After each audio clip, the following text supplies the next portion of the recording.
Chapter 130. Qi Xuanzhen of Mount Longhu, Immortal Ascension, and Purple Cloud comes from the east. When all these things were put together and heard by Lu Yangshu and the other two in the courtyard, it was truly like rolling thunder. Even Wei Shuyang was dumbfounded. This one-armed old man's swordsmanship was superb. He easily broke through the red armor of the talisman general with 2 swords. It was indeed shocking. However, no matter how fierce and domineering his swordsmanship was, he was only a first-grade master in the eyes of the 4 people. His realm was unattainable. However, as long as he accompanied His Royal Highness in Jianghu, he would always meet a few of these masters. However, in the 100 years of Jianghu, how many people like Qi Xuanzhen had appeared? How many people of other surnames had suppressed the surname of Taoist master's residence for a full 30 years? In the 1,600 years of Mount Longhu, how many people had there been? The old man with the sheep fur coat claimed to be able to exchange blows with immortal Qi and even force the great immortal to summon the heavenly thunder with purple cloud comes from the east. Wasn't this boasting a little too much? Unexpectedly, Jiang and I only frowned and said, "Aren't you annoying?" The old god of swords wanted to say something but stopped. He probably knew that he wouldn't be able to win Jiang Ni's admiration and could only give up resentfully. When he brushed past the suspicious Xu Xiu, he slapped the tip of her buttocks at lightning speed and squeezed his fingers. When Xu Xiu came back to her senses, the sloppy old man had already walked far away. His 5 fingers hovered in the air and made the obscene squeezing gesture. He muttered to himself, "Compared to the cat girl surnamed Yu, it's probably softer." As expected, only young women have assets. No matter how well they take care of themselves, they will lose their spiritual aura. However, for a woman in her 30s, this feeling is not bad. Isn't Su Fengnian too narrow-minded? He only has the cultivation of the Great Yellow Court, yet he really stupidly consolidates his vitality. Wanting to live forever is wrong. This kind of stupid method is even more wrong. Yu Yue had long turned a deaf ear to the crazy words of the old man. She led the 2 children, Kay, and Little Hawthorne, who regarded this place as a fairyland, into a corridor room. Su Fengnian picked the largest room and hooked his finger at Jiang and I, indicating that she could study and earn money. In the study, Bluebird laid out the rice paper and prepared a brush and ink. Su Fengnian listened to the sound of reading while he continued to draw the detailed lines on the talisman general. The Bailiang military department had several agency divisions, and there were many mechanical and civil engineering experts who could be said to have uncanny craftsmanship. Su Fengnian was amazed by the unusual indestructibility of the talisman general. He planned to secretly hand over the broken red armor and the blueprint to the agency division after returning to Bailiang to see if they could make a few puppet dolls. Yang Qingfeng was good at controlling corpses, exorcising ghosts, and summoning gods, and was destined to be useful in this matter in the future. Therefore, among the 3 of them, Yang Qingfeng, who was the most inconspicuous, was the one who couldn't die the most.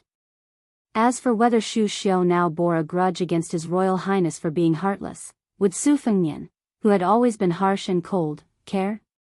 After hastily eating an exquisite vegetarian meal, Su Fengnian took Bluebird to stroll around the Qingyang Palace. This palace worshipped the ancestor of Taoism, Li Laojun. Naturally, there were also several statues of the heavenly lords of thunder of the divine firmament sect. The greatest treasure in the palace was the precious wooden carving of the Tao Te Ching with 5,000 words. However, Su Fengnian had no interest in it. Even if Wu Lingsu was willing to give it to him, he would find it cumbersome.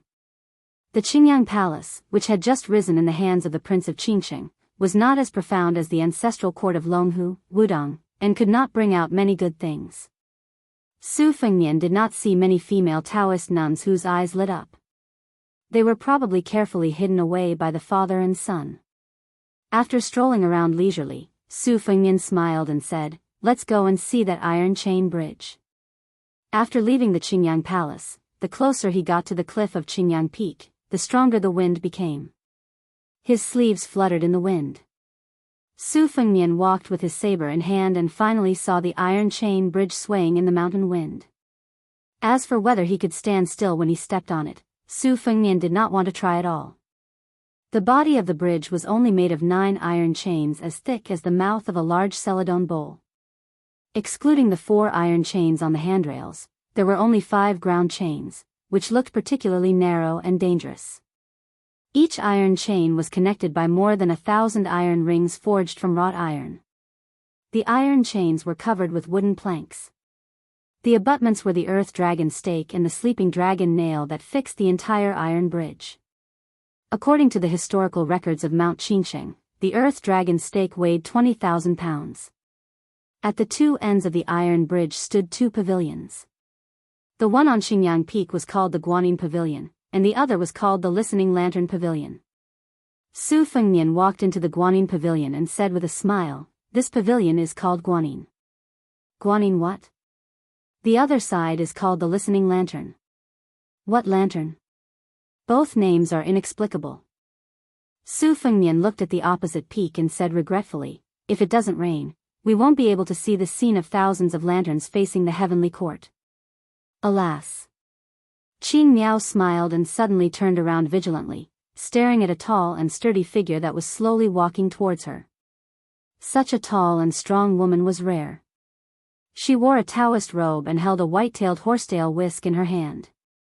Compared to the Qingxing king's sanctimonious appearance, this middle-aged female Taoist priest looked ferocious. Her face was covered in scars.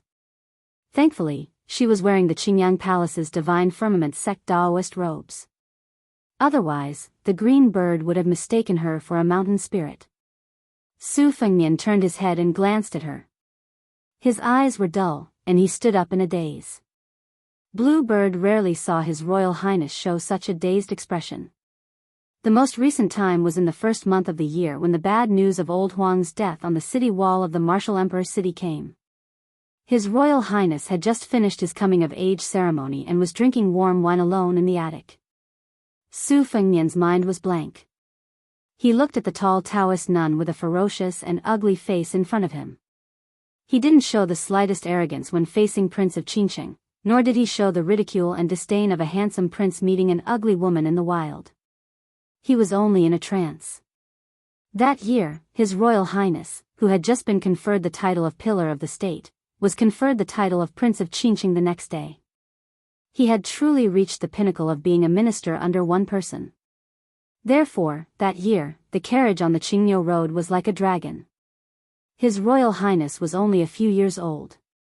He had just learned how to read and write with his mother. The naughty and mischievous princess consort, who liked to wear plain white clothes, seemed to be seriously ill. After recovering from her illness, she took her personal maidservant and her young son to Qingshan and Shushui to relax and play. That maidservant secretly followed her away from the grave where 200,000 swords were buried. She quietly followed her to the barren and desolate Jinzhou of Liaodong and experienced the fierce battles of the spring and autumn period with the Su family. The maidservant always wore a bronze mask on her face. When she drank water on the mountain, she took off the mask. His Royal Highness accidentally saw her and cried out in fear. After the princess consort, who had never beaten or scolded her son and only knew how to dote on him, went down the mountain, she actually punished the little heir to carry 2 thick books of the saints with both hands and to stand at the foot of a wall. He was not allowed to eat. The maidservant, who had put on the mask again, secretly brought a box of food and went to visit the little heir, who was punished to stand. However, she was kicked by the little fellow, whose hands were numb and full of resentment. This made the princess consort even angrier. The young heir only felt wronged and felt that his mother no longer cared about him. He cried heart-wrenchingly alone. The maidservant knelt silently at the side and accompanied the little fellow, who was facing the wall and reflecting, from crying to hoarse sobs and then to powerless sobs. The ignorant heir's hands had lost feeling and he did not know where he had done wrong. But his mother said he was not allowed to eat, so he did not eat. Later, he could not even lift a book. He had 1 book on his head and 1 in his mouth. His appearance was so stubborn it made people's hearts ache. Later, he fainted and woke up on the bed. His mother sat at the head of the bed and told the story of the armored maidservant to the heir, who had been a young child at the time. The heir learned that this elder, who did not look like a maidservant, was his aunt's elder. She had grown up with his mother. In order to escape from a terrifying place, his aunt did not hesitate to fight with a great villain. Her face was slowly disfigured by 18 swords. His mother said that when his aunt was young, she had a heroic appearance and countless sword talents loved her wholeheartedly. In these years of fighting, this aunt had been wounded countless times. Even great heroes like Xiao Chongling admired her. Later, the heir personally picked a handful of mulberries and handed them to his aunt. That year, under the Su banner, the armored maidservant knelt on one knee and took a handful of mulberries. That child helped her wipe away the tears at the corner of her eyes and said softly, "Aunt, don't wear the mask. If anyone says you are not pretty, Fengnian will slap their mouths." Right now, Fengnian is still young. Even if he cannot win, when he has the strength, he will fight with them. Here, I picked this. Aunt, don't cry. Eat the mulberries. This year, in the Guanyin Pavilion at the peak of Qingyang Palace, Su Fengnian walked towards the evil middle-aged nun. He reached out to wipe away her tears. He could not wipe them clean, so he kept wiping. He sobbed and said gently, "Aunt is pretty. Aunt, don't cry." Chapter 131. There is only one chapter today. Those who belittle their enemies are merciless, those who belittle righteousness are merciless, and those who belittle filial piety are the most heartless. What kind of person was His Royal Highness? Countless courtesans in Bailiang said that he was affectionate and recognized the appearance of gold and jade. Scholars unanimously said that he was unrighteous and concluded that there was something rotten inside. Su Fengnian had long stopped paying attention to these gossip. At this time, he just accompanied Zhao Yute, who was no longer covered in armor, into the Guanyin Pavilion and sat down. For some reason, after becoming the crowned Taoist nun of Mount Qinsheng, she was even more burly than Su Fengnian. The two of them sat side by side. It was a bit funny, like His Royal Highness was a little bird. Su Fengnian could not hide his joy as he looked at Aunt Zhao. The armored maid, Zhao Yute, was a young swordsman servant of the Wu family's sword tomb. A swordsman's servant was a person who was selected at a young age to have a different surname. They grew up with their masters and were carefully cultivated.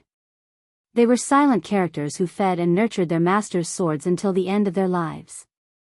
Each of them had outstanding attainments in swordsmanship since they were young. There were even powerful swordsman servants whose swordsmanship surpassed that of their masters before the age of 20. After their masters reached adulthood, a swordsman servant was only responsible for sharpening the heart of the sword and swordsmanship. They were not required to die for their masters. This was even strictly forbidden by the Wu family's sword tomb because they were afraid that the swordsmen of the Wu family would have nothing to fear. Wu Luding went south in a green robe with a sword. It was destined that a shadow swordsman's servant would secretly follow him. Every young swordsman of the Wu family left the mountain to practice swordsmanship. They were all outstanding geniuses. Once they left the sword tomb, there were only two possibilities.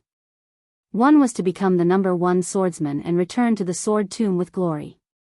The other was to die on the path of cultivation and not be buried in the sword tomb. They were not even qualified to take their swords back to the family. Su Fengnian asked softly, "Aunt, why are you in Mount Qinsheng?" Zhao Yute, who had been scrutinizing Su Fengnian's face, did not conceal anything. She said softly, "After I took off my mask, I supported Wu Lingsu to be my puppet." The Grand General needed Mount Qinsheng to become an empty city on a dead mountain. No less than 6,000 armored soldiers were secretly stationed there to guard against future troubles. In the early years, his plan was that if the Bailiang cavalry was defeated in Beimang, Yongzhou would not be completely defeated without a fight. Otherwise, it would be as difficult as ascending to the heavens to take back the natural stronghold. There were also some who were worried about being stabbed in the back by Gu Jiantang while the war was raging on the border. However, in recent years, the Grand General's armored vanguard had fought Beimang alone and did not lose at all. In addition, he was able to strategize in the imperial court thousands of miles away. He was not crushed by the title of being too powerful to intimidate the emperor. It could be said that he had gained a firm foothold in Bailiang.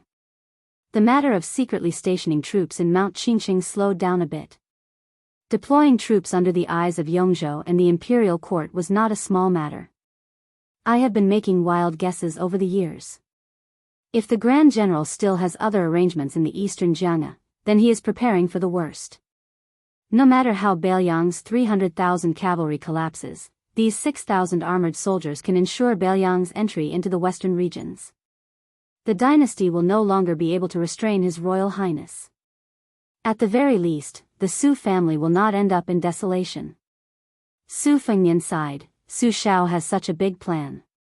When I entered Mount Qingqing this time, I made a detailed map. I just feel that this place is the strategic center of Yongzhou. It is a pity that there are no soldiers guarding this place.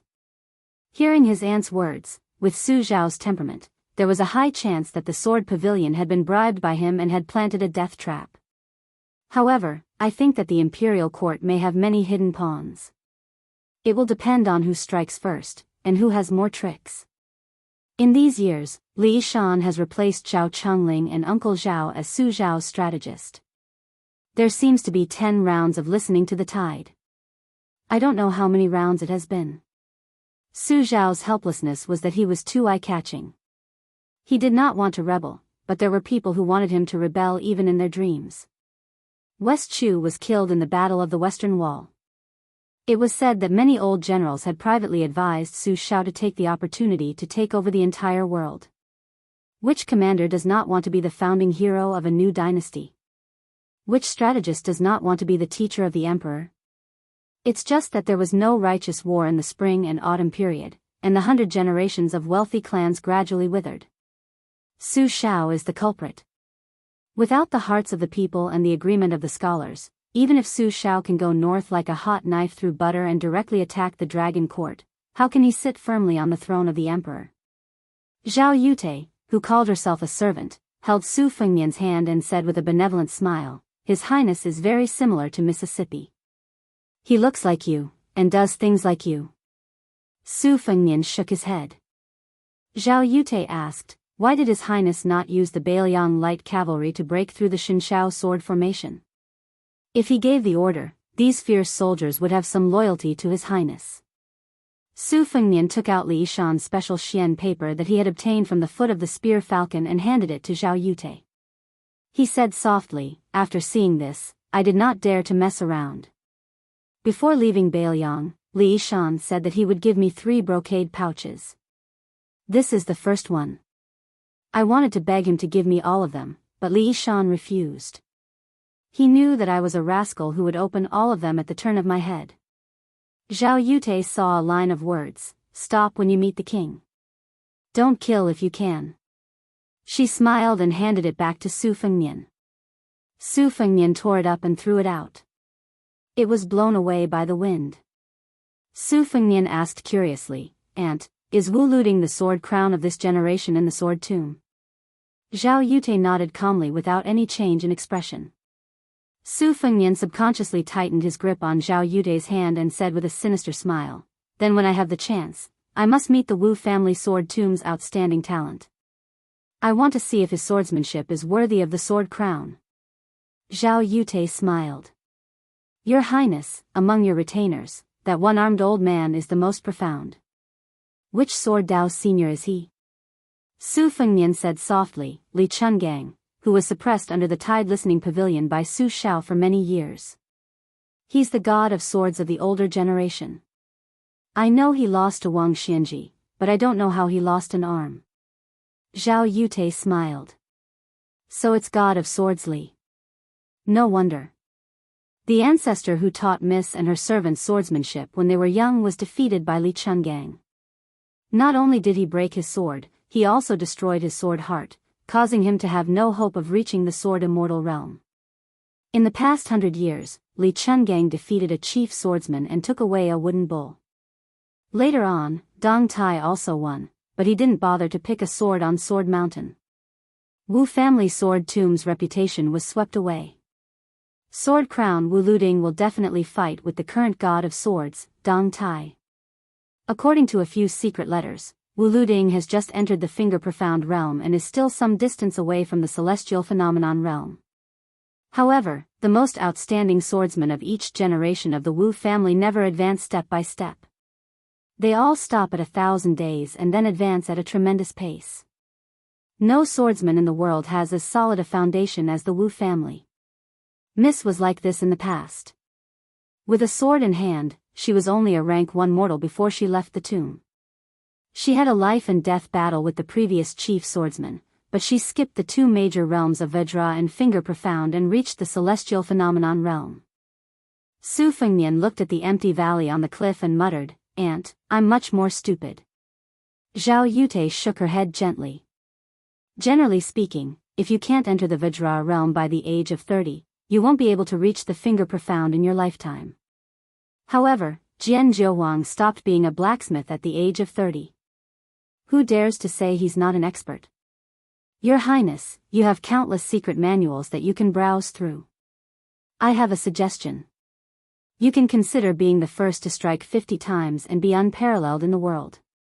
You don't have to learn from those experts who can defeat the enemy with a snap of their fingers, and you don't have to be like Chao Guanzi, who became better at fighting as the battle progressed. Your Highness' memory is unparalleled, so it's not difficult for you to read a lot of books. You just have to pick out 1 or 2 of the most quintessential moves from each of the hundreds and thousands of secret manuals. It's as if Your Highness' cultivation in the Great Yellow Court can gradually be used for your own use. You can mix and blend the essence of your ancestors into your own body. Then, you can go against the enemy. 50 times, every move will be like an antelope hanging its horn without leaving a trace. Su Fengnian was stunned for a moment and muttered, "It seems feasible." Zhao Yute smiled but didn't say anything. Su Fengnian was instantly high-spirited, and the purple aura between his eyebrows was indifferent. The 2 of them sat in silence after reuniting. Su Fengnian said slowly after a long time, "I wonder how Su Zhao's journey to the capital went?" Zhao Yute said in a low voice, "A sleeping tiger doesn't open its eyes. When it opens its eyes, it kills." Chapter 132. Qingxing King and his son, Wu Shizhen, sat opposite each other in the private courtyard of Qingyang Palace. Wu Lingsu's martial arts cultivation was average, but her immortal aura was comparable to that of a celestial master of Mount Longhu. She held the lid of the celadone cup with 2 fingers and gently spread the tea fragrance. Wu Shizhen was not in the mood to drink tea. Wu Lingsu took a sip of tea and said with a smile, "Do you hate His Royal Highness who is more arrogant than you?" Wu Shizhen gritted his teeth and said, "I only hate that I don't have power. I don't hate Su Fengnian. On the contrary, I admire the son of the king of Bailiang. How is he an unscrupulous playboy? He's clearly an expert at pretending to be weak. The 3 provinces of Liang, Yong, and Quan have been deceived by his act with Butcher." Wu Lingsu nodded and said, "Just you and I know about this. Don't tell anyone. Those who can see this clearly have already seen it. We don't need to remind them. Those who can't see it clearly are outsiders who can't speak. If you say it, you'll only be treated as a joke. Since we're weaker than others, we have to have the patience to lower our heads. This is not cowardice, but being sensible. Shizhen, I founded the Divine Firmament sect and was regarded as a big joke by the ancestral courts of Mount Longhu and Wudong. But hundreds of years later, who dares to say they know? After a rough study of the history of Mount Longhu and Wudong, I know that their ancestors were 100 times worse than me. I was conferred the title of king and monopolized the blessed land of Mount Qingcheng. But this family property, which is not small, can be passed down for 10 generations and 100 generations and compete with other Taoist ancestral courts. It depends on whether you can bear the heavy responsibility first. Originally, I wanted to drink tea with you because I was afraid that you would only care about hating Su Fengnian and ruin my Divine Firmament sect's 100-year plan. I wanted to persuade you and see if you can listen to me or not. Now it seems that I was overthinking. My son is indeed a person who can achieve great things.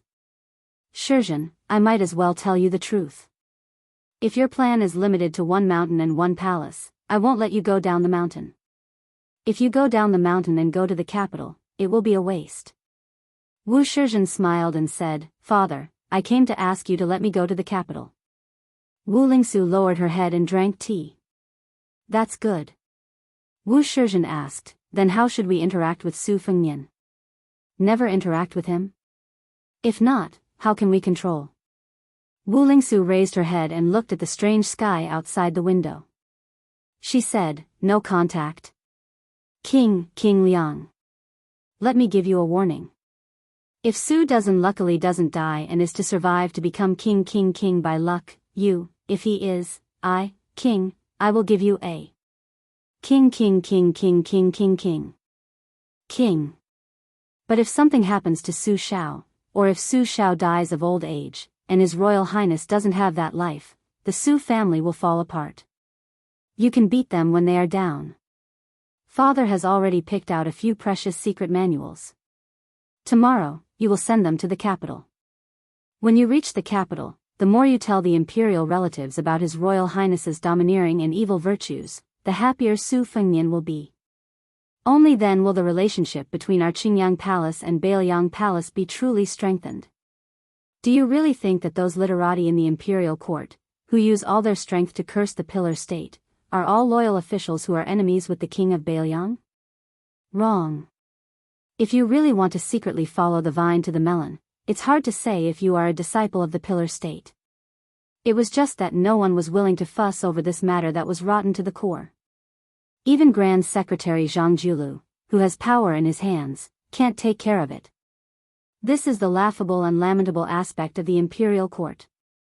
How many people are loyal and how many are traitors in the court? In times of peace and prosperity, how can you tell? Only in times of chaos, West Shu and East Yu, who have lost their great cause, can the world see their true colors clearly. Wu Shizhen said softly, if father participates in politics, you will definitely be able to overturn the clouds with one hand and rain with the other. You won't be any worse than Grand Secretary Zhang. Wu Lingsu reached out and poked her son. She smiled and said, have you forgotten who taught you this ass-kissing skill? You don't need to use it on me. When you reach the capital, there will be plenty of opportunities for you to display your skills. Wu Shizhen looked out the window and said softly, to tell the truth, I am really jealous of Su Fengnian. The 100 Beiliang light cavalry he brought up the mountain are clearly brave and skilled in battle. They are far superior to the Yongzhou armored soldiers. There are only 100 people. Beiliang claims to have 300,000 armored cavalry. If they want to rebel, Wu Lingsu frowned and scolded, quiet. Wu Shizhen smiled and said, I'm just speaking casually. I know the severity. Back then, the maidservant of the king of Beiliang's concubine became a nun unexpectedly after taking off her armor. Not only did she complete the Zero Treasure Sutra for the king of Qingcheng, she also created the famous divine firmament sword formation. If the maidservant was like this, then how elegant was the concubine who personally participated in the spring and autumn war? Zhao Yute murmured softly, come. Let's hear who is beating the beauty drum. The Wu family has a woman dressed in white. Come. Let's see who is the butcher of the human world. The royal banner with the character Su is chasing the deer. His Royal Highness, both the lyrics and the melody are good. I heard that the second commandery princess carved the words banishment to 3,000 miles on the statue of Zhenwu Great Emperor on Mount Wudong. Only such a woman can write such a soul-stirring Beiliang song. But in my opinion, the second commandery princess is more like a great general. Your Highness is more like Mississippi. If you don't learn the knife but the sword, it would be even better. I have guarded the tomb on the mountain for more than 10 years, waiting for this day. I have been guarding the great Liang dragon sparrow, but I am not satisfied. Your Highness, when you go down the mountain tomorrow, why don't you take the sword that Miss used to make the heroes of the world bow their heads? Here, the great Liang dragon sparrow is buried.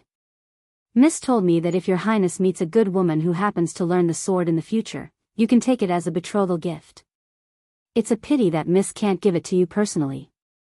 Su Fengnian said softly, okay. I will take the great Liang dragon sparrow. Aunt, Fengnian can't guarantee that I will meet a woman like mother. Maybe I won't be able to give it away for the rest of my life. Zhao Yute reached out and touched His Royal Highness' chin. The young master who looked like a carved jade now had a prickly beard. her expression was sincere and kind. There was no trace of the wild and unruly attitude she had when she was facing Wu Lingsu and Wu Shizhen. She looked at Su Fengnian in a daze, as if she was looking at a close junior. The child had finally grown up and made a name for himself. The elder's eyes were naturally filled with pride and gratification. Zhao Yute said slowly, "Heartless people seem to be heartless, but they are the most affectionate. Any woman who can be liked by your highness is a great blessing. Your highness is exactly the same as the general in this regard. I only hope that your highness can meet that woman earlier and settle down quickly so that you can help each other in times of need. Don't forget each other in the martial world." Miss said that the martial Tao and the heavenly Tao are all about love. If people are heartless, how can there be a great Tao? They can't escape from drawing the moon with a bamboo basket. That's why there's a saying in Taoism that when a person attains the Tao, even his chickens and dogs will ascend to heaven. Your highness, compared to your cleavage, I'm more fond of your highness' nostalgia for nameless soldiers like Old Meng and Little Hawthorne. Su Fengnian sighed, but these can't win the hearts of Bailiang's soldiers. Zhao Yute's depression that had accumulated for more than 10 years was swept away. For the first time, she joked, when your highness goes to Bailiang's border and personally goes to war with the general, everything will naturally fall into place. I heard that the second commandery princess dislikes you practicing the saber. Your highness, you must hold on and not change your mind.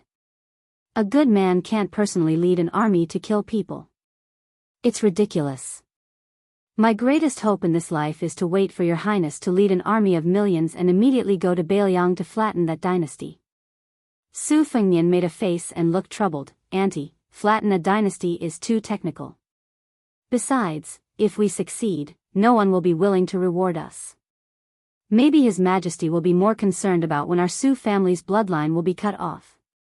Inadvertently mentioning this, Zhao Yute's face was gloomy and ruthless, but her tone was calm, revealing an austere sharpness that matched her swordsmanship. With red eyes, she said bleakly, when the world was just settled, Miss was pregnant with your highness for 6 months. When the old emperor heard that Miss had a chance to have a child, he couldn't wait to get rid of her. In that battle, Miss went to the imperial palace alone without the general's knowledge. She faced 3 Finger Xian realm practitioners and 1 celestial realm practitioner. Although Miss succeeded and retreated, she was left with an incurable illness. After a few years of peace in Bailiang, Su Fengnian stared blankly at the listening lantern pavilion opposite him. For no reason, there was a torrential rain on the mountain peak.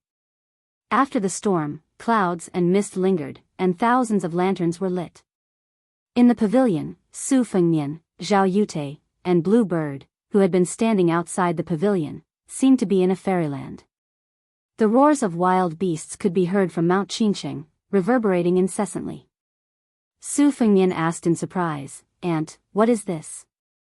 Zhao Yute smiled and said, "There is a strange beast in Mount Qingqing that has lived for hundreds of years.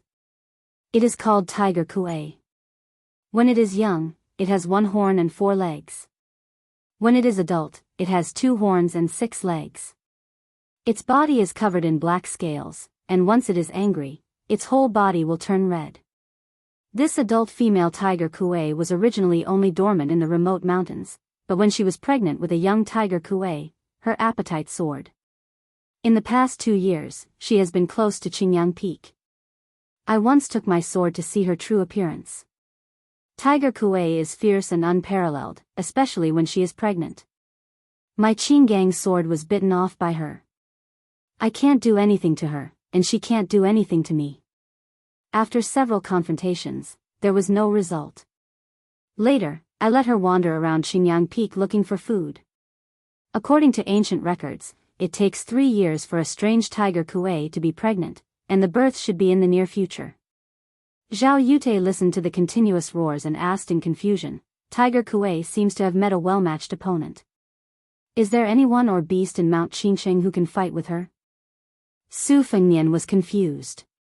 That night, after Su Fengnian returned to his room, he still heard 2 different kinds of roars. It was not until late at night that the roars faded away. The next day, Su Fengnian went down the mountain, holding a red lacquer sword case in his hand. Inside the case was the great Liang dragon sparrow. Wu Lingsu, the prince of Qingsheng, personally saw him off to the crane pavilion.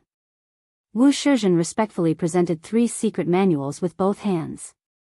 Inside the bell tower stood the Qingsheng female champion, Zhao Yute. This armored maid wanted to know who would come to hold the great Liang dragon sparrow sword and beat the beauty drum for the little Fengnian, whom the miss loved the most. Chapter 133. Su Fengnian smiled calmly and said, "Don't rush to get off the carriage. It's boring for me to do it alone. I might as well tell you the trick of the ocean of qi. If you have nothing to do, you can learn it. Immortality is a lie, but it's definitely true that it can prolong life. The Wudang Mountains breathing technique may seem simple, but it's actually very useful. It's the foundation of the great yellow quartz cultivation. It combines the ancient Kunlun Sect's 5 suitable 6 methods, the Wudang Jade Pillar's 16 sentences to cure illness and prolong life, and the Yellow Quartz Lotus Sutra Daoyin technique created by the young martial uncle Hong Shixiang. Grandpa Wei has a book with the same name as the ancient book, but it's different. Grandpa Wei, as the immortal of 9 bushels of me, also said that he'll admit defeat once he sees this book. Come, I'll teach you the formula to prevent the cold from invading your chest. You must know that in the 5 viscera and 6 bowels, the heart is the monarch's organ, and the lungs are the auxiliary organs. It can be seen how important the chest is. This formula also needs to be kneaded with 10 fingers. If you can't manage it, I can help you. Yu Yue listened attentively at first, but when she saw Su Fengnian's foxtail was exposed, she felt a little helpless. But in the end, she didn't lift the curtain and get off the carriage.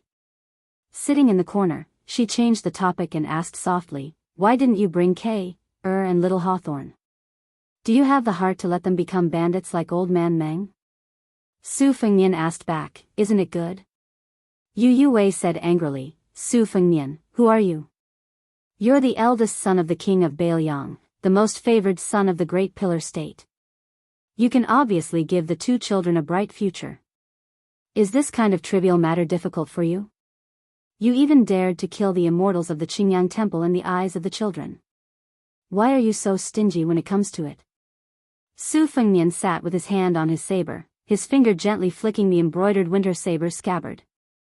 He didn't say anything, as if he felt that Yu Yue was unreasonable and didn't even bother to explain. Yu Yue's face turned red, and her eyes were filled with sorrow.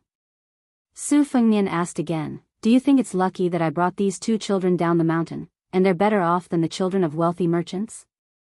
If he didn't want to be a thief who had to worry about rice and salt all day long, at least his life wouldn't be in danger, then what should he do? Raising eagles and fighting dogs all day long, or doing some small business like me, and then being targeted by the enemies of Bailiang Palace, who knows when they will suddenly die? Yu Yue, do you know what annoys me the most about you fellows from landowning households? It's precisely because you think you're infallible and worry about the country and the people. You all have a scholarly air about you.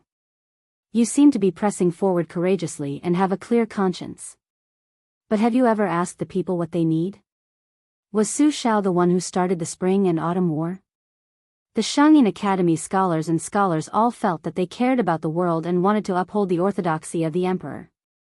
They used the country as a chess piece.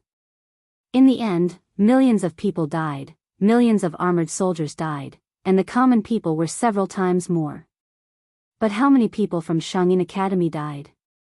Even if you heard that some scholars and loyal ministers jumped off the cliff to show their sincerity, and their names were left in the history books, and their names will be passed down through the ages. But for insignificant common people like old Meng, who would remember their life and death? Your father, the scholar of Jixia of Shangyin Academy, wrote a lament poem in grief and indignation, saying that the flag on the great Phoenix city was lowered, and that there was no one in the country who was a man. In my opinion, what's spring and autumn morning poem champion? It's just a bunch of bullshit, everything is fake. The royal family of each country should be wiped out, but the common people who can't hear are the real morning poems. You and your father were taken hostage by the refugees. You must have heard it, right? Do you remember? My second sister wrote a song about Bailiang. How is it praising Su Zhao's bravery and skill in battle? The poor Bailiang has millions of households. How many people are wrapped in iron clothes and withered bones? She is cursing Su Shao.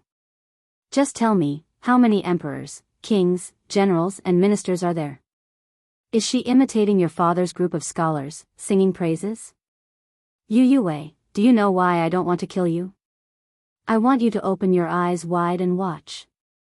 Not only I want to take you to see Jianghu, I want to show you what real life is. Later on I want to take you to Bailiang's border to see the iron armor, to hear the iron hooves, to let you know what real war is.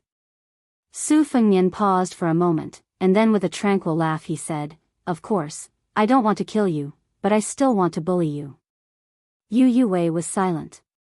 Su Fengnian continued his breathing. This Heart Sutra taught by Wudang was different from the guidance of the ancients. After Wei Shuyang's research, there were many modifications. The heart's Hu was changed to Hu, the liver's Hu was changed to Hu, the spleen's Hu was changed to Hu, and the gallbladder's He was changed to He. It was of great benefit to the practitioner. When ordinary martial artists practiced boxing, they shouted loudly not simply to strengthen their momentum, but to coordinate with the guidance of the Qi movement of the Heart Sutra, to burst out in an instant. However, most of them did not understand the main points. They could not achieve a balanced and long movement, and their breathing was in accordance with the way of heaven.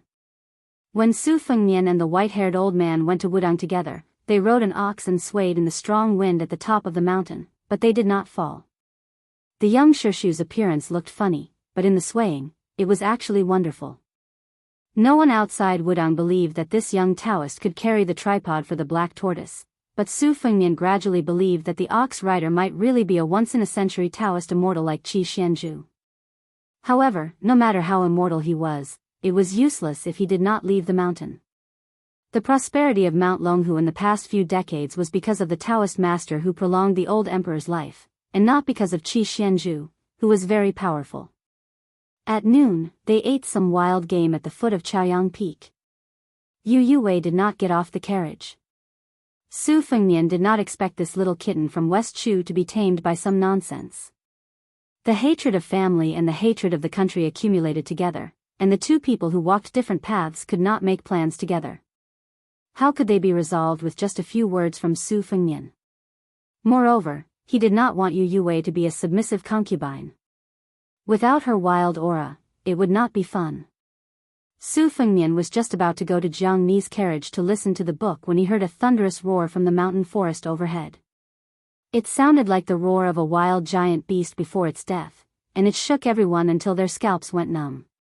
Su Fengnian instructed the three people, Lu Qiantang and Yang Qingfeng, follow me up the mountain.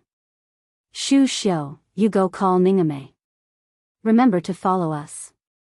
This strange beast that has been the king of Mount Qingqing for 200 to 300 years is not easy to deal with. Su Fengnian swept into the mountain forest, his figure as agile as a mountain rabbit. Every time the tip of his foot touched the ground lightly, he could leap several feet without using any force. Behind him, Lu Qiantang and Yang Qingfeng looked at each other in shock. This was not a feat that an ordinary martial artist could achieve. When Shu Xiu and Ningame saw His Royal Highness, they saw a strange scene. The ancient trees in the mountain forest were all broken, and the ground was covered in blood. Under His Royal Highness' feet was a huge beast that they had never seen before. It was already dead, its skin turned from red to black, and its abdomen was cut open. His Royal Highness, covered in blood, lowered his head to look at the two young beasts that had just been reincarnated and opened their eyes. He held one in each hand and said with a smile, "One of you will be called Vajra and the other Bodhisattva." Chapter 134. When Su Fengnian rushed to the place where the adult female Kuei was buried, he saw the miserable scene of the Qingqing beast dying. Including its tail, it was 2 zhang long, and its weight was estimated to be at least 500 jin. The body of this invincible behemoth in the forest was actually covered with scars. The ground was covered with broken scales, and 2 of its 6 legs had been cut off by sharp weapons. It could be seen how tragic the previous battle was. Su Fengnian saw that its body was fatally injured, but its eyes were not closed, and was puzzled for a moment.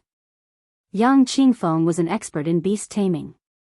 Ignoring the rules, he rushed forward and knelt in front of Hu Kuei, stroking the beast's abdomen with both hands. Only then did Su Fengnian notice the abdomen of the dying Hu Kuei. Yang Qingfeng explained with a shocked face that there was a cub in its abdomen that was about to be born. Su Fengnian did not say anything and handed the short knife Spring Thunder to Yang Qingfeng, using the Spring Thunder blade to slide open the huge beast's abdomen that was as hard as iron. The female Kuei, who only had a few breaths of life left, still turned its head with difficulty and looked at its abdomen, as if it wanted to see the birth of the child with its own eyes. Yang Qingfeng fished out 2 small beasts from the bloody hole, one male and one female. First female, then male, that was the brother and sister. Su Fengnian squatted on the ground and took the 2 small scarlet cubs.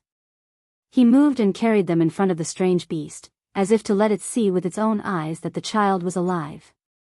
The adult female Kuei, whose breath was gradually weakening, finally slowly closed its eyes. The sweaty Yang Qingfeng's hands were stained with the female Kuei's blood. He said with incomparable excitement, "When they open their eyes, the cub will recognize whoever it is as its parent. The opportunity is fleeting, Your Highness must not be careless. When they will open their eyes, I dare not say. Your Highness, please wait until they open their eyes for the first time before letting go. This kind of once-in-a-lifetime opportunity is really hard to buy with money. If I didn't guess wrong, the strange beast's name is Hu Kuei. Usually, it is a male Kuei that lives in the underworld. Every 500 years, it breaks out of the ground and is born with a female tiger. Although there are male and female Kuei in history, they are often unable to give birth. When they meet water, they are like dragons. This Hu Kuei is strange. His Royal Highness has the mandate of heaven." The pair of tiger cubs began to struggle and wrestle. The scales that were brought out of their mother's abdomen cut Su Fengnian's hands. Yang Qingfeng looked nervous, reminding him that this was the sign of the cubs opening their eyes. But at the crucial moment, Su Fengnian was holding the cub. The cub BBB. Of the cub BB, and cub of S, cub. B. Of A, of. The of. As for me, I am not your father. That is absolutely true. I am not lying to you. Lu Qiantang, who held the Crimson Cloud greatsword in his hand, heard His Royal Highness's serious words and held back his laughter. This His Royal Highness was always shrewd and gloomy, but there were indeed times when he was hard to dislike. Yang Qingfeng was extremely vexed. The first thing the cub saw when it opened its eyes was the dead Hu Kuei and not His Royal Highness. This kind of rare mandate of heaven that made the cub obedient was only a hair's breadth away from the imperial robes of the various dynasties. How could he just give away His Royal Highness for nothing? However, when Yang Qingfeng, who felt as if a knife was twisting in his heart, saw the cub stick out its tongue and lick the blood from Su Fengnian's palm, and then its 2 small heads nestled together and rubbed His Royal Highness's arm as if their hearts were connected, Yang Qingfeng felt as if a heavy burden had been lifted from his shoulders, and his mood became slightly better. Su Fengnian stood up and named them Bodhisattva and Vajra. This was the scene that Xu Xiu and Ningame had coincidentally bumped into. The cub in Su Fengnian's hand began to twist its body. Yang Qingfeng, who was in a good mood, smiled and said, "Tiger Kuei cubs are countless times stronger than colts. They should be able to walk now. Your Highness can find a water source for them and wash them for a while." The ancient book said that tiger Kuei cubs need to come into contact with water to be effective. Just now, when Your Highness leaped over that small stream, it was not bad. The water is shallow, so they won't be able to dive and slip away. If it were a river or a deep pool, it would be a bit troublesome. Su Fengnian nodded and said, "Lu Qiantang, bury this mother Kuei together with General Ning." Yang Qingfeng said in shock, "Your Highness, if the tiger Kuei scale armor was made into armor, it would be invulnerable to swords, spears, water, and fire. It wouldn't be the least bit inferior to that red armor of the Talisman General." Su Fengnian narrowed his eyes and glanced at the loyal and devoted Yang Qingfeng, but didn't say anything. Yang Qingfeng kept quiet out of fear, not daring to say another word. Chapter 135. Su Fengnian carried them to the stream bank and placed them in the water. The two cubs sank into the clear water and played in the water as if they were walking on flat ground, creating countless splashes. When they were a little further away from the stream bank, the smaller sister, King Kong, seemed to not see Su Fengnian. She opened her mouth and bit her younger brother. The two cubs floated out of the water and rushed towards Su Fengnian, who was sitting on the bank. In the end, they almost stepped on the water and jumped into His Royal Highness's arms. Su Fengnian almost fell backward. His chest ached, but he didn't care. Ignoring the cub's natural armor and thorns, he reached out and touched the two naughty guys who were close to him. Su Fengnian smiled brightly. Ningame didn't know the inside story. He only felt that the cubs looked strange and didn't seem ordinary. Shu Xiu whispered to Yang Qingfeng beside her, surnamed Yang, "What are these cubs called?" Yang Qingfeng was indifferent and stood there like a piece of wood. Shu Xiu charmingly curled her lips and said, "Stingy." Yang Qingfeng just looked at the back of His Royal Highness who was playing with the young Kuei by the stream bank. She didn't understand why she wasted the precious corpse of the mother Kuei. Shu Xiu subconsciously murmured, "His Royal Highness, I always felt that he was more friendly to some inconspicuous people and things. To us, it's not even as good as his mount." Hearing this, Yang Qingfeng sneered and said, "That's only to you." Shu Xian recalled how His Highness the Crown Prince had called her Auntie Shu, and how His Highness the Crown Prince had repeatedly said that he wanted to send her out of the dilapidated Taoist Temple and Xingyang Palace. She was so angry that she wanted to kill someone. However, her heart was filled with anger and resentment, but her face was as charming as a flower. She smiled with a hidden dagger and said, "I don't know who it was that was frightened by His Highness the Crown Prince's gaze just now." Yang Qingfeng crossed her snow-white fingers in front of her chest. Shu Xiu sneered, "Yang Qingfeng, if you have the ability to make a move, I guarantee that I won't fight back and will let you do whatever you want." Yang Qingfeng was angry, but she didn't make a move. She only said calmly, "Sister. No wonder His Royal Highness addressed you as Aunt Shu. Auntie Shu is already so old, Yang Qingfeng has no interest in taking advantage of her. He must be picky, especially His Royal Highness." When Shu Xiu was angry, she could always make people not look at her angry face, but at the sight of her chest trembling slightly. Young Kuei could already walk unsteadily. Although he would fall when he ran too fast around Su Fengnian, he was still safe and sound even if he fell and kicked up dust. He stood up shakily and was still as lively and active as before. When Su Fengnian saw Ningame and Lu Qiantang walking over, he stood up and brought the siblings who were playing behind him back to the caravan. Jiang and I, who was sitting beside Blue Bird, was stunned when he saw the two lively little guys. The old god of swords heard the noise of the young Kuei and lifted the curtain to take a look. He said in surprise, "The spiritual energy is so rich that it can be compared to the black tiger who listened to Qi Xuanzhen's lectures for more than 10 years. Su Fengnian carried the young Kuei by the neck and entered the carriage. "He didn't see you, Yue." She probably didn't want to see him, so she ran to Jiang and I and Old Manly to sulk. Su Fengnian took off the embroidered winter and spring thunder blades and sat down cross-legged. The two young Kuei used their small heads to nudge his calves. Su Fengnian patted them twice. When they raised their heads in puzzlement, Su Fengnian pointed at the two little guys and smiled, "You are called Bodhisattva, you are the elder sister. You are called Jin Gang, you are the younger brother. Let me explain again, my name is Su Fengnian, I am not your father. Alright, I am going to practice the Dehuang Ting. Don't make trouble, otherwise I will hang you up and beat you." It was strange to say that the young Kuei who was making a fuss quieted down after Su Fengnian sat down to practice. It curled up at Su Fengnian's feet and didn't move. If the male Kuei who was born later than it could only be the younger brother moved, it would be bitten by its sister who was actually smaller than it in size. It didn't dare to fight back. It was taboo to be distracted during practice. But for some reason, Su Fengnian thought of this pair of siblings and the young Kuei so much that the corners of his mouth curled up. He couldn't concentrate on his breathing, but the flow of qi in his body was smoother than usual. Su Fengnian couldn't help but think of the words he said while riding behind the waterfall on the mountain. The Taisheng Wang Qing is not emotionless. Wang Qing is silent and not emotional. It is like forgetting. If you remember, it is true love. As the saying goes, the speaker cares.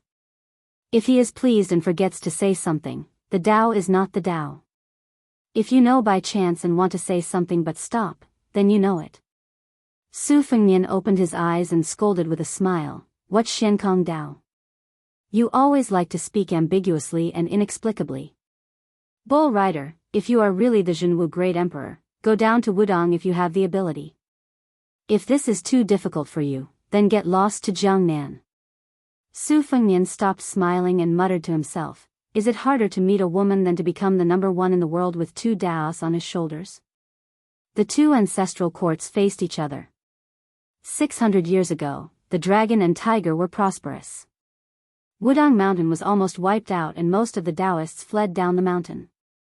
300 years ago, Wudong suppressed the dragon and tiger.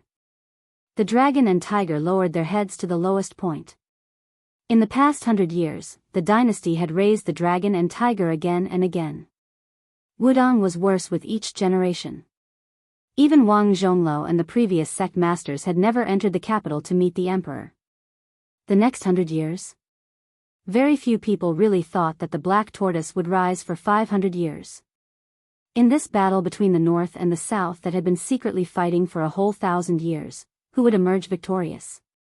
Or would it be the little celestial master surnamed Qi, who was known to have the best comprehension ability and the best progress in martial arts on Mount Longhu, who had a chance to stand shoulder to shoulder with Qi Xuanjun in terms of cultivation? Su Fengnian really did not understand Hong Shixiang's Tao. Compared to winning against the Dragon and Tiger Mountain where the 4 great divine masters ruled and produced generations of talents, wasn't it easier to go down the mountain to Jiangnan? Su Fengnian lowered his head and said bitterly, "I won't know your Tao in this lifetime. If you don't say it, if you don't do it, how would my big sister know? You just hide on Wudong Mountain and ride a bull. You know my ass." Chapter 136. Wudong Mountain's headmaster, Wang Zhongluo, passed away at Little Lotus Peak. As this news spread from Bailiang to the east, west, and west, the world's Taoist sects were in an uproar. Didn't they say that they could break the Kanglan with one finger? Didn't they say that they had just cultivated the Great Yellow Court? How could they say that they had ascended to immortality? It should be known that this ascension to immortality was not like Mount Longhu's Tao, but death. They died of illness and old age like ordinary people, and Wudong Mountain did not hide this at all. At the same time, when the world learned of Wang Zhongluo's death, the headmaster of Wudong Mountain was not Qin Yao, who was second only to Wang Zhongluo, nor was it the oldest standing master Song Jiming, nor was it the mute Wang Xiaoping with outstanding swordsmanship. Instead, it was the young Wudong martial granduncle, Hong Shixiang, who was not even 30 years old. Who was Hong Shixiang? Even many Bailiang pilgrims did not know his name. At most, they only knew that this junior brother, who was highly regarded by Wang Zhongluo, did not have much ambition. He only did trivial things like riding a bull to relieve boredom, studying the meaning of the classics, and building a furnace to refine pills.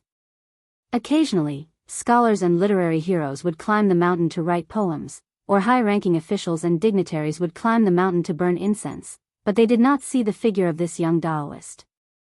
On the tortoise camel tablet on Little Lotus Peak, a young and elegant Taoist who grew up on this peak had changed his attire. He wore white socks and a red sandalwood Taoist hairpin with a taiji pattern engraved at the end. The wide and long-sleeved Taoist robe on his body was exceptionally new and noble.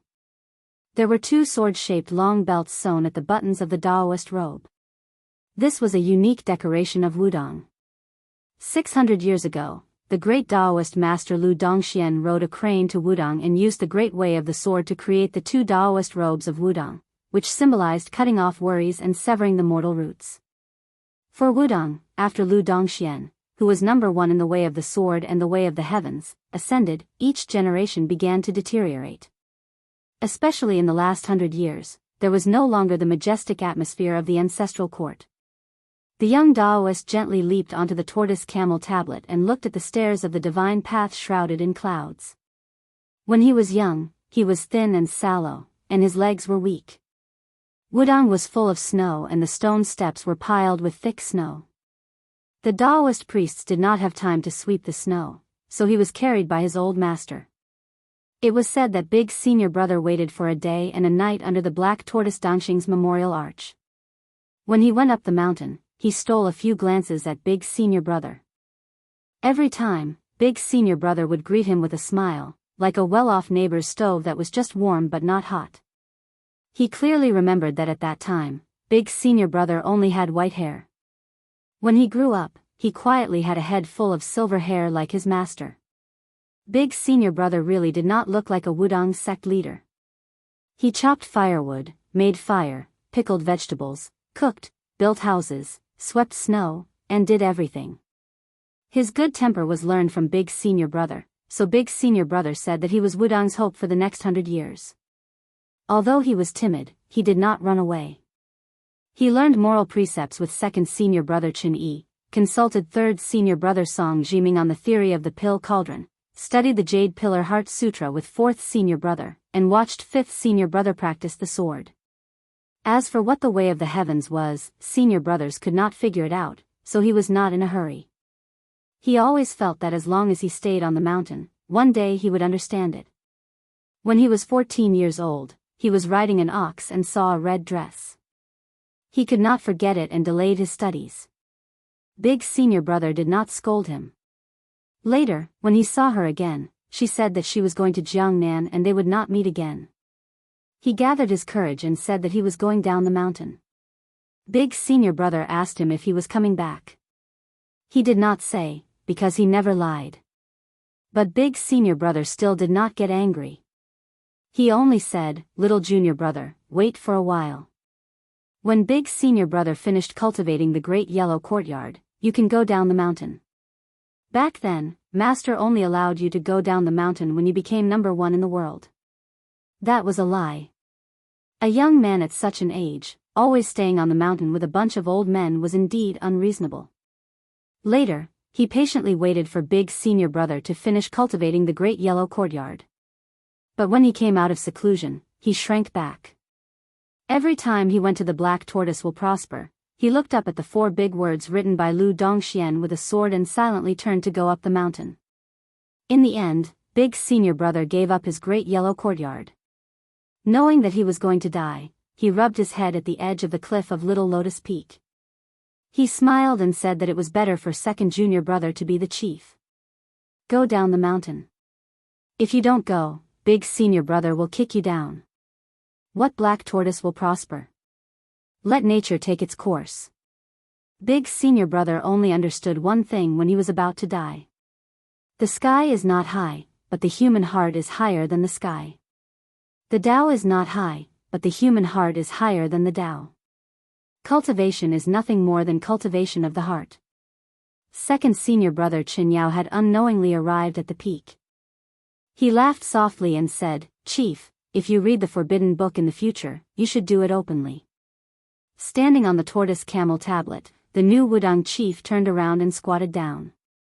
He asked with a bitter face, "Second Senior Brother, Big Senior Brother originally wanted you to be the chief. Are you angry with me?" The old Taoist Chen Yao laughed and said, "You want me to be the chief of Wudang? Big Senior Brother can think of that. It's obvious that you can't beat the 4 celestial masters of Mount Longhu in a fight, and you can't beat that Mr. White Lotus in a quarrel. Isn't this a disgrace to Wudang? Don't talk about me. Go ask Song Jiming and Yuxingrui, who would be willing to be the chief. If you say this to 5th Junior Brother, let's see if your little Senior Brother Wang won't chop you with his sword." Squatting on the tablet, Little Junior Brother rubbed his cheeks and sighed, "Second Senior Brother, I don't think I'm very good at fighting." Chen Yao, who had always been serious, joked, "Master said that the 5 of us together can't compare to you. Besides, our Wudang doesn't want to fight with others. Whether it's the imperial tutor or the feather-clothed minister, Wudang has never been interested in this since we established the ancestral court. For 1,000 years, Mount Longhu has been racking their brains to go to the capital, but we have refused to go to the capital every time. Ancestor Lu Dongxian has long made it clear that the place with the most vulgar qi in the world is the Imperial Palace, and we can't go there. Although the incense on the mountain is pitiful now, no one will starve to death. The mountains are clear and the water is beautiful, and everyone is blind. When those little Taoists see you, Martial Granduncle, some even have to call you Great Martial Granduncle, but when are they afraid of you? They just respect you. Who wouldn't be willing to help you herd cows? This can't be seen on Mount Longhu. The Celestial Master Residence is the Celestial Master Residence, and Mount Longhu is Mount Longhu. They are clearly separated, and they are not as harmonious as our Wudang Mountain. Eldest senior brother said in private that the principle at the foot of the mountain is that amiability breeds wealth. On the mountain, amiability breeds Tao. I think eldest senior brother's cultivation is high, but he can't beat me in reasoning since we were young. But I think this sentence is reasonable. The young chief said worriedly, I wonder how little senior brother Wang's Tao of the sword is going? Don't go to Wu family's sword tomb or Mount Longhu to fight. Sigh, little senior brother Wang's sword doesn't seek sword moves, but divine intent. Chen Yao comforted, fifth junior brother's Tao of the sword is the best on the mountain. He can't save people as well as eldest senior brother, but he's more powerful than eldest senior brother. Before he left, you gave him the deed of thorough comprehension. I believe that as long as fifth junior brother is willing to put in some effort, it will be greatly beneficial. Hong Shixiang, who was no longer called Martial Granduncle by the younger Taoists of Mount Wudang, said awkwardly, my deed of thorough comprehension was written blindly. At this moment, the dusk drums sounded in the mountain. The fog dispersed, and the scenery of the big and small Lotus Peak could be seen. Hong Shixiang stood up and looked into the distance. He was lost in thought. Chen Yao smiled and said, what's the harm in calling you chief? Are you no longer our little junior brother? So what if eldest senior brother passed away? Is Mount Wudang going to collapse? So what if Black Tortoise won't rise for 500 years? Are you no longer Hong Shixiang? When Shifu brought you up the mountain, he naturally had the idea that you would shoulder the burden of Mount Wudang's prosperity. But more than that, he just wanted you to be free and unfettered. Eldest senior brother was even more so.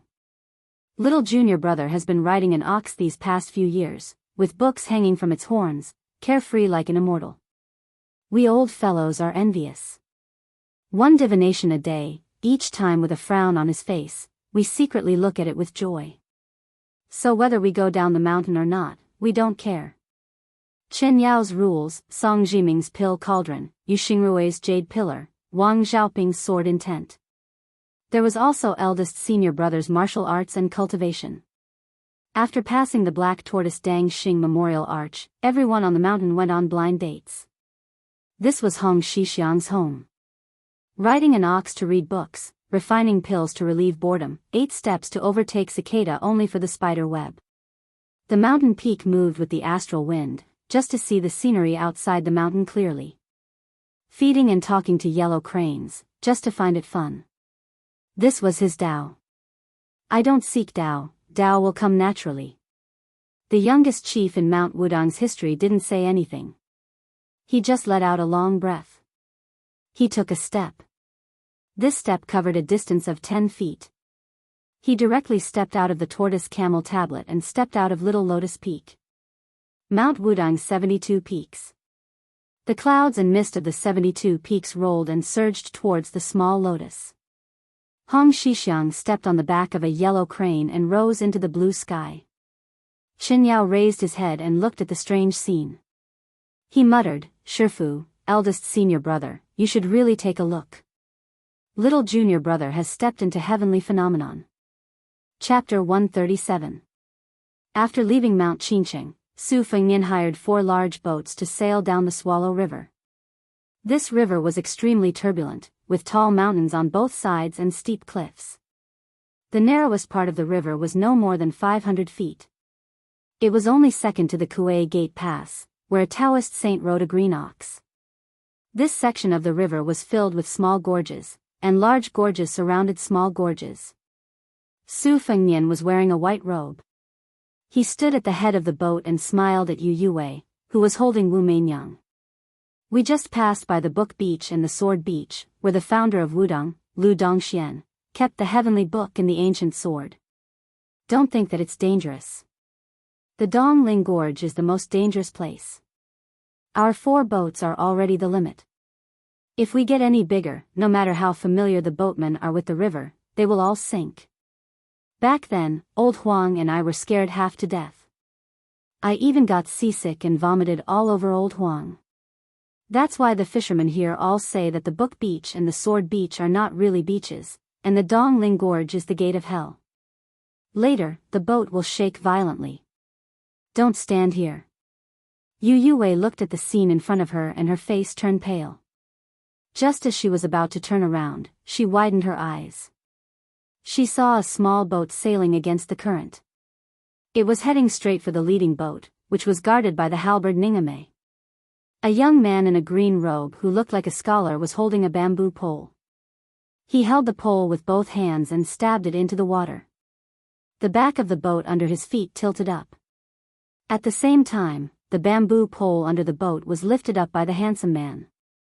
A dark green bamboo pole bent in a half-moon arc. On the other side, the boat was still standing. On the other side, the boat was flipped upside down by the bamboo pole. Was this green-robed man the Dragon King? The boatmen on the other 3 boats were scared out of their wits. The pole on the river shocked the world and made ghosts and gods cry. The boat under the green-robed man's feet smashed back into the water and drifted away. Su Fengnian widened his eyes and said to himself, "This skill is too overbearing." When they reached Xiong province, they were not far from the capital. The 6 kings of the imperial family all had their own fiefs. Except for the Duke of Huainan Zhao Ying, who hated war since he was young, the other 5 kings all had varying military power. Zhao, King of Jing'an, Zhao Heng, Zhao Sui, Zhao Sui. Zhao, Zhao, Ao. And. Zhao. Then. Zhao. King. Was king, and. Of his army. Back when General Gu Jiantang was summoned to the capital, he took off his armor and entered the capital alone. Most of his old subordinates were in the hands of these 2 powerful kings. The smoke of the spring and autumn war had yet to disperse, and the world had just settled down. It was a wise move to have the princes of the imperial clan take control of the country. No one in the dynasty had any objections to this. Only Su Shao, who was given the title of king with a different surname, had attracted criticism from the court. Back then, other than Gu Jiantang, who was expected to be stationed at the border, the civil officials and strategists wanted the king of Yan, who was not inferior to Su Shao, to move to Beiliang. But in the end, neither Gu Jiantang nor the king of Yan were able to lead their troops to the north. For example, Zhao Ying, the Duke of Huainan in Xiongzhou, and Zhao Sui, the Duke of Jiaodong in Liaoliao. For these 2 vassal kings, the imperial family was often punished, and many of their sons and grandsons were demoted to commoners. For example, the Duke of Yan Ci, according to the rules of the imperial family, he was not allowed to enter the capital. Even after the late emperor passed away, the current emperor refused to allow the Duke of Yan Ci to enter the capital. It was rumored that the Duke of Yan Ci prayed to the north, so much so that he vomited blood and fainted. He was bedridden for several months, and his filial piety made the northern scholars, who originally had a bad impression of this arrogant and ruthless Duke of Yan Ci, regret. In Magu's city of Xiong province, the prefecture overseer, governor, and a group of civil and military officials were all 30 li away from the city. It was a huge formation, just to welcome a person who was passing by Xiong province. The king of Huainan, Lu Ying, did not leave the city. According to the imperial clan and vassal laws, the princes of the imperial clan were not allowed to leave their fief without permission. Even if they went out of the city to visit the tombs of the province or went out of the city for a spring and autumn hunt, they had to submit a memorial to the prefecture overseer of the capital on behalf of the king of Yen before they could leave. Otherwise, the officials of the province would be heavily implicated. The king of Jiaodong had once tried to test the law, causing the prefecture overseer of Jinzhou to be removed from his position. The governor and other military officials were transferred away from Liao province, and their official ranks were demoted by 2 levels and sent to the border of the southern kingdom, under the jurisdiction of the king of Yan. The first article of the imperial clan and vassal laws was that the 2 princes were not allowed to meet. The king of Huainan, Lu Ying, was known for his adherence to the rules. He did not dare to cross the line of the imperial clan. Occasionally, his descendants would be punished for violating the rules, but the cultured and refined king of Huainan would not say anything. Fortune and misfortune came hand in hand. Lu Ying became the prince of the imperial clan who went to the capital to meet the emperor the most, and was rewarded generously. Dozens of Bailiang's lackeys, who were once famous in the Jianghu, surrounded a carriage. Among them, there was Fan Zhenhai, who had beheaded the lord of the Forbidden Villa with 1 strike. There was also Han Laozhan, the junior brother of the older generation's martial Dao grandmaster, Spear Fairy Wang Xiu. There was also the one-eyed dragon, Enchanting, who was known to be able to defeat all Vajra realm masters. The 300 heavily armored cavalrymen galloped like thunder. The prefecture overseer of Xiong province, Yao Baifeng, and everyone else bowed in reverence. The curtain was not lifted, and no one walked out of the carriage. Only a hoarse voice was heard, "Enter the city." Unexpectedly, no one dared to show the slightest bit of anger. One had to know that Yao Baifeng was the leading figure of the scholars of the 3 northern states, and he was also the head of the Yao clan of Xiong province. Back when Grand Secretary Zhang Julu was still in the Dehuang sect, he had consulted prefecture overseer Yao many times. The Yao clan had a total of 5 generations, and they were all second to none in Confucianism. The Yao clan's 5 heroes, from the first to propose the virtue of being informed, to the understanding of things, and then to the reasoning of things, were of the same origin. Together with the Zhu school's Confucianism of the Shangyin Academy in the south, they were known as the 2 champions of assisting the nation. The north and the south complemented each other, and they had always been favored and highly regarded by successive generations of emperors. Yao Baifeng had devoted his entire life to developing his family studies into national studies, and his students were all over the world. With such a transcendent status, he still lowered his head to the martial artist in the carriage who didn't even bother to show his face. It was no wonder that Confucianism had no backbone. More than half of the world's top 10 noble families had been eliminated by this butcher. Who wouldn't be afraid? What's more, at the advanced age of 60, he took in a concubine. The scholars of Confucianism only treated it as a moral essay and received a favorable comment from Yen Ryu. However, Butcher bluntly scolded him for being old and frivolous.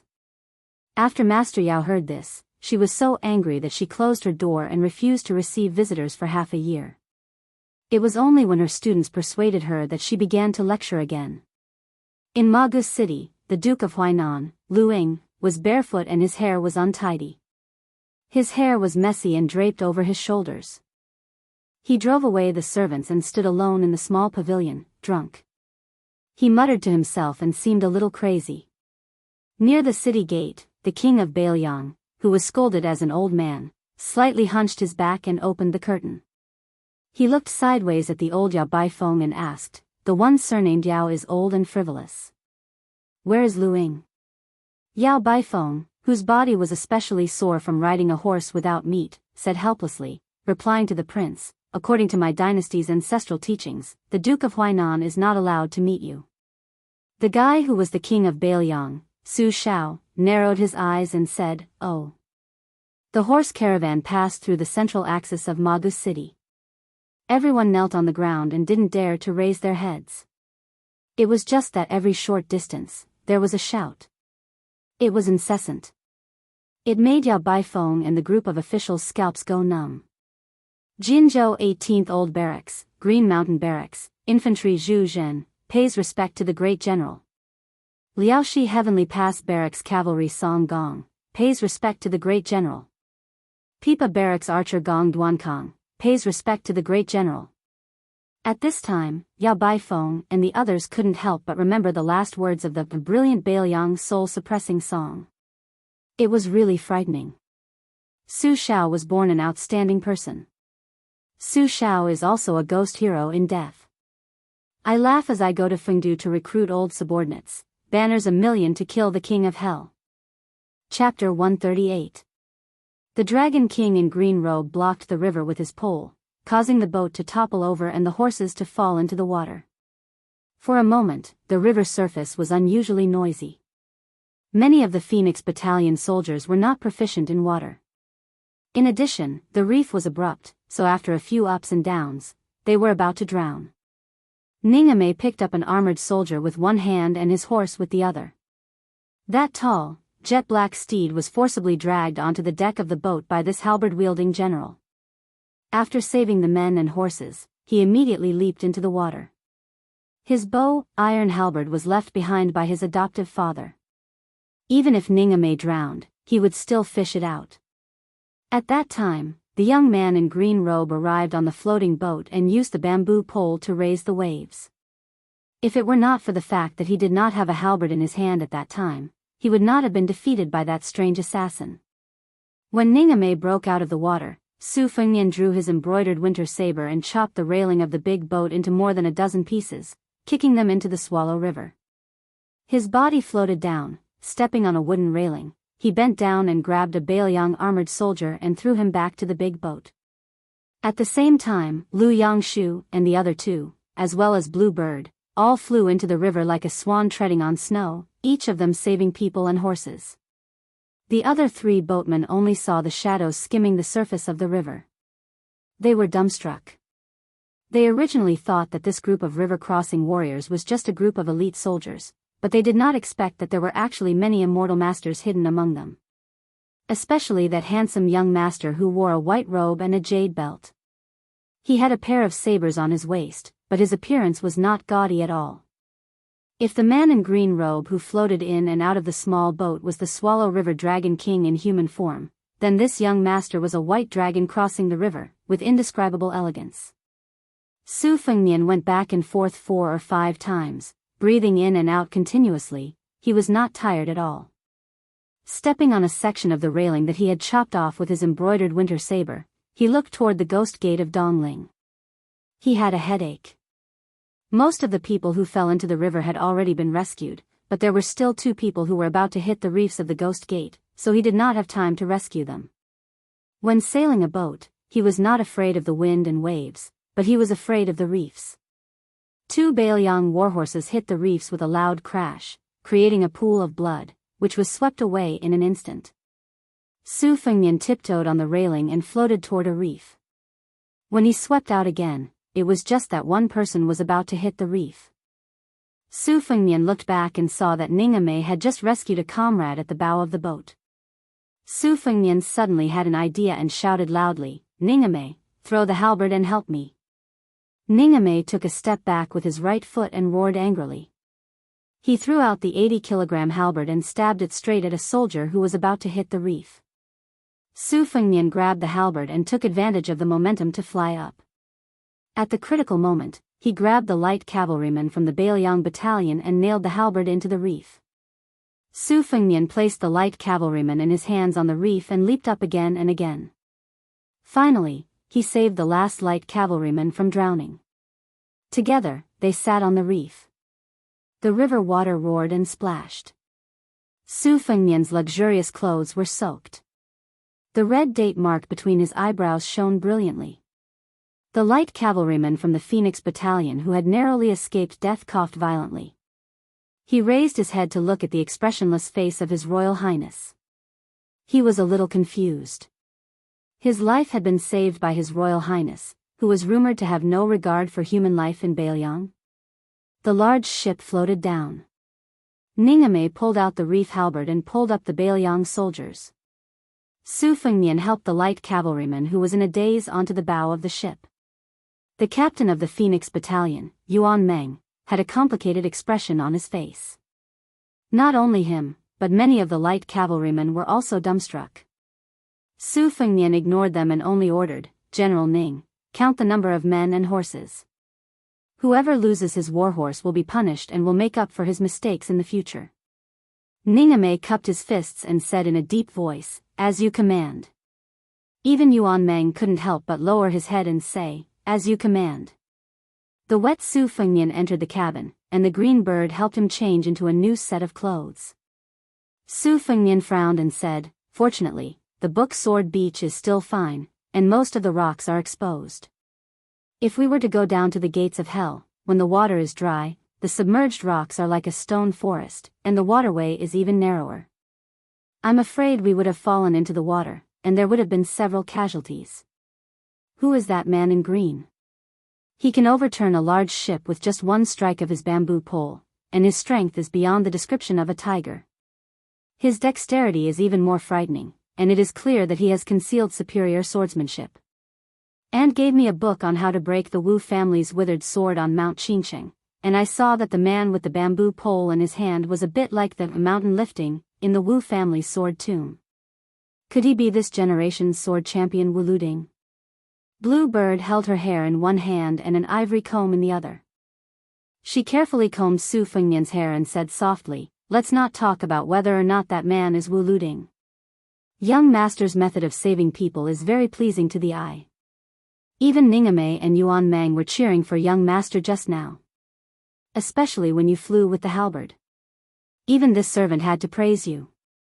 Su Fengnian lowered his head and looked at his red palm. He said self-deprecatingly, "Compared to overturning a ship with a single strike of a pole, my skills are far inferior. Unless the old god of swords, Li Chungang, is willing to help, no one can stop that guy who might be Wu Luding. They can only watch him leave on the ship. But to tell the truth, whether or not this move is the Sword Tomb's mountain picking, because of Gu Gu's 40 years of sword practice and the Wudang Mountain Riding Bull's teachings of a set of fist techniques, there is a phrase in it, 'The mountain is heavy as it is heavy, I use one tail to lift 10,000 jin.' It is really a coincidence, so when I saw it just now, I was able to comprehend it by analogy. This is actually a good thing. Sure enough, I have to hurry up and let Lu Qiantang practice with me." After the calamity, Dongling Gorge became even more strange. The mountain peaks were abrupt and rugged, and the river was narrow and winding. There were only 3 ships left in the gorge. They brushed past the reefs again and again. It was hair-raising. Su Fengnian once again stood at the bow of the ship. The 2 young Kuei were chasing and playing by his feet. It was unknown when the old man wearing the sheepskin fur coat appeared behind Su Fengnian. He laughed and said, "Young man, you have some experience in grasping people's hearts. If this old man did not know that the green-clothed swordsman was not one of your men, he might have suspected that you deliberately arranged this." Su Fengnian said unhappily, "I'm not that generous." Su Fengnian asked, "He really uses a sword?" The old god of swords nodded and said, "How can this old man not know whether or not he uses a sword? Those who come from the Wu family's sword tomb have the unique pedantic smell of withered swords. It's just that this young swordsman has taken a path of the sword that the Wu family's sword tomb is unwilling to take. In the future, his achievements will be greater than those of the previous generations. The prerequisite is that he can pass the Dongyue sword pool and Dong Tai. If he passes it, it won't be difficult for him to enter Heavenly Phenomenon from the Xian finger stage. If he doesn't pass it, the withered sword will be a real withered sword. How about that move, mountain toppling? Are you scared? Why don't this old man teach you the move, sea overturning? Aren't you tired of carrying 2 swords? How about you lend one to this old man? If you do, this old man will immediately let you see the scene of a sword going against the flow of a great river." Su Fengnian sneered and said, "Don't even think about it." The old man picked his ear wax and curled his lips. How can such a coward achieve great things? Su Fengnian said to himself, "What is Wu Luding trying to achieve with this pole?" Li Chungang said impatiently, "Kid, are you stupid or stupid? Isn't it just to make a name for yourself in the martial world? Otherwise, why would Wang Xianji call herself the second in the world? Why would Dong Tai use a peach blossom branch to make mischief? With a name, it would be perfectly justifiable for him to fight with others. Otherwise, who would be willing to deal with a nobody? When this old man was young, no matter who he was up against, he would chop melons and vegetables. Wasn't that just because he was swayed by his emotions and wanted to make a name for himself? Later on, when he got older, he lost his competitive spirit. This old man, Qi Xuanzhen, was really hateful. He talked about swords with him and caused this old man's state of mind to be in a mess. Not only did he fail to step into the realm of earth immortals, even the realm of heavenly phenomenon was close. One of his arms was chopped off and he was suppressed under the tide listening pavilion. Kid, be more polite to this old man in the future. There are only about 10 heavenly phenomenon experts. It's just a pair of hands. Su Fengnian stretched out his arm and let the snow-white spear falcon land on his arm. He took out the small bamboo tube and pulled out the secret letter. He was stunned. Old Manly had just said that he was one of the few heavenly phenomenon masters, and now he was tilting his head to peep without any demeanor. Su Fengnian did not mind. Li Chungang was also stunned, and then he clicked his tongue and said, "Giving Wang Zhonglo to your great yellow court was a losing deal that risked his life," this old man had already expected. It's just that new chief called Hong Shixiang did not even care about the Vajra finger and the 4th level of the profound realm, and he's already heavenly phenomenon in one step. Kid, don't play dumb with this old man, tell me the truth. Can this be trusted? Su Fengnian said emotionally, if it was someone else, I wouldn't believe it. But for someone who rides a bull, I believe it. Li Chungang looked at the river surface and said absent-mindedly, isn't this what Qi Xuanjin did back then? 20 years of cultivation stagnant. Once he comprehended, he became a celestial phenomenon. In another 10 years, he would become an earth immortal.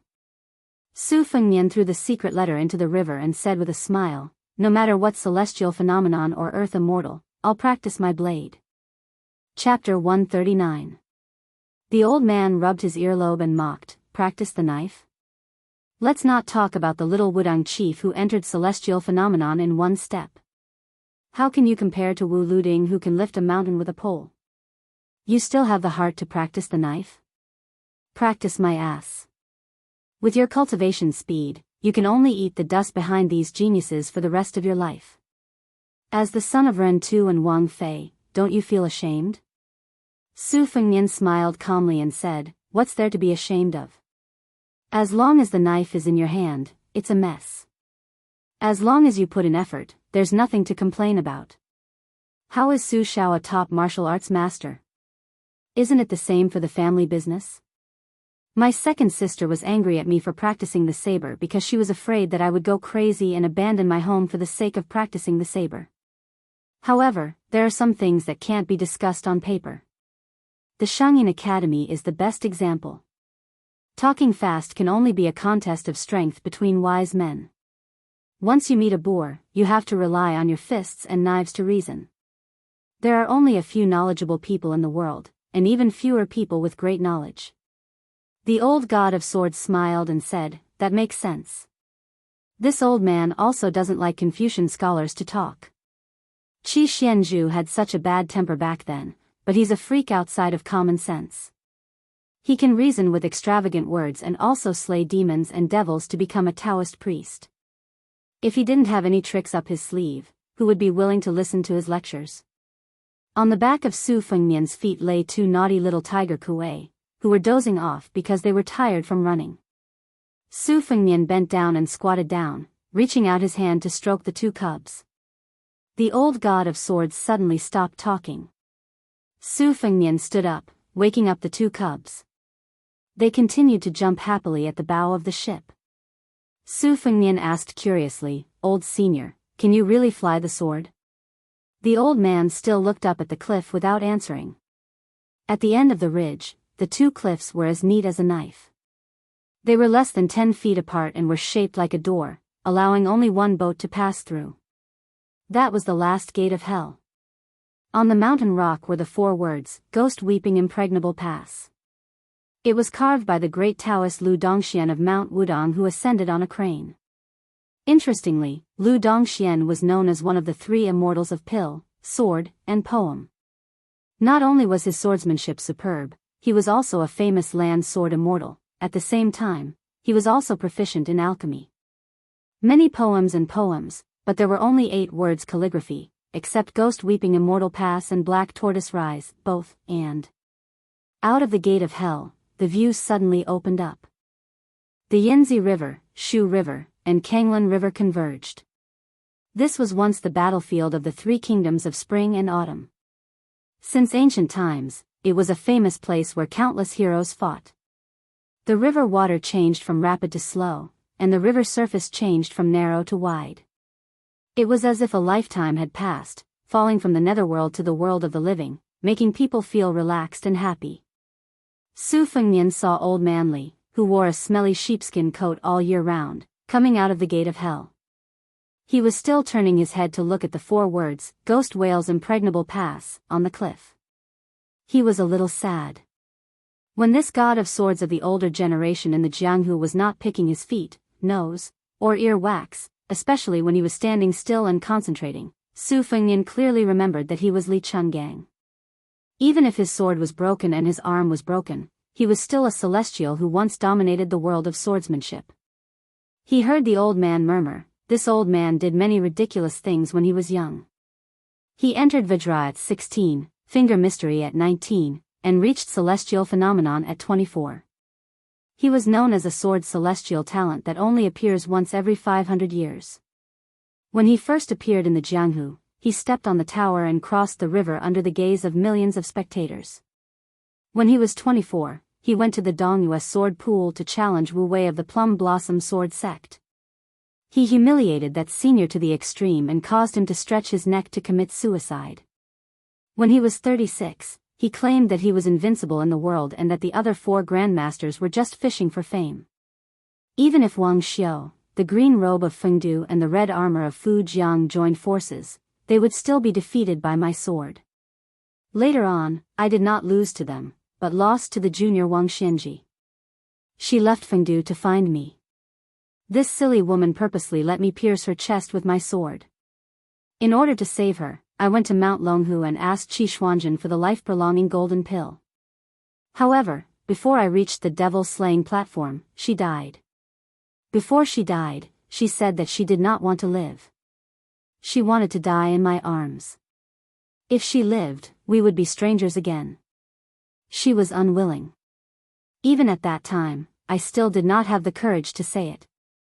Without her, 1 sword, 2 swords, 100 swords, 10,000 swords, so what? This gate of hell was the place where I first met her. At that time, I could already fly with my sword, but she was just a silly girl who had not yet learned martial arts. Later on, how she became the green robe of Fengdu, and why she became the green robe of Fengdu, I do not know. I only know that we will never meet again in this life. All kinds of glory and disgrace, all kinds of things, are like smoke in the wind. I like little Jiang because I feel sorry for her.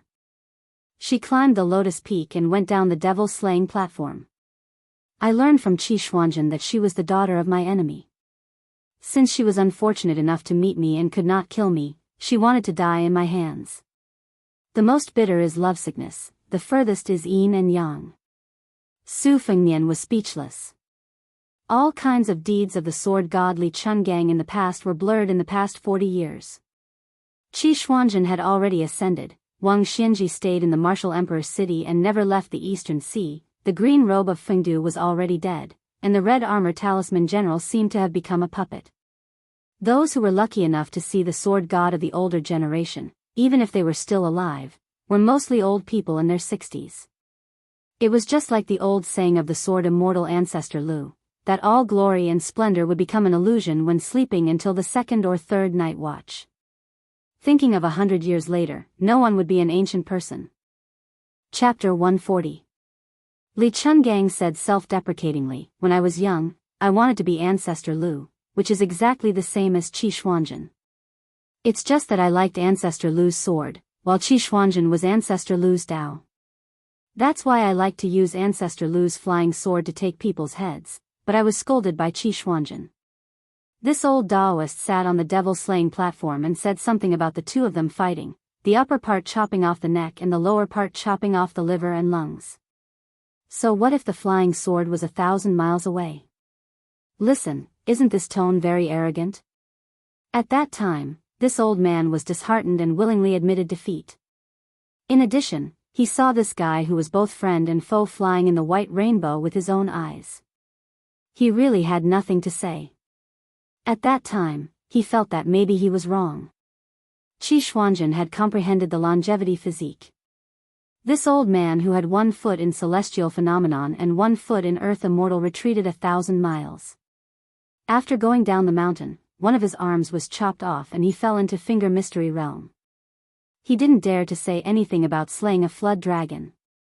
However, after all these years under the tide listening pavilion, he understood a simple truth. Hey, Qi Xuanjun, this old urchin, deliberately misled me. Su Fengnian sighed softly. The ship no longer swayed when it entered the river. Back then, it was an eye-opener for him and old Huang.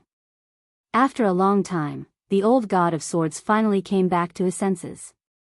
When he was ready to turn back, he saw Jiang Ni, who was vomiting all the way out of the cabin.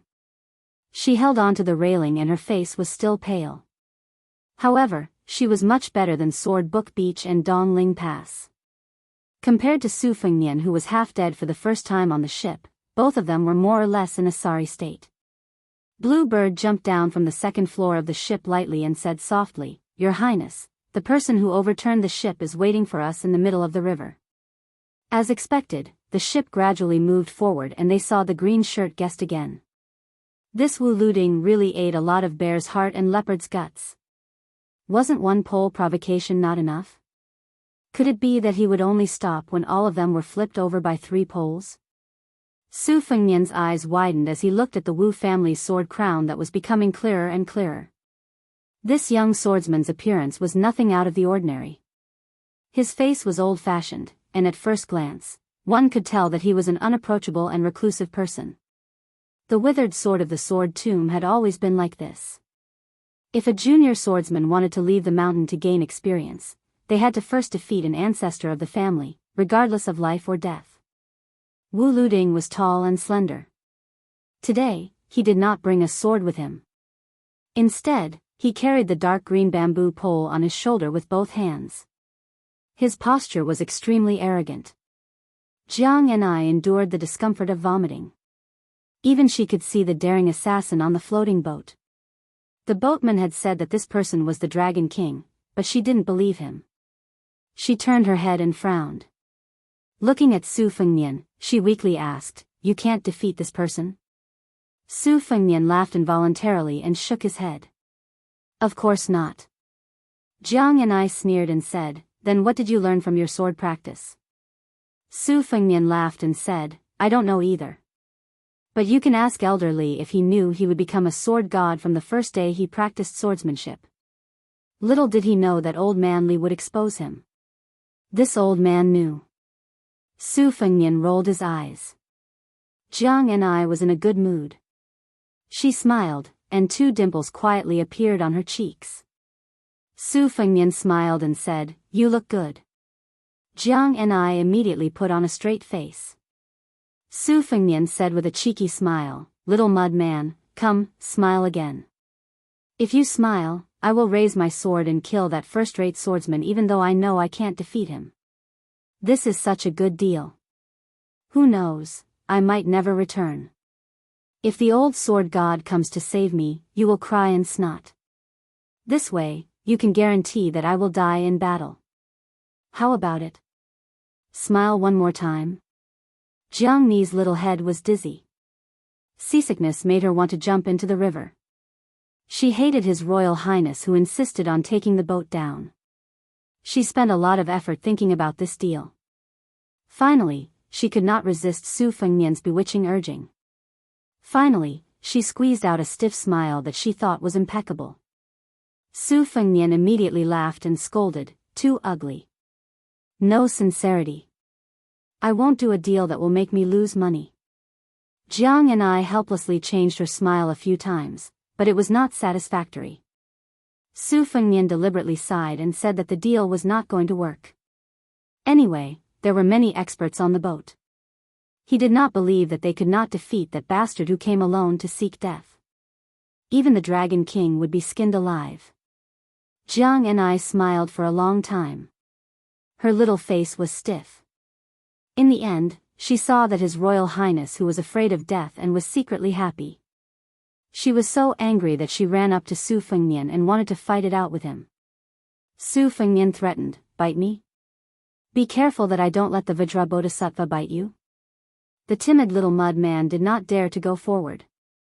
He widened his eyes, hoping to use his gaze to cut Su Fengnian to death. Su Fengnian held his stomach and laughed. After laughing, he turned around with a serious expression. For the first time, he held his saber with both hands and prepared to float out of the boat. He really wanted to fight that pole-wielding Wu Luding. Su Fengnian was just about to rush out of the boat.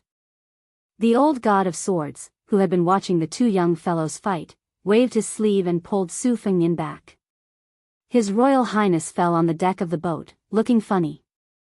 Jiang and I finally smiled knowingly. The old god of swords was in a daze. He looked at the vexed Su Xiaoshu and then looked at the smiling Jiang and I. Back then, when they met by chance, he crossed the river with his flying sword and recited poems. She was lying on the railing of the boat with the same smile. That year, it was the time when the youngest and most dazzling sword genius, Li Chungang, was the most high-spirited. It was also the age when that silly girl was the most naive and innocent. When they brushed past each other, he only pursued the great way of the sword and did not miss it. She, on the other hand, foolishly missed it for the rest of her life. The old god of swords silently recited the poem from back then. When I forged 3,000 blades, a jade dragon howls when I open the box. The spirit in my hand is 3 feet of ice, a snake of divine will on the rock. The old god of swords stretched out his only arm and said softly, "Su Fengnian, lend this old man a sword." "Just a sword." Su Fengnian was stunned. Li Chungang muttered, "I owe you a sword." Su Fengnian gritted his teeth and pulled out embroidered winter. He threw it above the river as if he wanted to throw it to the green shirt on the small boat 1,000 feet away. The old god of swords, who was facing Jiang and I, looked at her one last time. Back then, he said that the little clay figurine in Su Xiaoshu's mouth looked like the king of Bailiang's concubine. In fact, it was not completely true. She looked more like the girl who liked to wear green clothes. Li Chungang smiled and floated out of the boat upside down. He raised his head and laughed heroically, "Little green robe, look at this sword of Li Chungang."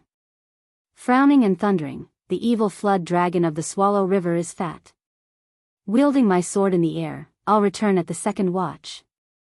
With his back facing the small boat, the green shirt, the sword crown, and the embroidered winter knife were gone.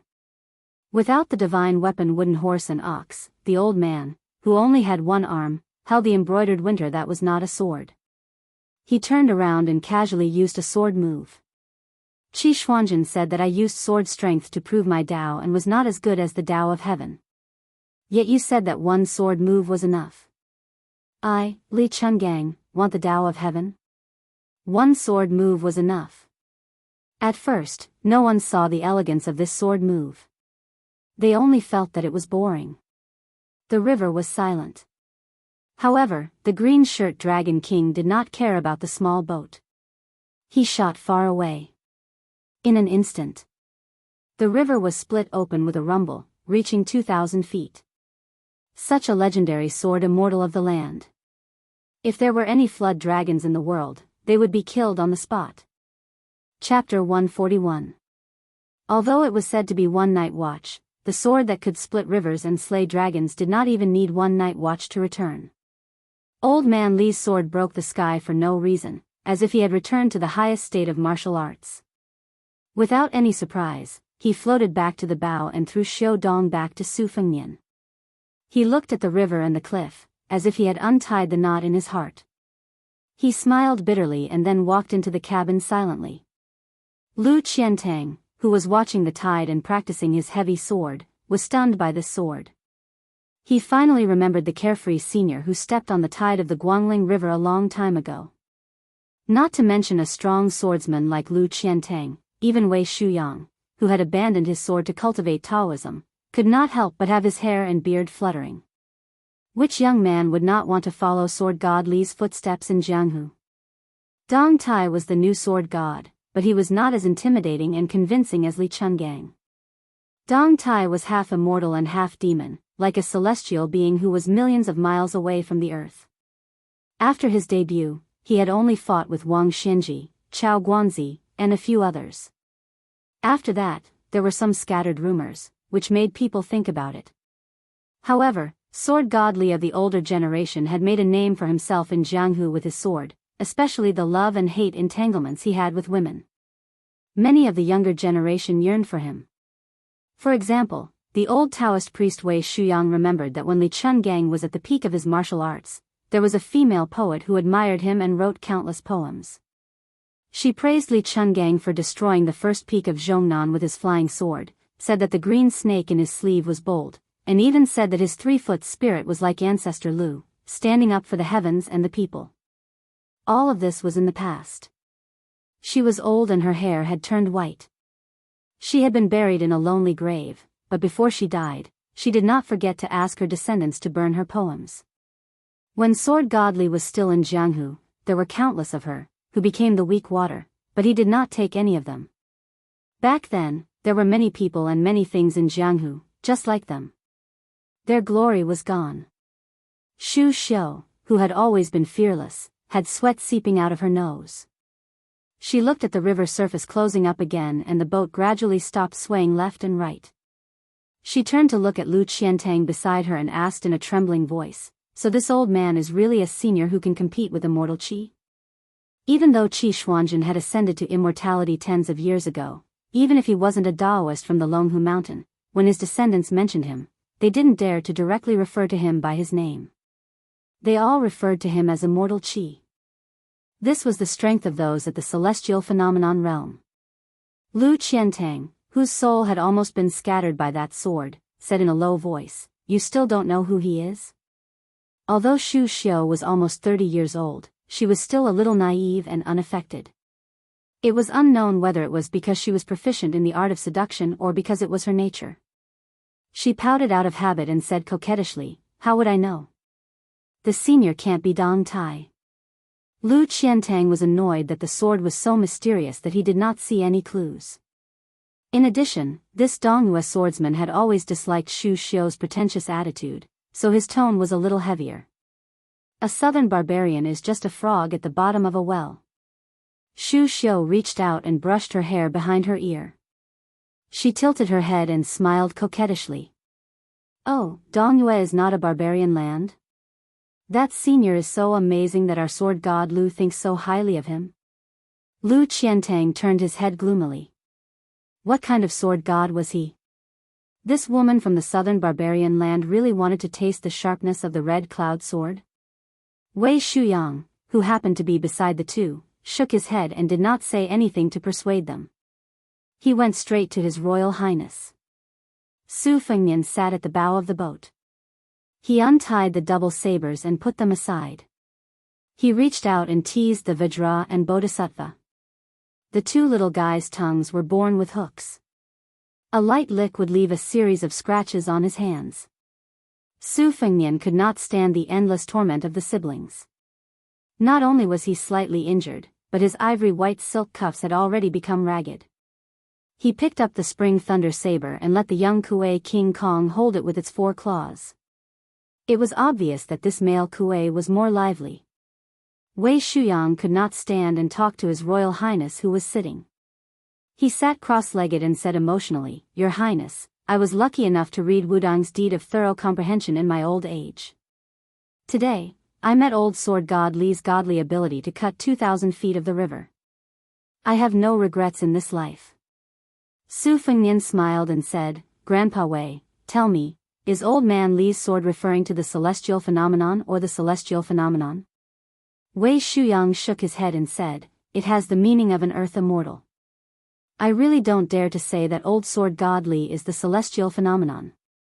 Su Fengnian leaned against the wooden wall and joked, "Won't this sword be able to break through hundreds of armors? If 2 armies are facing each other and there are 3 or 4 old men Li who take the lead to attack, how can the battle be fought?" Wei Shuyang smiled and said, "Your Highness, how many sword gods Li have there been in Jianghu in the past 100 years? How many celestial phenomenon realm masters are willing to be bound by military law? Being trapped in the army is not suitable for cultivation." Su Fengnian nodded and said, "Indeed, who can trouble Wang Xianji Dong Tai to charge and break through the enemy's lines? During the Spring and Autumn War, I heard that the royal uncle of Western Shu, who had outstanding swordsmanship, did not hesitate to sacrifice himself to fight the enemy and killed 600 steel cavalry. However, he could not fight against the following steel cavalry and died in the crossbow formation. The Jianghu of martial artists is like the Yangtze River from before. Under the water, there are hidden reefs and teeth protruding. On the water, there are peaks competing with each other. As for who can be as unreachable as Lu Dongxian, it is even more of a skill. And the army, which was all for the sake of war, became the vast body of water that we were in. Hundreds of rivers and thousands of streams converged. Unless it was a famous general like Su Shao who became a lonely island, otherwise, no matter how capable you were, you would fall under the thousands of troops. Before Su Shao led the army to trample on the pugilistic world, martial artists and soldiers despised each other. It could not be said that they were superior. Now, the pugilistic world really did not have the confidence to challenge the army. Mount Longhu was conferred the title of the chief of the world's Taoist sections. The two Zen temples produced a black-clothed monk who was friends with His Majesty. Only then was the decline of Buddhism restored.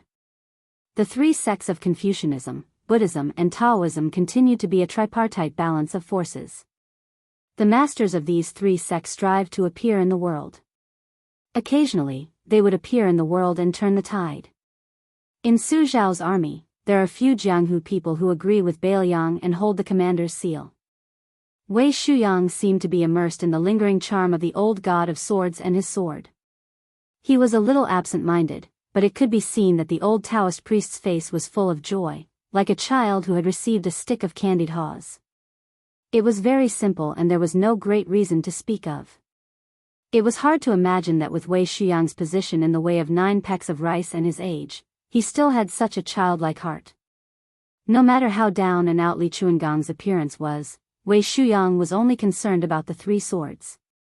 The water droplets formed a line to break the water armor, the small umbrella as the sword, the immortal kneeled down with 1 sword, and today's fairy sword. In the old Taoist priest's opinion, it was truly worthy of the poetic comment of a bold green snake on the sleeve.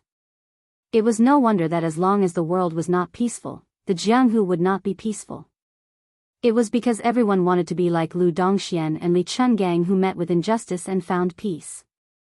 Jiang Enai was not confident that he could win against the 2 young strange beasts. He felt that the scenery of the river that he was obsessed with before was not so beautiful anymore.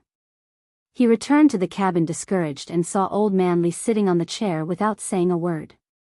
While he was half asleep and half awake, Jiang Enai picked up a secret manual and looked at it absent-mindedly for a while. He asked softly, "Are you planning to teach him how to use the sword?" Li Chungang raised his eyelids and laughed. "There's no harm in teaching him a few small tricks.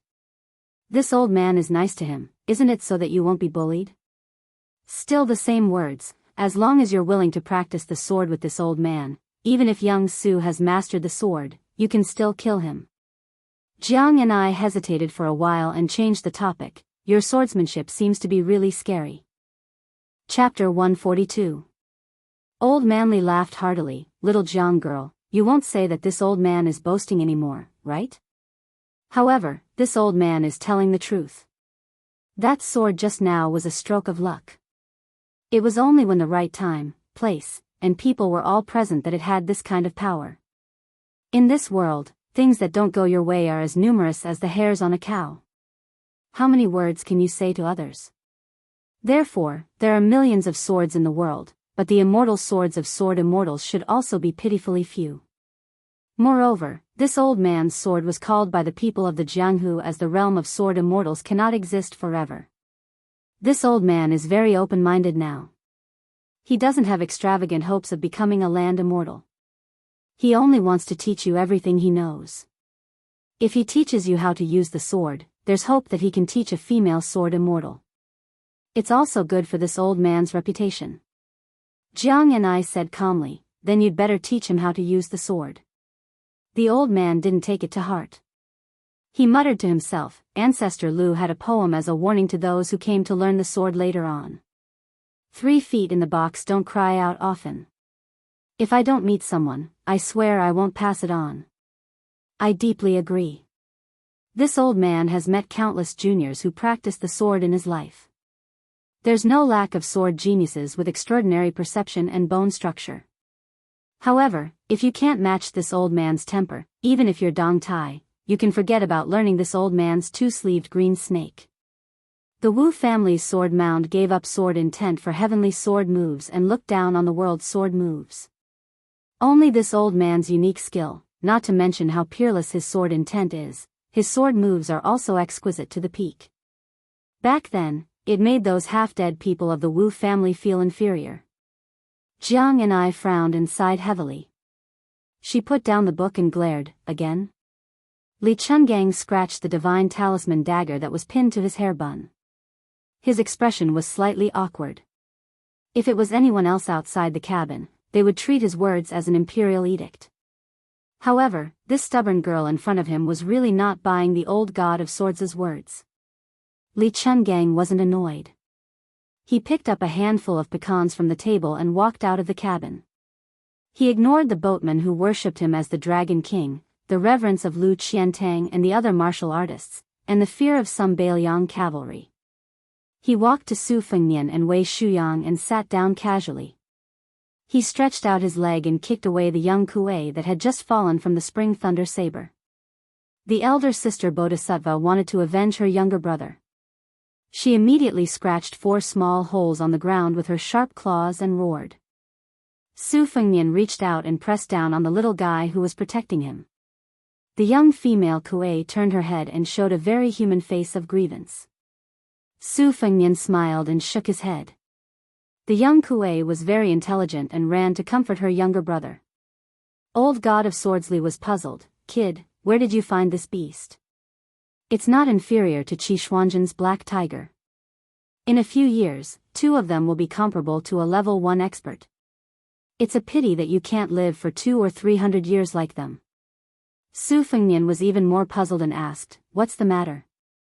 The old man casually threw the pecans in his hand on the deck and said in an old-fashioned manner, Kid, that morning in the Qingyang Palace, I saw your 3-legged cat saber technique. It was really an eyesore. Take out the embroidered winter saber with a thinner blade and do as this old man said.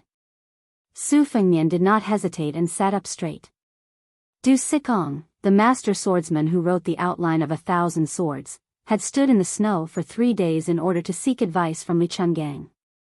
Su Fengnian was not a pretentious person who put on airs and immediately took out the embroidered winter saber with a blade as thin as a cicada's wing. The embroidered winter saber was slender and thinner than the spring thunder. Using it to practice saber was a test of one's mastery of saber strength. A slight difference in saber strength would result in a huge deviation. Later, White Fox lent him the spring thunder. Presumably, half of it was because she saw through Su Fengnian's deliberate concealment of the left-hand saber, and the other half was because the spring thunder was more suitable for the overbearing heavy saber. Su Fengnian had a solid foundation in the Great Yellow Court. Moreover, he had not practiced saber for a year for nothing, nor had he read all the martial arts secret manuals for nothing. He was almost considered to have reached a higher level in martial arts. When he used the spring thunder, they could complement each other and complement each other. Su Fengnian had put in a lot of effort, which meant that he had tacitly acknowledged Idiot Su as his friend and confidant. Su Fengnian pulled out the embroidered winter saber. Seeing the old god of sword remain silent, he asked in a low voice, and then? Wei Shuyang was even more cautious. The person beside him was old god of sword Li. Although Li Chungang was defeated by Wang Xianji and Wei Shuyang abandoned his sword to cultivate in the mountains out of anger, in the eyes of his generation, no matter how powerful Dong Tai was, he was not as impressive as the old god of sword Li. You, Dong Tai, defeated god of sword Li? How could you call him god of sword if you didn't even defeat him? Li Chungang yawned and asked Su Fengnian to hang the saber at a fixed height. He said impatiently, Kid, try to flick the saber with your finger and see if you can break the walnuts on the floor. Su Fengnian adjusted his breathing, squinted his eyes, and stretched out his finger. With a crisp, ding, sound, Wei Shuyang, who was watching attentively, saw the embroidered winter saber curve in an arc. Unfortunately, it was still a finger's length away from the walnuts on the floor. Su Fengnian was not discouraged. His finger brushed lightly on the saber, found a point, and flicked it. The embroidered winter saber curved like a full moon. With a ding and a bang, it smashed a walnut in an instant, leaving a mark on the floor of the boat. Wei Shuyang subconsciously wanted to stroke his beard, but he suddenly realized that old god of swordly was present. He did not dare to act rashly. However, the old Taoist was very impressed with his Royal Highness's flick of the saber. Although the embroidered winter saber was thin, not everyone could flick it with such tenacity. Old Manly supported his cheek with one hand and continued, "Next, try to crush the walnuts, but don't leave a mark on the floor."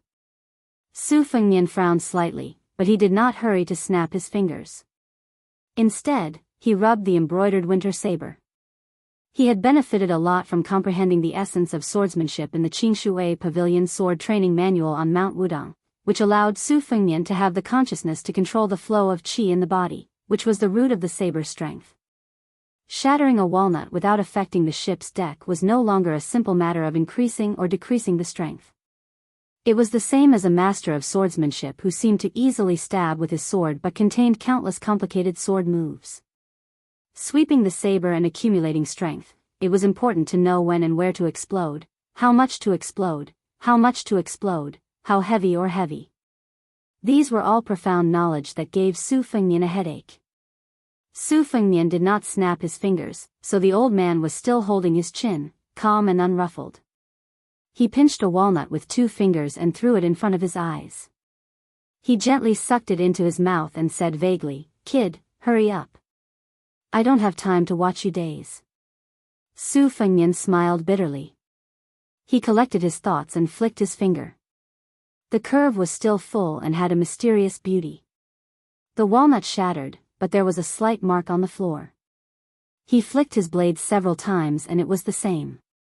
The old god of swords said with disdain, "You read the 1,000 Sword Grass Compendium for nothing. Is this how you listen to books? What a waste of little Zhang's saliva." Su Fengnian closed his eyes and recalled the scene of the water droplets turning into swords. The old man stood up and patted his butt. He sneered, "When you succeed, stack up 2 walnuts again. Remember to smash the bottom walnut. The floor of the boat and the top walnut must be intact." However, this old man reckons that with your terrible perception, not to mention the latter, even a small matter like this would be difficult. If you can't do it, then don't practice the saber with Lu Qiantang. Su Fengnian remained silent and racked his brains. The old god of swords probably felt that this fellow was too similar to the Wu family's sword master. He was in a bad mood and walked into the cabin without looking back. Wei Shuyang quietly left the bow of the boat so that no one would disturb him. He sat there until dusk and then until moonlight. Yu Wei went to put on a coat for Su Fengnian in the middle of the night. Su Fengnian only pointed at the shattered walnuts on the floor. Yu Wei immediately went to get another handful and piled them in front of him. In the early morning, the old man came to the bow of the boat with sleepy eyes and saw Su Fengnian in a daze. He went closer to take a look. This kid changed the winter to spring thunder? And on the floor in front of him, there were 3 walnuts? Several red carps leaped out of the river. This was a common sight in large rivers. The old god of swords turned and left. After walking far away, he muttered to himself, "Good kid, the carp has jumped over the dragon's gate. I made a mistake this time." However, this old man wants to see how many times you can jump over the next 10 years. Chapter 143. The 2 young Kuei were curled up and sleeping soundly at Su Fengnian's feet, looking charmingly naive. They were easy to raise and could easily be thrown into the river to feed on the carps in the river. When they were done eating and playing, they stretched out their oars and easily boarded the boat with their hook-like claws. Su Fengnian, who was about to get up, looked up and saw the old god of swords walking back. Su Fengnian had a good memory, so good that Su Wishang said that his only advantage was that he could remember things. He could read 10 lines at a glance and almost never forget anything he saw. Wudang's previous chief Wang Zhongluo's Da Huang Ting formula, Bull Rider's deed of thorough comprehension, Qingshui Pavilion's sword training record, 7 or 8 books of the Jade Pillar mental cultivation method, Du Sitsong's Thousand Swords Grass Compendium, Forbidden Villa's whale killing sword, and the 3 secret manuals of the Qingyang Palace. He had read a lot of them after climbing up and down the tide listening pavilion for so many years, but unfortunately, most of them were careless and not attentive. Su Fengnian had a particularly deep memory of them. However, when he was practicing the blade, the white-haired old man only led this Su Fengnian of His Royal Highness over the threshold before laughing out loud. Later, in the Qingyang Palace, his aunt suggested that Su Fengnian first practice 50 moves to the peak, which could be considered a small path to success. But here came the problem. Su Fengnian had not reached the second pin, so he could not assess the hundreds and thousands of martial arts in the world from a strategically advantageous position. He read too many books, which instead became a hindrance to his cultivation. Until Li Chungang came up with the difficult problem of breaking walnuts with a flick knife, it was like tearing a thin crack in the fog. Su Fengnian was no stranger to this problem. When State Preceptor Li Yishan taught Su Fengnian the 15 ways of Zhongzheng, he liked to use his new Go rules to break them. Su Fengnian sat in boredom until dawn, during which time he successfully flicked the walnuts into fine powder with the embroidered winter knife.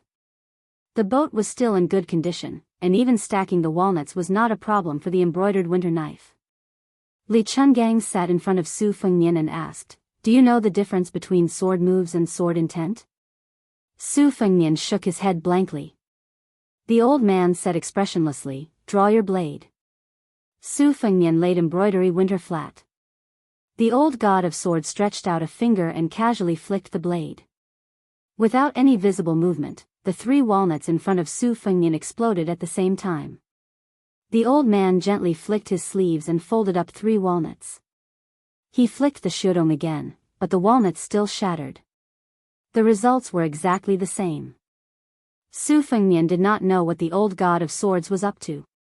Seeing Su Fengnian's puzzled expression, Li Chungang sneered, "Try placing the spring thunder under the winter embroidery."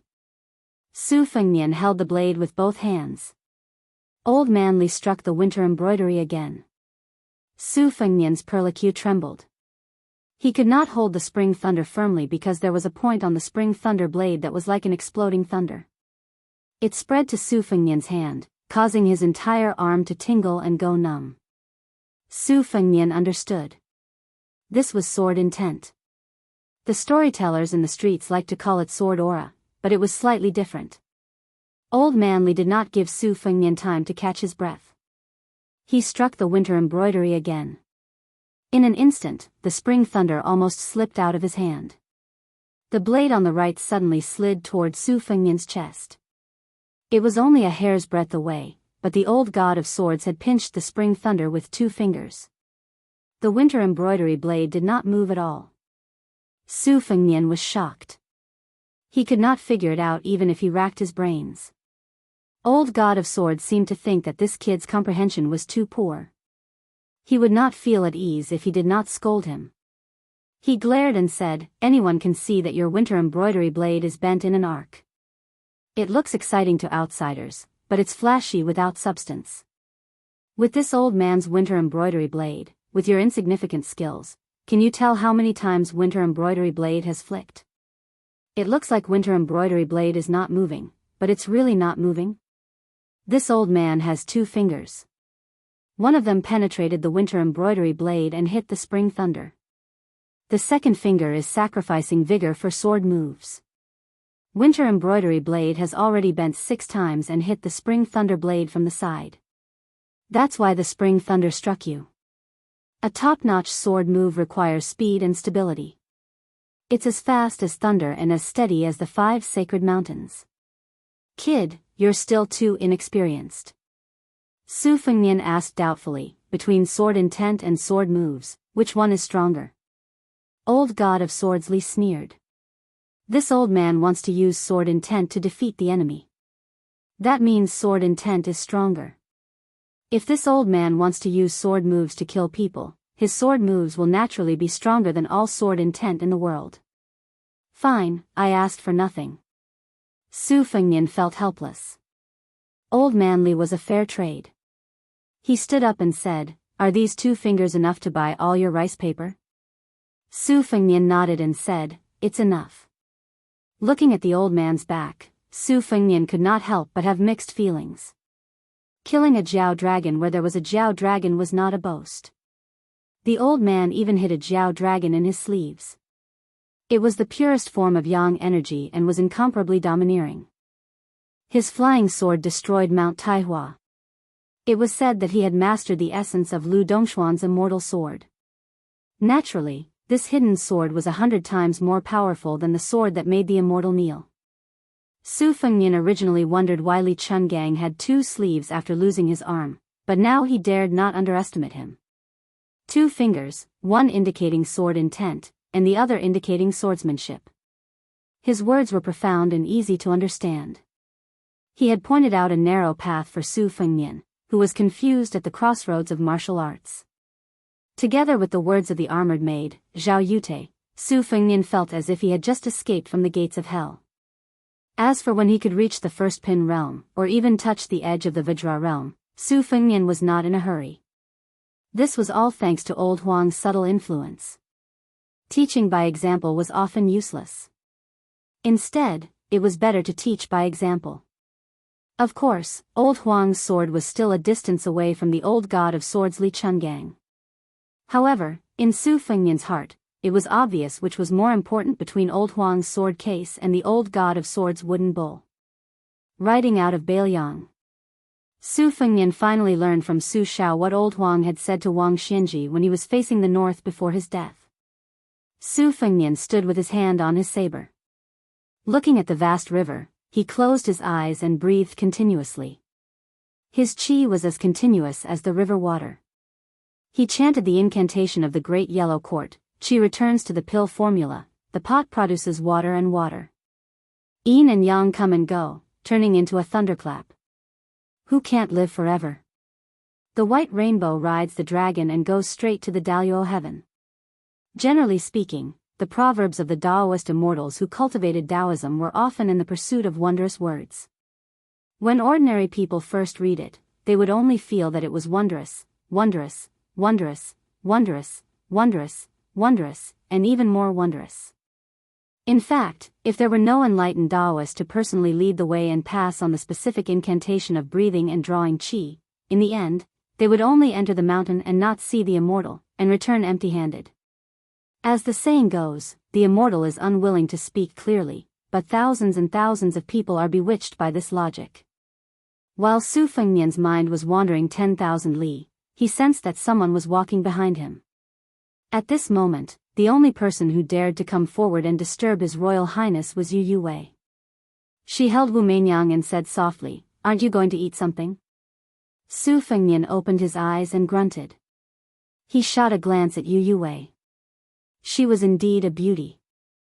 It was a pity that ancestor Lu had long left behind a poem to warn the later generations. The body of a 16-year-old beauty was soft and limp, her waist was like a sword that could cut ordinary men. Although her head didn't fall, she secretly caused her husband's spirit to wither. Su Fengnian felt very helpless about this. He wasn't an inexperienced flower. From the time he went up the mountain to practice his blade to the time he went down the mountain, he had always been able to remain calm. This kind of composure was evident. During the meal, only Su Fengnian, the old god of swords, and Wei Shuyang were sitting at the table. Li Chungang chewed on a piece of flatbread and remembered something. He said casually, although this old man avoided that Wu family swordsman, he can come back later. It's very likely that his realm is one level higher. That sword move, you bunch of idiots only watched for fun. That fellow, on the other hand, can comprehend something that will be of great benefit to his sword cultivation. Su Fengnian's face stiffened. He fiercely took a bite of the bun.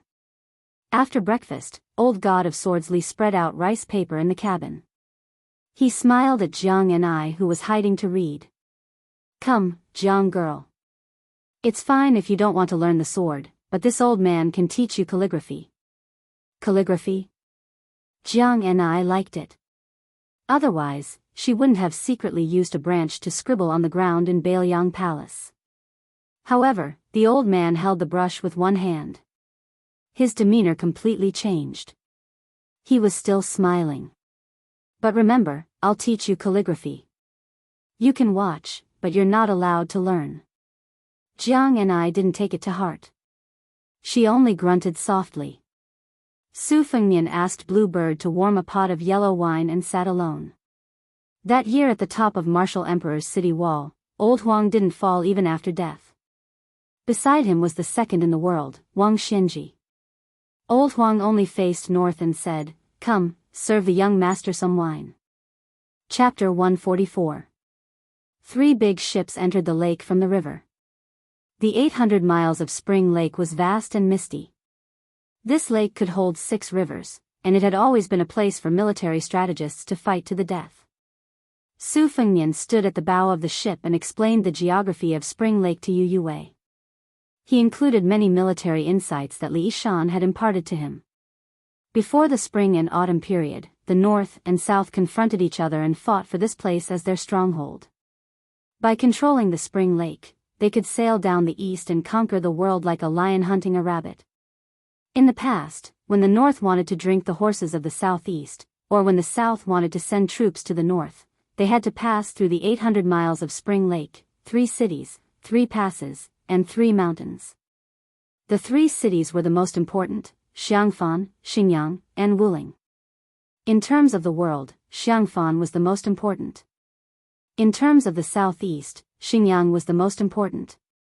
In terms of our prefecture, Wuling was the most important. Xiangfan was always said to be the backbone of the world. When the 3 kingdoms were fighting here, Wang Mingyang, an old minister of West Chu, accepted the order and became the governor of Xiangfan. He resisted Su Zhao's 100,000 soldiers and defended for 3 years. When West Chu was destroyed and West Shu was forgotten, this scholar from Shangyin Academy still refused to surrender. The city ate people and Wang Mingyang personally cooked his wife and children. 3 years later, the city was breached and less than 10,000 people were left in Xiangfan. It became a ghost city. It was said that 10 years after the city was breached, there were still hundreds of thousands of wandering souls that refused to leave the city and howled every night. The dynasty had no choice but to send the Taoist master of Longhu Mountain to Xiangfan to set up the great Zhou Tian ceremony. The number of sacrificial offerings reached a shocking number of 36,500, which was an unprecedented feat. This battle allowed Wang Mingyang to win the title of the #1 defender of the spring and autumn period. Even Su Xiao admired him. Wang Mingyang was a famous person, but he dragged 200,000 people down with him. Even after 1,000 years, Wang Mingyang would still be a controversial figure. Yu Wei was frightened. "We're not going to Xiangfan, are we?" Su Fengnian had recently been habitually flicking his fingers. He probably did it thousands of times in a day.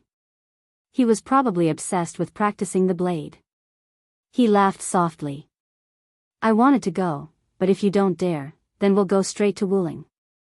Yu Wei shook her head.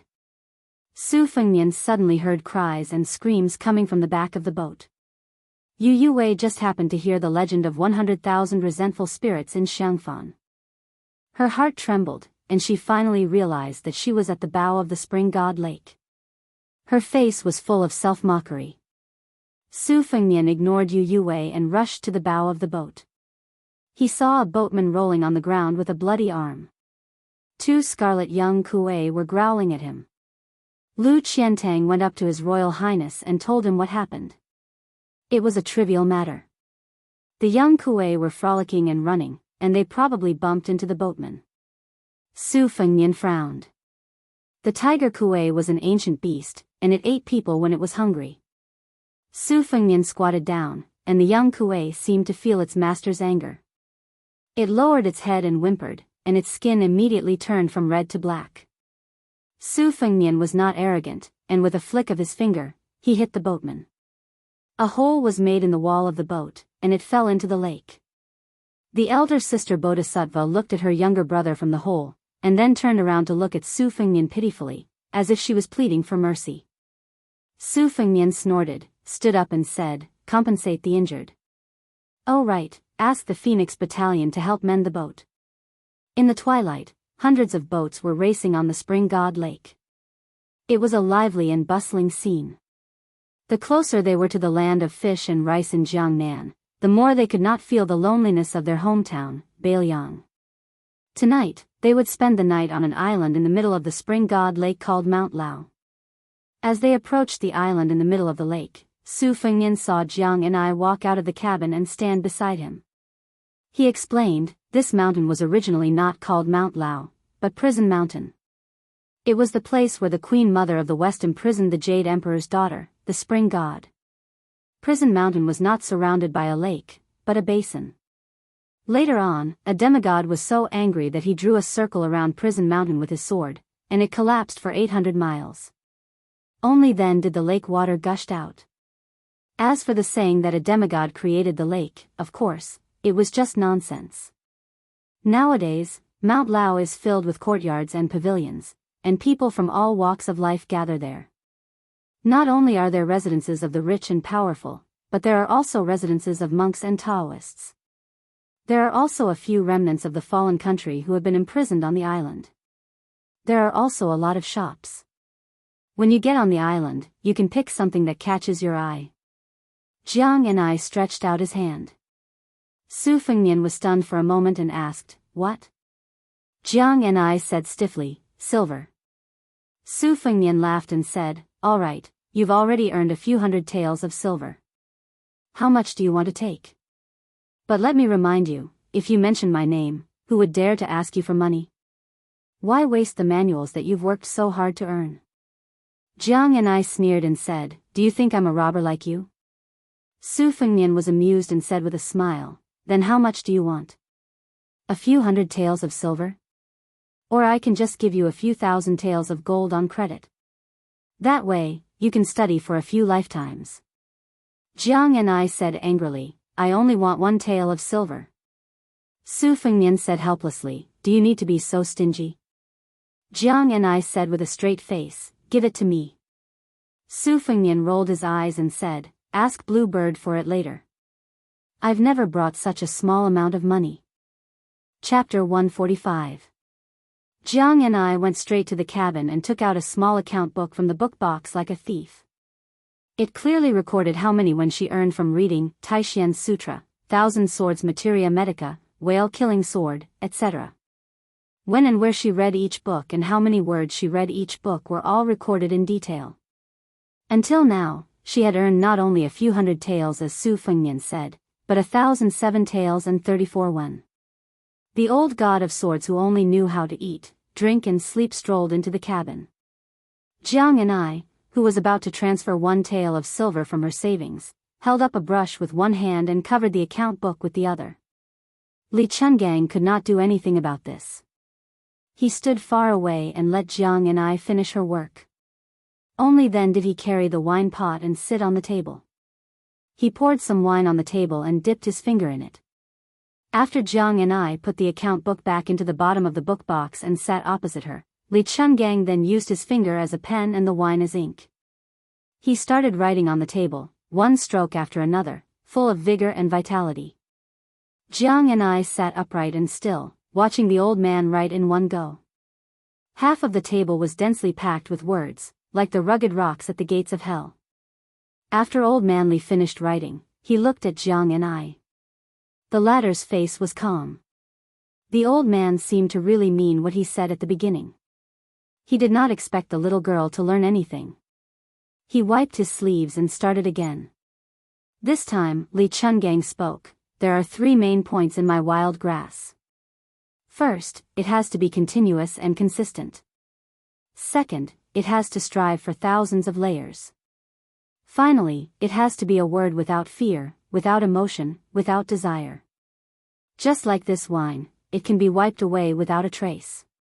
The first point is that one must not be lazy. Even when he is drunk, there is not a single mistake in his cursive writing. There are rules. Why? His daily work is enough to be meticulous. Every word is like waving a sword or a knife. One must not be careless. This old man's calligraphy has always been known as the swift snake walking snake. Looking at his words is like looking at a sword. The sword's edge is awe-inspiring. Li Chungang was talking excitedly when he saw Jiang and I yawning. the ship stopped and seemed to want to go ashore. The old man with a stomach full of frustration lowered his head and took a deep breath. He sighed and muttered, "Don't waste, don't waste." He drank the wine on the table. Jiang and I was used to this kind of absurd behavior of the old man. Walking out of the cabin together, he saw Su Fengnian was in the middle of a discussion with the big halberd Ningame. It seemed that more than half of the Phoenix battalion would not go up the mountain. This was also reasonable. Not to mention whether 100 light armored soldiers could live in the mountain or not, these northern young soldiers themselves were too eye-catching. While Jiang and I was deep in thought, old man Li was still boasting to himself about how his calligraphy had reached perfection. Jiang Ni's left ear went in and out of her right ear.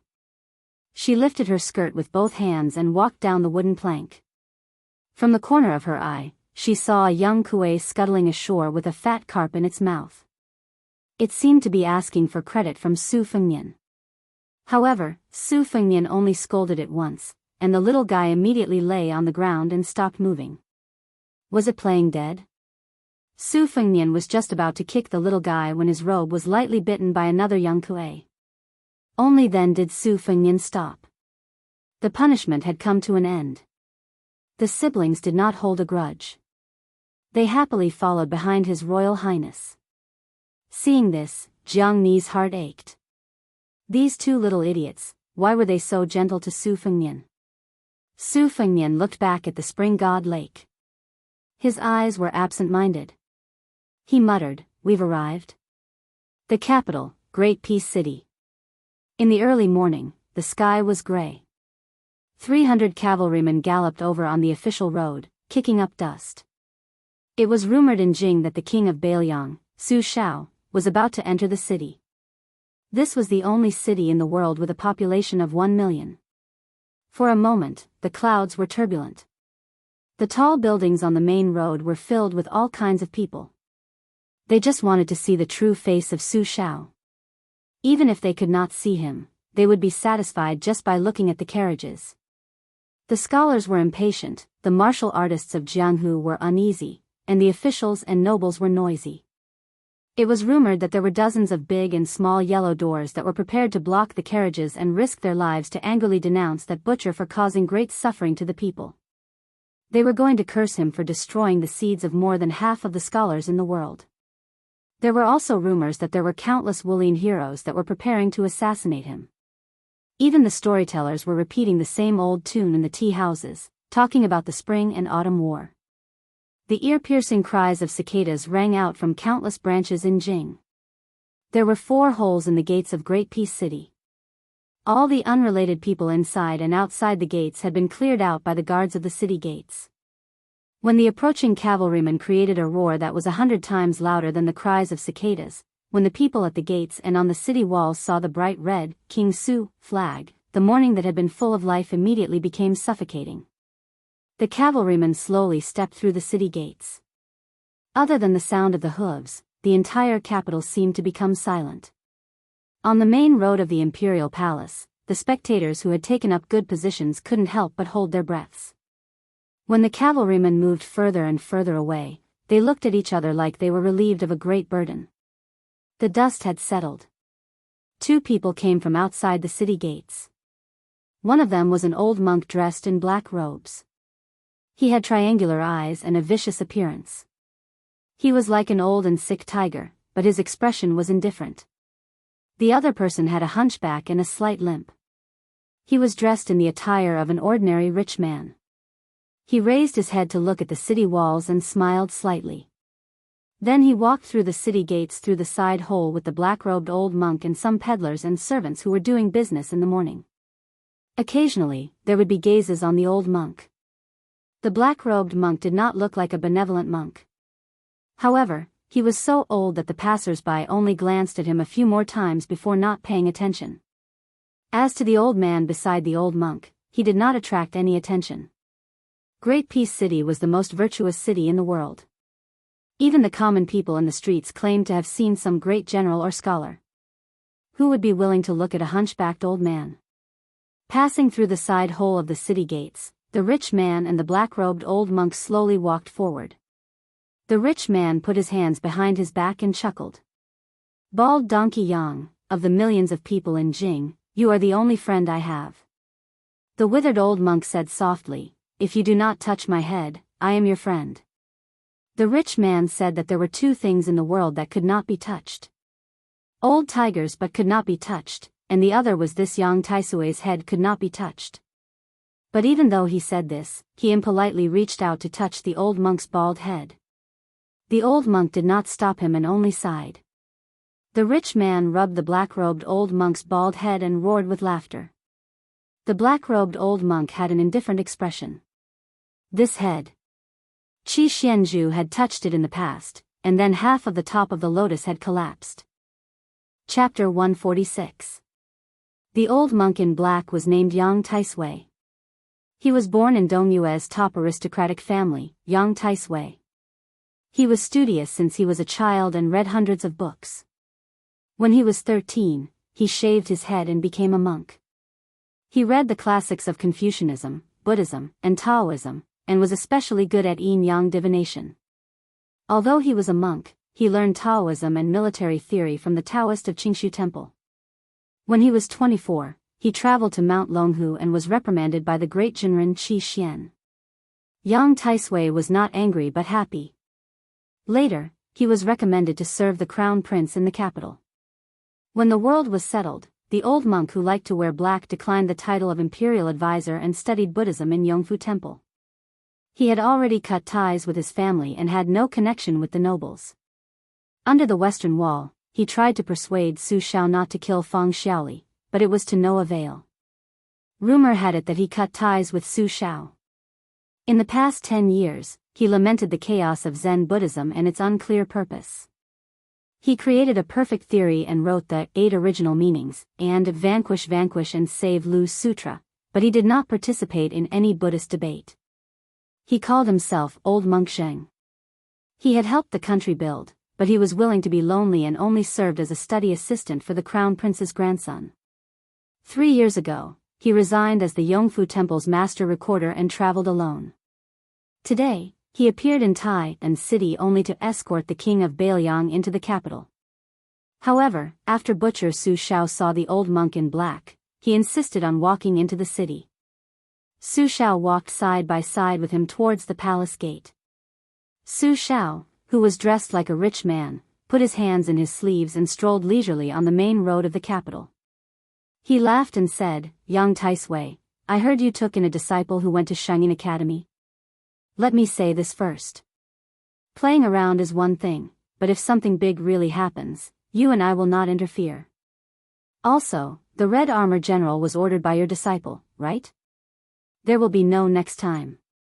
I'm very curious. The Red Armor General was already skinned by your Bodhisattva disciple Han Diaosi. How come there are 5 more Red Armor General now? You old bald donkey, what kind of sinister plan are you planning? What? Are you still throwing a tantrum with me? You're just as petty as a woman. Isn't it just because I didn't promise you not to kill those 600 scholars back then? We've exchanged our lives for decades. Do you think you can just throw it away like that? The black-robed monk said in an old-fashioned manner, it's none of my business. Su Xiao squinted his eyes and looked at the capital that he had not seen for many years. He curled his lips and said, tell me something. Is that kid the illegitimate child of that person? Otherwise, how could he have obtained the red armor from Han Diaosi, and how could he have made Han Diaosi, this human cat, become a submissive slave? The old monk frowned. He was already a ferocious god to begin with, but now he looked even more ferocious. He was awe-inspiring even without being angry. He walked through the crowded streets, but with the old monk leading the way, no one could get close to him and Su Xiao. They were like fish in water. Su Xiao smiled and said, since Bald Donkey doesn't deny it, I'll take that as an answer. The black-robed old monk still did not explain or refute. His state of mind was as calm as an ancient well. Su Xiao joked, Yang Taisui, oh Yang Taisui, sometimes I admire you. Being in the king's company is like being in the tiger's company. As long as you live for another 20 or 30 years, you'll have the hope of assisting the dragon for 3 more dynasties. Everyone will be happy to treat you like a bodhisattva. Look at Mount Longhu. In order to consolidate the position of the imperial advisor, they will do anything. There's an old guy who gave up 2 years of his lifespan and even went against the heavens to change his fate. You, on the other hand, don't do anything. Bald donkey, when are you going to meet my eldest son, Fengnian? He's different from me, he's a Buddhist. Maybe you'll get along. The old monk shook his head and reminded him softly, we're here. At the end of the road, they could see the gate of the South Imperial City. According to the law, there was an early morning court session every 10 days. However, the morning court session had already begun and Su Shao had arrived a little late. There were only carriages and servants outside the door. He did not see any dignitaries of the imperial court. This was the first gate of the imperial city. There were 3 watchtowers with huge eaves and ridges. On the left and right of the gate, there was a pair of white jade lion and dismount steels. On the gate, there was a couplet written by the founding scholar, the sun and moon are bright, the mountains and rivers are majestic. There were 110 corridors on the left and right of the gate. They were known as the 1,000-step corridors, connected to the eaves and ridges. They surrounded and protected the Baohe Palace, which was also known as the Golden Imperial Hall. The black-robed old monk, Yang Taisui, sighed and said, You're going to attend court dressed like this? Su Shao smiled and said, I'm going to change in the carriage. I didn't have the chance to wear it in Bailiang. I've been living like a prince these years and I've gained a lot of weight. I don't know if it fits. If I can't wear it, it'll be troublesome. The old monk had a rare expression of helplessness on his face. Chapter 147. Su Shao laughed heartily and walked towards a carriage with only a few personal retainers of the prince's mansion left. Naturally, he could not bring the steel cavalry under the command of the prince's banner to the foot of the imperial city's wall. The black-clothed Yang Taisui did not move. He still stood 1,000 feet outside the door with a bleak expression. Back then, he was still a monk who sought fame and achievements. Su Shao had already led 600 black-armored soldiers out of Jinzhou. He gave advice to the late emperor while Su Shao was the emperor's vanguard. One was a scholar while the other was a warrior. They complemented each other well. At that time, the late emperor regarded the 2 of them as his right-hand men. They used to climb up to the Baohe Hall to drink together and talk about the chaotic world under the moonlight. Su Shao did not study much, so he was always forced to recite poems. He was crude and vulgar and was laughed at every time. After he got drunk, he would wantonly lie down and it did not matter who was using whose arm as a pillow. The last time they met was when Su Shao destroyed West Shu and returned to the capital to receive the title of Dezhu state. They only talked to each other, no longer as unscrupulous as before. After that, he no longer participated in politics and only talked about Zen and poetry. After that, he was instructed by the late emperor to drink farewell wine with Su Shao. Only then did that beautiful woman enter the palace alone with a sword and a white gown. After that, he no longer had the face to see Su Shao. Su Shao was not far from the carriage when a carriage galloped towards him. The coachman was sweating profusely. Su Shao waved his hand to signal Spear Immortal Wang Xiu Shidi, Han Laozhan, not to worry. He leaned to the side and barely dodged the hooves of 2 big horses. He only signaled a master from the prince's mansion to take a prepared outer robe from the carriage and prepare to wear it to the morning court. Su Shao did not mind the carriage's collision. However, the coachman from the prince's mansion thought that the hunchbacked old man was an eyesore and thought that he was some blind servant of an official in the imperial court. The master in the carriage was already late for the morning court because he was unwell. The master kept urging him all the way, causing him to be scolded countless times. Of course, his mood was extremely bad. In a fit of anger, he raised his whip and smashed the coachman.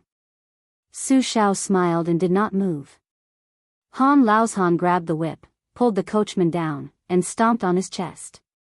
With a crack, 2 ribs were broken. A middle-aged Confucian scholar wearing a 4th-rank Yunyan civil official's robe came down from the carriage. Seeing that his servant was in trouble, he flew into a rage. Looking at the unfamiliar old man, he did not care about his manners and cursed loudly.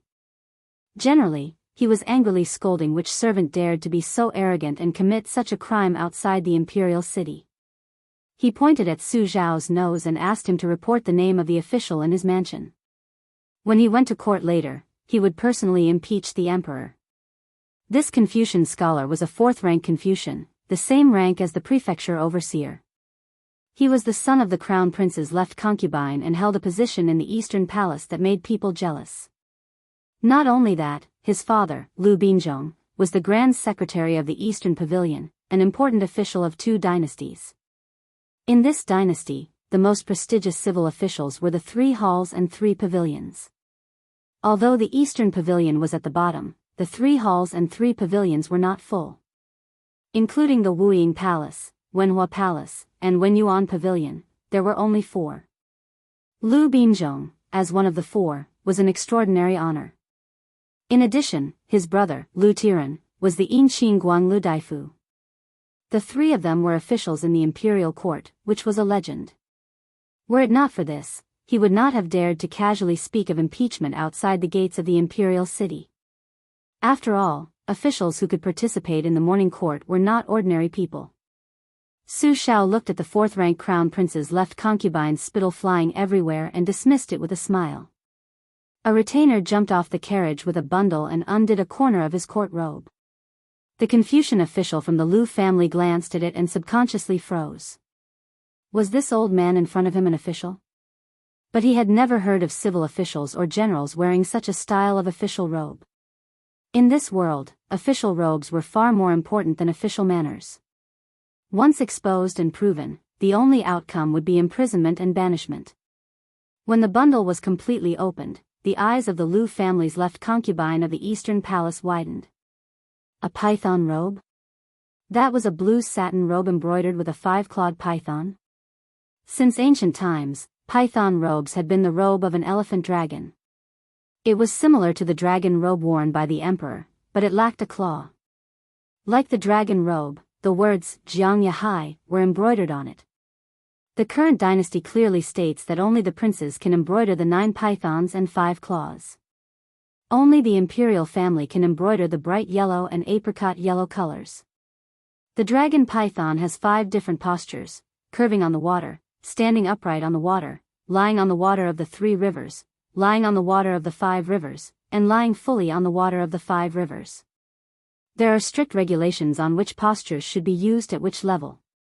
The man surnamed Lu watched the old man put on the embroidered robe with the help of the servants and swallowed his saliva. Dragon python robe. The 5 claws of the 9 dragons were 1 more claw than General Gu Jiantang. The material of blue satin meant that he wasn't a member of the royal family. Was he a prince with a different surname? Counting with one's fingers, how many kings with different surnames were there in the dynasty? The old man was wearing a python robe that was unique in the entire dynasty. It was clear that he was going to attend the imperial court. What was more, other than wearing this terrifying python robe, he was also holding a saber. Who could carry a sword to court? Even if Lu was an idiot, he would know who the old man in front of him was. The king of Bailiang, Su Shao. After the hunchbacked old man put on the extravagant python robe and carried the Bailiang saber, he walked straight to the southern gate of the imperial city. The left concubine's son knelt on the ground with a thud. He no longer had any thoughts of attending the imperial court. He just kowtowed there with all his might, leaving a pool of blood on the stone floor. Su Shao, wearing a python robe, walked into the imperial city. The opening of the city gate was a little dim. After walking out, Ren Tu blocked the warm sunlight and squinted at the great hall in the distance. The 2 rows of officers in front and behind him all knelt on the ground. The eunuchs all acted as if they were facing a great enemy and yelled at the top of their lungs, "The king of Bailiang enters the palace." The hunchbacked old man limped forward slowly, as if he didn't care that there was the emperor, Grand Secretary Zhang Julu, General Gu Jiantang, and all the civil and military officials waiting there. He silently counted his steps and finally walked up the steps. Looking back at the city gate, he smiled and muttered to himself, "I'm old." Chapter 148. The person playing host on Mount Lao was a former Bailiang army officer. His military exploits were not prominent, but after entering the business world, he began to soar and become the richest in the province. Even those 10-generation aristocratic families could not compare to him. He was known for his extravagant lifestyle. He once competed with a person with an imperial merchant background in the province in terms of wealth and attracted countless curses. His saliva was comparable to half of the spring god lake. This old soldier who had led Su Zhao's horse in the past was not conspicuous at first glance. He was dressed like an ordinary person and did not have any arrogance to speak of. When he saw His Royal Highness, his eyes filled with tears and he knelt on the flat ground of the ferry. No matter how Su Fengnian supported him, he was unwilling to get up. He just knelt on the ground and sobbed. Behind him, his wife and family members were dumbfounded. Su Fengnian knew the inside story. This old man surnamed Wang was not only admiring of the king of Bailiang, but he also revered the Wang Fei from the bottom of his heart. He was one of the lucky few old soldiers in the Bailiang army who had personally seen His Royal Highness draw his blade at a young age. Although he was called a little soldier leading a horse, the Su family did not view him as a servant. The people who came from the Bailiang army had two extremes. They either struggled at the bottom and had a headache over the basic necessities, or they had a high position and wealth that was truly unattainable. This had to do with the dynasty's complex psychology of the Bailiang army. It was mixed with fear and jealousy, so there was a lot of rejection. This caused those who were labeled as part of the Bailiang army to hold back their resentment after losing the protection of the Iron Cavalry. It was not easy for them to put in more blood and sweat and finally achieve success. Often, their family, business, and politics would be especially cruel and ruthless. Wang Linquan, who was kneeling in front of Su Fengnian, was an example. In the Wang family, the family law was far more important than the national law. Governing the family was like governing an army. There was once a daughter-in-law who spoke carelessly and was directly kicked out of the family by Wang Linquan, regardless of the aristocratic family behind the daughter-in-law. Even her son was dragged to the ancestral hall to be whipped. Therefore, when the members of the Wang family saw the temperamental and shrewd head of the family kneeling in front of a young master, they were all scared out of their wits. The king of Bailiang and His Royal Highness would rest at Mount Mao midway during their travels. Naturally, only the local snake king of Mount Mao, Lin Quan, knew about this. All of this was secretly arranged by Lu Qiu'er, and there was no room for error. Su Fengnian looked up at a huge jade guanyin holding a vase at the peak of Mount Mao. It was said that Wang Linquan spent millions of silver taels and took 10 years to build it. This guanyin in the pure vase stepped on a yellow dragon and had the glare of a Vajra Bodhisattva. Wang Linquan finally stood up and wiped away the tears on his face. He bowed and led the way for His Royal Highness. His posture was the same as when he led the horse for Su Shao. Today, even if Wang Linquan was rich, he would never forget his roots. Wang Linquan saw that His Royal Highness kept looking at the guanyin statue at the peak of the mountain. He said softly, "Your Highness, the spring lake is strange." For thousands of years, on the second day of the second month, there would be a thick column of water shooting up into the sky. That day, no one would dare to swim in the lake, so it was called the dragon raises its head. It was said that there was a dragon trapped at the bottom of the lake who was punished by the heavens for secretly making rain in Jiangnan. It deserved to be punished for 1,000 years. This dragon was not satisfied with the confinement of the heavenly court, so it purposely stirred up trouble on that day. That is why we all call that day the dragon raises its head. However, after all, the spring equinox did not cause any disturbances in the lake. Su Fengnian smiled. On the second day of the second month, the horned mansion appears. The eastern azure dragon first reveals its lofty appearance. That is when the dragon raises its head. Therefore, there is a saying in ancient books that dragons ascend to the heavens during the spring equinox. Your Highness is knowledgeable. Wang Linquan, who was rich, praised from the bottom of his heart. He was not flattering him. The status of merchants in the dynasty was not high, but at Wang Linquan's level, even if he sat at the same banquet as the prefecture overseer, there was no need for him to bow and scrape. Wang Linquan was known for his seriousness and vengeance. It was as difficult to ask him to sing praises of virtue as it was to ask him to be compassionate. As a result, once he praised someone, whether it was a scholar who had written a splendid essay or an official who cared about the people, they would all be overjoyed and very confident. So similar, Su Fengnian said softly. Aren't you afraid that there will be gossip in the imperial court? That it will affect your business? Earning 1 million or 10 million makes no difference to this lowly one. My children and grandchildren will have their own fortune. Since I can already provide for them to live without worry, this lowly one has no shame to my ancestors, Wang Linquan said with a smile. You are rather open-minded. Su Fengnian retracted his gaze and teased. It's all superficial knowledge that I learned from the great general and Wang Fei. I can't live up to your highness's open-mindedness. Wang Linquan's face was full of shame. The courtyard of the Wang family residence was deep, with pavilions and terraces, small bridges, and flowing water. It was a scene of Jiangnan's misty rain. The residence was still some distance away from the peak of the mountain, requiring 15 minutes on foot. After arranging accommodations for Yu Yue and the others, Su Fengnian and Blue Bird headed for the White Jade Guanyin constellation. Wang Linquan had his youngest daughter, Wang Chudong, lead the way. This 28-year-old girl who was born in Jiangnan wore a gown that revealed half of her soft bosom. Her upper chest and back were bare, draped in a transparent gauze. Her undergarments were faintly discernible. The quality of the silk brocade was extremely exquisite and gorgeous.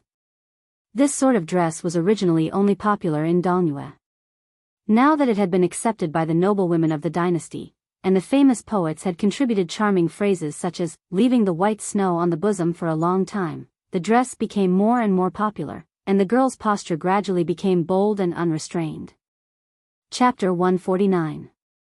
Wang Chudong, the unbetrothed daughter of a rich family, stared at Su Fengnian with her eyes wide open.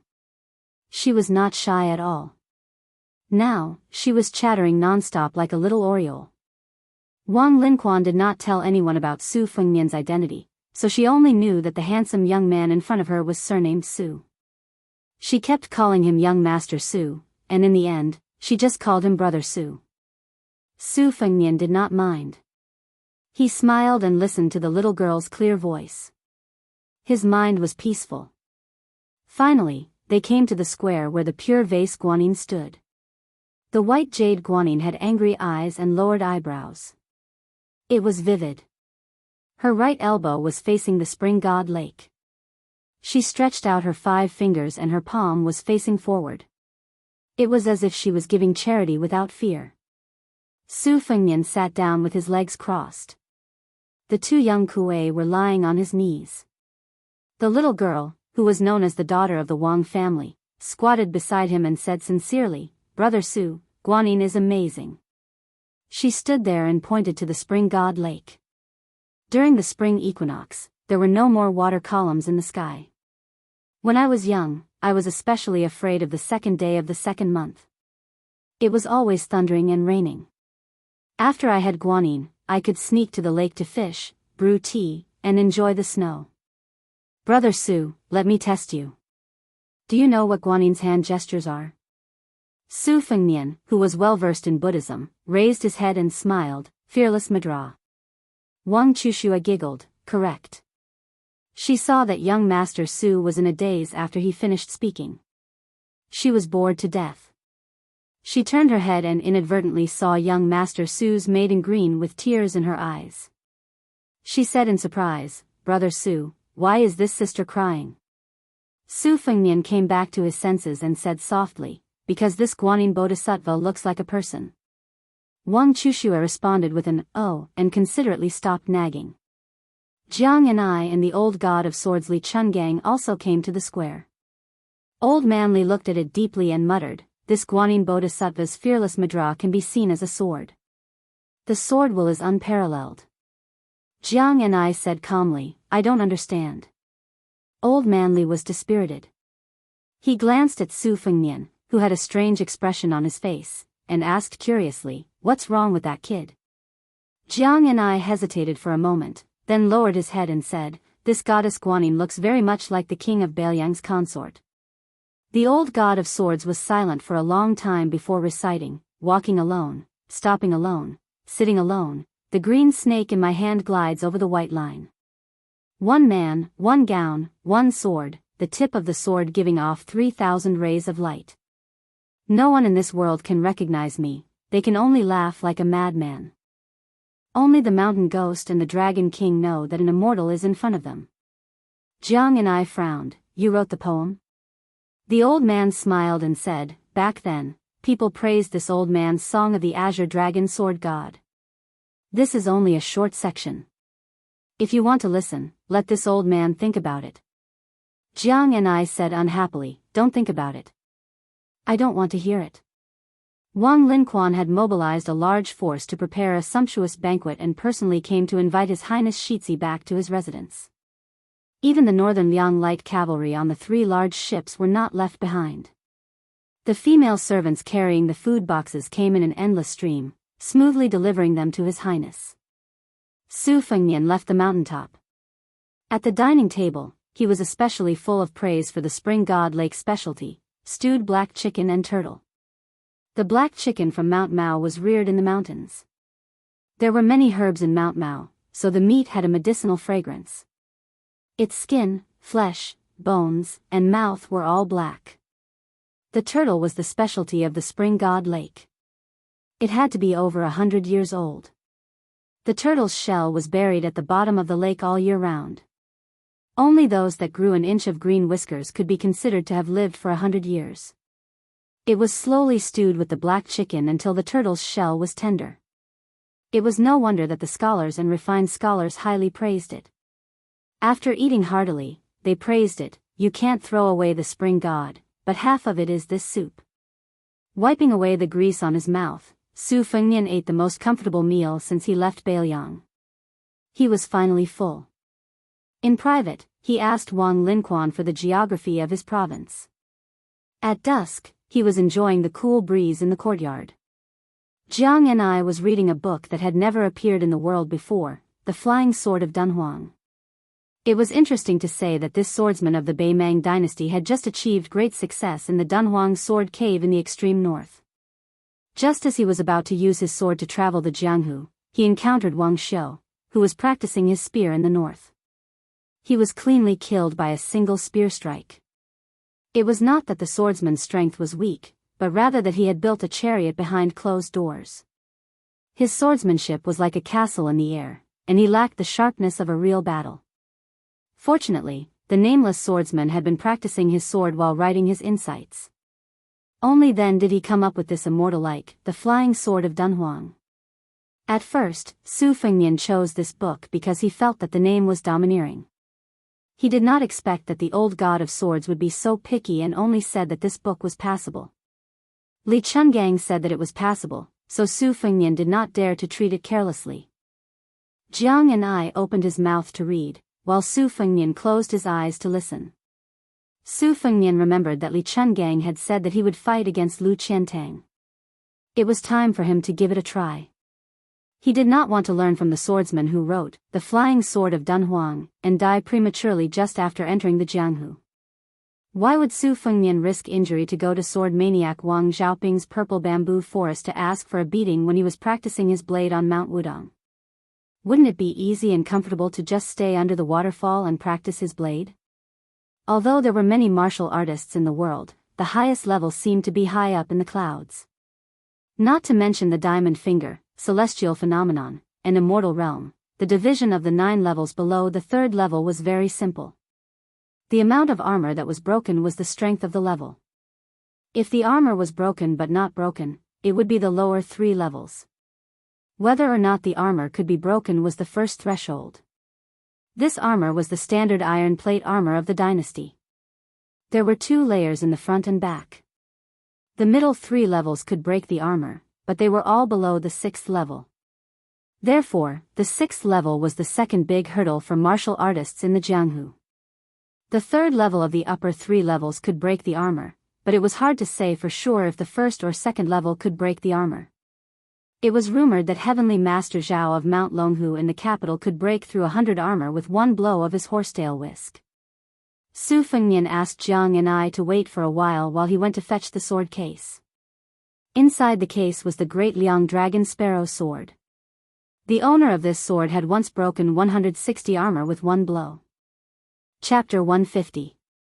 The big sword case in Su Fengnian's hand was made of 1,000-year-old red sandalwood. The case itself was priceless. Red sandalwood had always been shipped over by sea. The great eunuch Han Diaosi had gone out to sea several times, and to a large extent, it was to load fine sandalwood for the imperial family. Even so, the imperial craftsman's office did not hesitate to buy sandalwood from the south. Back in the day, West Chu was the craziest in purchasing red sandalwood. It was said that all officials did not bring sandalwood. For example, Su Fengnian, the imperial uncle of the former Taiping princess, was even more outstanding. He was incomparably elegant and built a well-known sandalwood building. Unfortunately, in the end, almost the entire building was moved to Great Peace City. Su Fengnian used a piece of silk to wipe the sword case. It was said that raising a jade was like raising a person. In that case, the precious red sandalwood was like a pretty girl from a humble family. It needed to be wiped frequently to avoid dust. Once this piece of red sandalwood was wiped, it was glossy and smooth. There were faint traces of purple gas lingering around it. Su Fengnian was listening to the flying swords of Dunhuang calmly. Suddenly, he heard Jiang and I burp. The little clay man paused for a moment and seemed to be embarrassed. Su Fengnian teased, "Deduct 10 coins." Jiang and I was furious. Just as he was about to speak, an embroidered bamboo ball was thrown high. Blue Bird flew to the top of the wall and caught it, not letting it fall into the courtyard. Su Fengnian had heard laughter in the distance. It must be the Wang family playing kuju. Now that the Liang dynasty was at its peak, it naturally had an open mind. Kuju was originally a game from Beimang. After it spread to Liang, it was not banned. Very quickly, it became a favorite among women. There were not many restrictions on women in the current dynasty. They could go hiking, form associations, ride horses, shoot arrows, swing, play polo, and wear Beimang clothes. Everything was possible. This was why Wang Chudong was so bold and unrestrained today. If it was 20 years ago, this would have been unimaginable. The trend was irresistible. Even the old-fashioned great scholars could not do anything about it. Moreover, the great scholars all had their own families, so they simply turned a blind eye to it. It was not difficult to talk about big principles with the people, but it was difficult to talk about small principles with their wives and daughters. Su Fengnian took the bamboo ball from Blue Bird and asked her to put the sword case back into the room. As expected, someone knocked on the door very quickly. Su Fengnian saw the expected young girl. He returned the bamboo ball and asked with a smile, "Who kicked me just now?" "What a strong kick." Wang Chudong stretched out her slender finger and tapped her nose. She was very pleased with herself. She had a lively personality and was not good at painting, but she was very good at swings, kuju and polo. However, during the banquet, Wang Linquan seemed to be very proud of his youngest daughter's poetry. Su Fengnian really could not see how this little girl could be so good at writing. Moreover, with his second sister Su Weisheng and the female scholar Yan Dongwu in front of him, even the little clay figurine wrote the majestic, Daging Horn swearing to kill post. Su Fengnian did not think that any girl could enter his eyes in terms of poetry, calligraphy and painting. At this time, Wang Chudong had changed her clothes. She was wearing a narrow-sleeved robe, black boots and breeches, and a belt around her waist. Su Fengnian looked much more comfortable. A young girl who was imitating a married woman revealed half of her breasts. She was putting the cart before the horse. Where did the charm come from? That dress was more suitable for Shu Xiu to wear. Wang Chudong asked tentatively, "Let's play kuju together." Su Fengnian shook his head and said, "No, I have to go to the market." Wang Chudong was excited when she heard this. She vowed solemnly, "Let's go together. I will bargain." Su Fengnian dismissed it with a smile. He let Blue Bird call Yu Yue and the others. He then threw a glance at Jiang and I. The latter hesitated for a moment, but still decided to follow. She was unfamiliar with the place and the people. The main thing was that she did not have any concept of money. She really did not know what 1 silver could do. In the group, other than Su Fengnian and Blue Bird who was like his shadow, there was also Jiang Ni and Li Chungang, the 3 retainers, Lu Yangshu and Ningame who had taken off his heavy armor and put on casual clothes. The bush-shaped iron halberd was also placed on the boat. Wang Chudong was kicking the bamboo ball along the way. Her movements were skillful and nimble. Her figure was like a swallow. It was very beautiful. When they arrived at the slightly deserted market, Su Fengnian did not expect that there would be a Qingfu silk shop on Laoshan Island. It was just nice to buy some clothes for Yu Yue and some dispensable rouge and face powder. Su Fengnian was generous and did not give Wang Chudong a chance to bargain. The little girl was unhappy. There was a lakeside tea house in the market with an excellent view. The water vapor of the spring god lake was rising and the fog was lingering. It was originally an excellent place to produce good tea, but it was only in recent years that the spring god tea became a tribute. Su Fengnian and Wang Chudong went to the top floor. Jiang Ni and Old Manly were still wandering around the market. Yu Yue and Shu Xiu were shopping together. In the end, only he and the Wang family's daughter were seated. Ningame, Lu Qiantang and Yang Qingfeng formed a triangle. There were no tea guests upstairs, so it was unusually quiet. The owner of the tea house obviously recognized Su Fengnian and directly took out the best spring god tea. Wang Chudong volunteered to make tea for Su Fengnian. Her technique was mysterious, and her every movement was full of the style of a master. This made Su Fengnian have a whole new level of respect for her. The tea leaves that were picked before the Qingming festival curled up like a green conch or a sparrow's tongue. There was a layer of even fine white fluff on the edge. The green tea was gently poured into the water, like the bottom of a lake in spring. Su Fengnian waited patiently. The little girl's tea was very pleasing to the eye. After Wang Chudong offered a cup of tea with both hands, she said seriously, "Generally, when the tea leaves are drunk for a few times, the fragrance will gradually fade. However, the spring god tea will gradually become better. The spring god tea of our Laoshan Island is better than the surrounding areas. The tea garden can only plant bamboo, plum, orchid, laurel and green pine. It is not suitable to mix it with an evil tree. Therefore, the spring god tea of Laoshan Island has a long fragrance, but it doesn't have the fertile soil and green leaves." Chapter 151.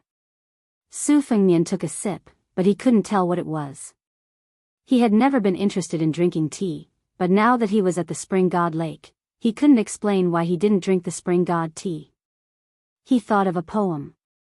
It was this poem that turned the spring god tea, which was kept in the house, into a tribute. It was very similar to his second sister's poem, Brother Appreciating the Snow, which inadvertently heated up the green ant wine, which was only famous in Bailiang. He subconsciously recited, "Since ancient times, those who know of this tea are few and far between. When a May 15 plucked, a snow-breasted green jade steamed." Wang Chudong blinked and asked with a face full of expectation, "Is this poem good?" Su Fengnian casually said, "It's pretty good. I've always admired heroes who can write poems. But it would be even better if I could see a young girl plucking the tea with my own eyes. Snow-breasted green jade steamed, listen, it's so poetic." Wang Chudong's face turned slightly red. Su Fengnian was confused and asked, "What's wrong?" Wang Chudong's ears were completely red. She didn't say anything and only lowered her head to drink her tea. A few young men and women came to the top floor of the restaurant. They were all dressed in brocade and each one was more arrogant than the other. The leader of the group was a young official with an official's aura. When he saw Wang Chudong, his expression changed and he walked straight over. Just as he was about to strike up a conversation, he was stopped by Lu Qiantang. Wang Chudong frowned and whispered, "This person is Lieutenant Zhao's son. He's idle and uneducated. He's very domineering and annoying." Su Fengnian didn't suppress his voice. He squinted his eyes and smiled, "Lieutenant? What rank is he? Is he a third-rank official?" Wang Chudong couldn't help but smile. Her eyes were full of spirit. The gloominess and irritation she felt were swept away. She cooperated and said, "Not really, not really. He's only a fourth-rank official." However, she was still a descendant of a rich family who grew up in the dangerous bureaucracy. She wasn't ignorant of the ways of the world. She quietly reminded, "This guy's sister is married to the prefecture overseer as a concubine. The people around him are all sons of Qingzhou's big families. Let's just ignore them." The fourth-rank general's son had always admired the Wang family's youngest daughter. Her father, Wang Linquan, was the richest man in Qingzhou. He was known as the Hall of Gold and Jade. Half of Mount Lao was the Wang family's private property. They were also involved in the most profitable salt and iron business. Wang Linquan especially doted on his daughter. He hated that he couldn't pick the moon for her. Back then, when he was competing with others to show off his wealth, Wang Linquan covered the pond in Mount Lao's residence with a glass mirror that was worth 10 gold. He invited Qingzhou's high officials and dignitaries to admire the moon together. He and his father were present at the scene and were stunned. Furthermore, Wang Chudong, this little girl, wasn't simple. When she was young, there were several eminent monks and Taoist masters who read her fortune. They all said that this girl was indescribably honorable. The popular spring divine tea came from her mouth. It was said that even the imperial concubines in the palace were full of praise and personally told His Majesty the Emperor. Thus, the spring divine tea became a tribute. The dandy surnamed Zhao, who relied on his elder sister to enter the Dragon Gate and was able to do whatever he wanted in Qingzhou, saw Enchanting's evil dog blocking his way.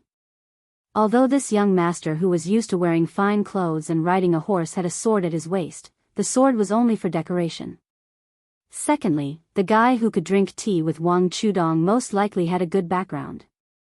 He was not stupid enough to draw his sword at a disagreement. If dandy were to kill each other indiscriminately like this, the world would be in chaos. Thus, he squeezed out a smile and prepared to test the waters. He pretended to be familiar and said with a smile, "Chudong, who is this friend?" Who knew that Wang Chudong bluntly said, "Who are you to call Chudong?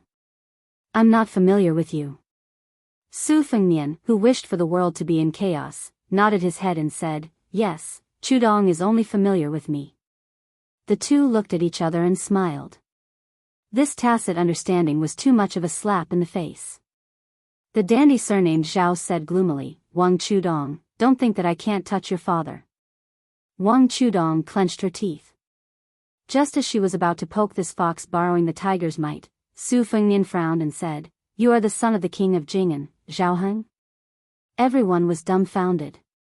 What was this? Why did it involve the king of Jing'an? The dandy of Qingzhou couldn't help but look at each other. The dandy surnamed Zhao, who had the same surname as the 6 kings, but had no relationship with them, laughed and said, "You dare to call the king of Jing'an by his name?" Su Fengnian wasn't interested in drinking tea. He just wanted to sit here and enjoy the scenery. He didn't expect to meet these idiots who ruined the scenery. He looked at Lu Qiantang indifferently. The latter didn't say anything and kicked the dandy surnamed Xiao to the wall. The people who only bullied others and had never been bullied hurriedly helped their accomplices and left the tea house. What else could they do? They could only call the servants to gang up on them. If they couldn't beat them, they could only use their parents' family. How could Su Fengnian, who was cursed as the leader of Bailiang, be unfamiliar with this? Wang Chudong slightly opened her mouth. The sparrow tongue in her mouth was more delicate than the one in the cup. Su Fengnian smiled and said, "Drink tea, drink tea."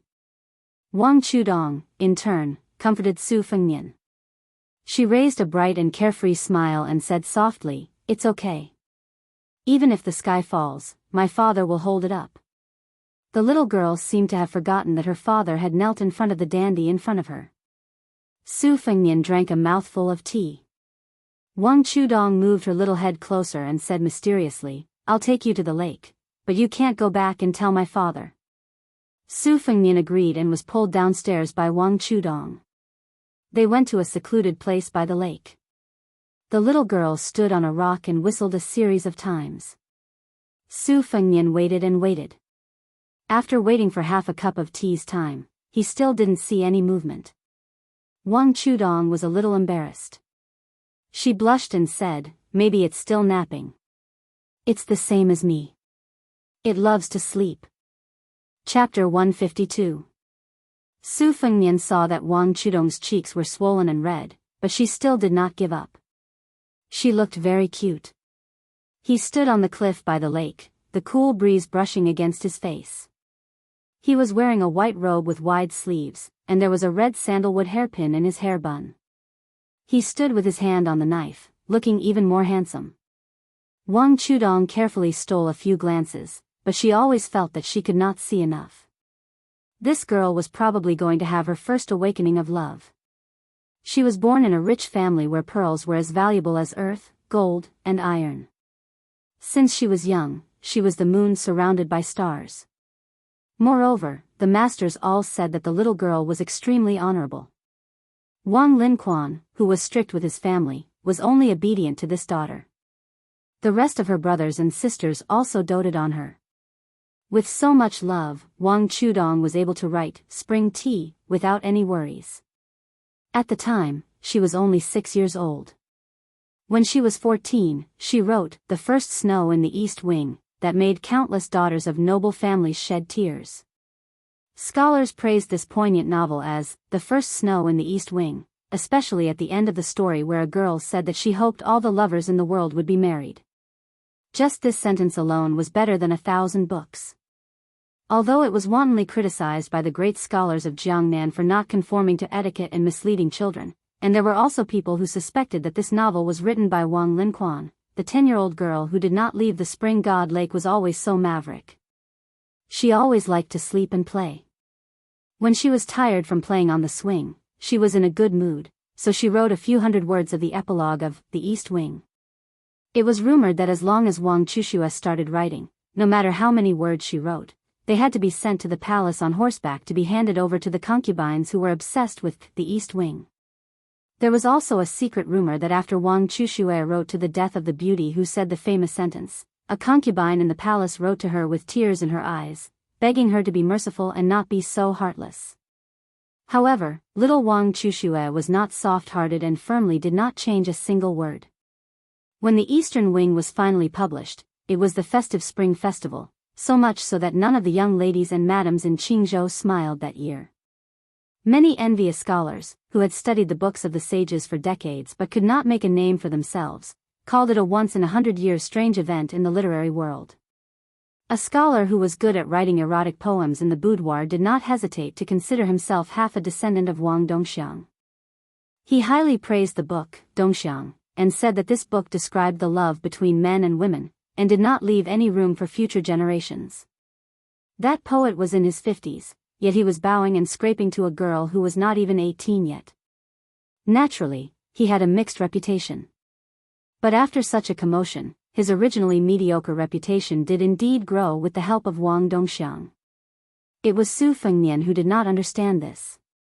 Otherwise, with his temperament of buying poems at a high price, how could he look down on this innocent and unaffected little girl standing next to him? It must be known that the person standing next to him was a contemporary female literary giant. Perhaps His Royal Highness would shamelessly ask for a few good poems. Since they were familiar with each other, he could ask for a friendship price. Su Fengnian saw that Wang Chushue finally did not have the strength to whistle anymore. She lightly patted her cheeks, as if she wanted to persevere. Su Fengnian could not help but joke, "Your friend lives in the water?" Wang Chudong nodded and said seriously, "On the day I was born, it woke up from the bottom of the lake and crawled to my door. Father said that it would be my lifespan.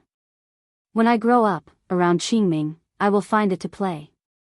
Su Fengnian curiously asked, "A turtle?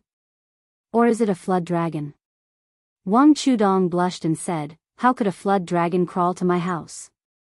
It is a big turtle with a wordless tablet on its back. It looks like a big turtle and is very stupid. The experts said that it was the divine beast that guarded the sea when you the Great was controlling the flood. When I was young, I sat on its back and swam up the spring god lake. When it was happy, it would dive into the water and almost drown me." Su Fengnian was shocked and said, "Wang Chushue, not bad. I didn't know that you were so talented. I used to know a Taoist priest who rode a green ox on Mount Wudong. You are even better. You are already riding a big turtle. Wang Chudong smiled and revealed a pair of small canine teeth. She was obviously very proud, but pretended to be modest and said, "It's just a so-so." The waves suddenly splashed and a huge monster appeared on the lake. Its shell was 20 feet wide and it carried a big tablet. In Shuawen Jiezi, it was recorded that the turtle was the biggest of the beetles. Su Fengnian carefully read a brief introduction to the scenery of Shenzhou and Tianlu Shiyu because of the snow-white spear falcon. The latter's dragon breeding chapter had a detailed description of the turtle. Turtles like to sleep, especially the Kuei turtle. They did not come out of the water unless it was in a chaotic time. Now, with the Kuei turtle that was chopping the waves, Su Fengnian had 6 Fengnian and a pair of young Kuei.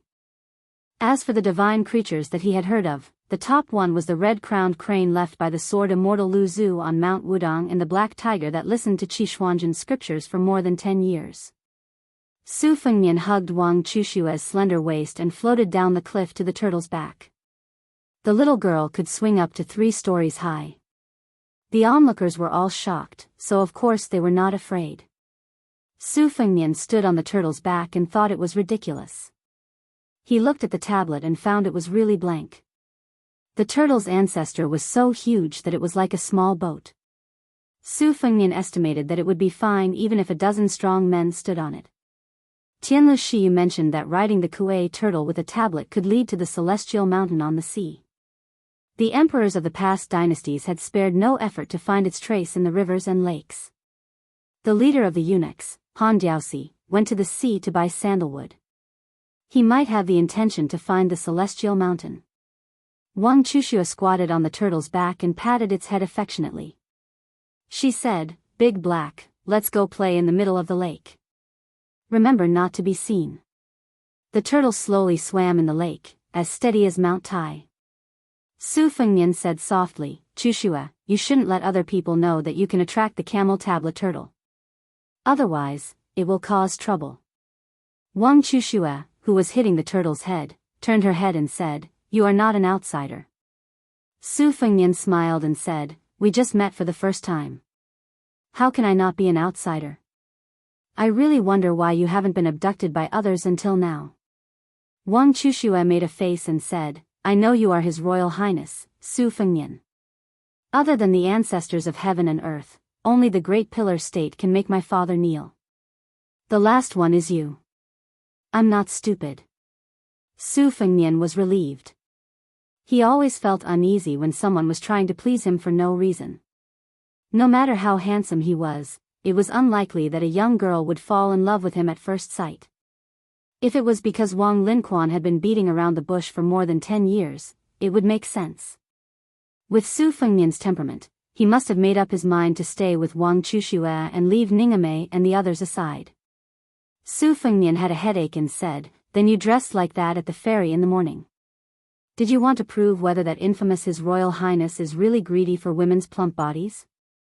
Wang Chushua didn't hide it. She nodded with a smile and said, "It's okay. Your eyes are just a little strange. You don't look like a lot of good-for-nothings who come to Mount Lao to play. Those silk dresses, thin blouses, and silk underwear were all borrowed from my big sister. I thought I would look good in them. Alas." Su Fengnian bent down and rubbed the little girl's head. He comforted her and said, "They are ugly, but when you grow up, you will look good in them." Wang Chushua, who was squatting, said with a bitter face, "I won't grow tall." Su Fengnian laughed and took 2 steps back. He leaned against the stone tablet and felt a chill on his back. He placed the embroidered winter-spring thunder on his knees and looked at the night view of the lake. The 800-mile-long spring god lake seemed peaceful now, but it was hard to imagine that it was full of smoke and fire in the past.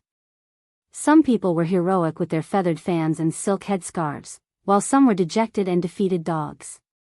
One could reach the ghost town of Xiangfan by boat on the lake.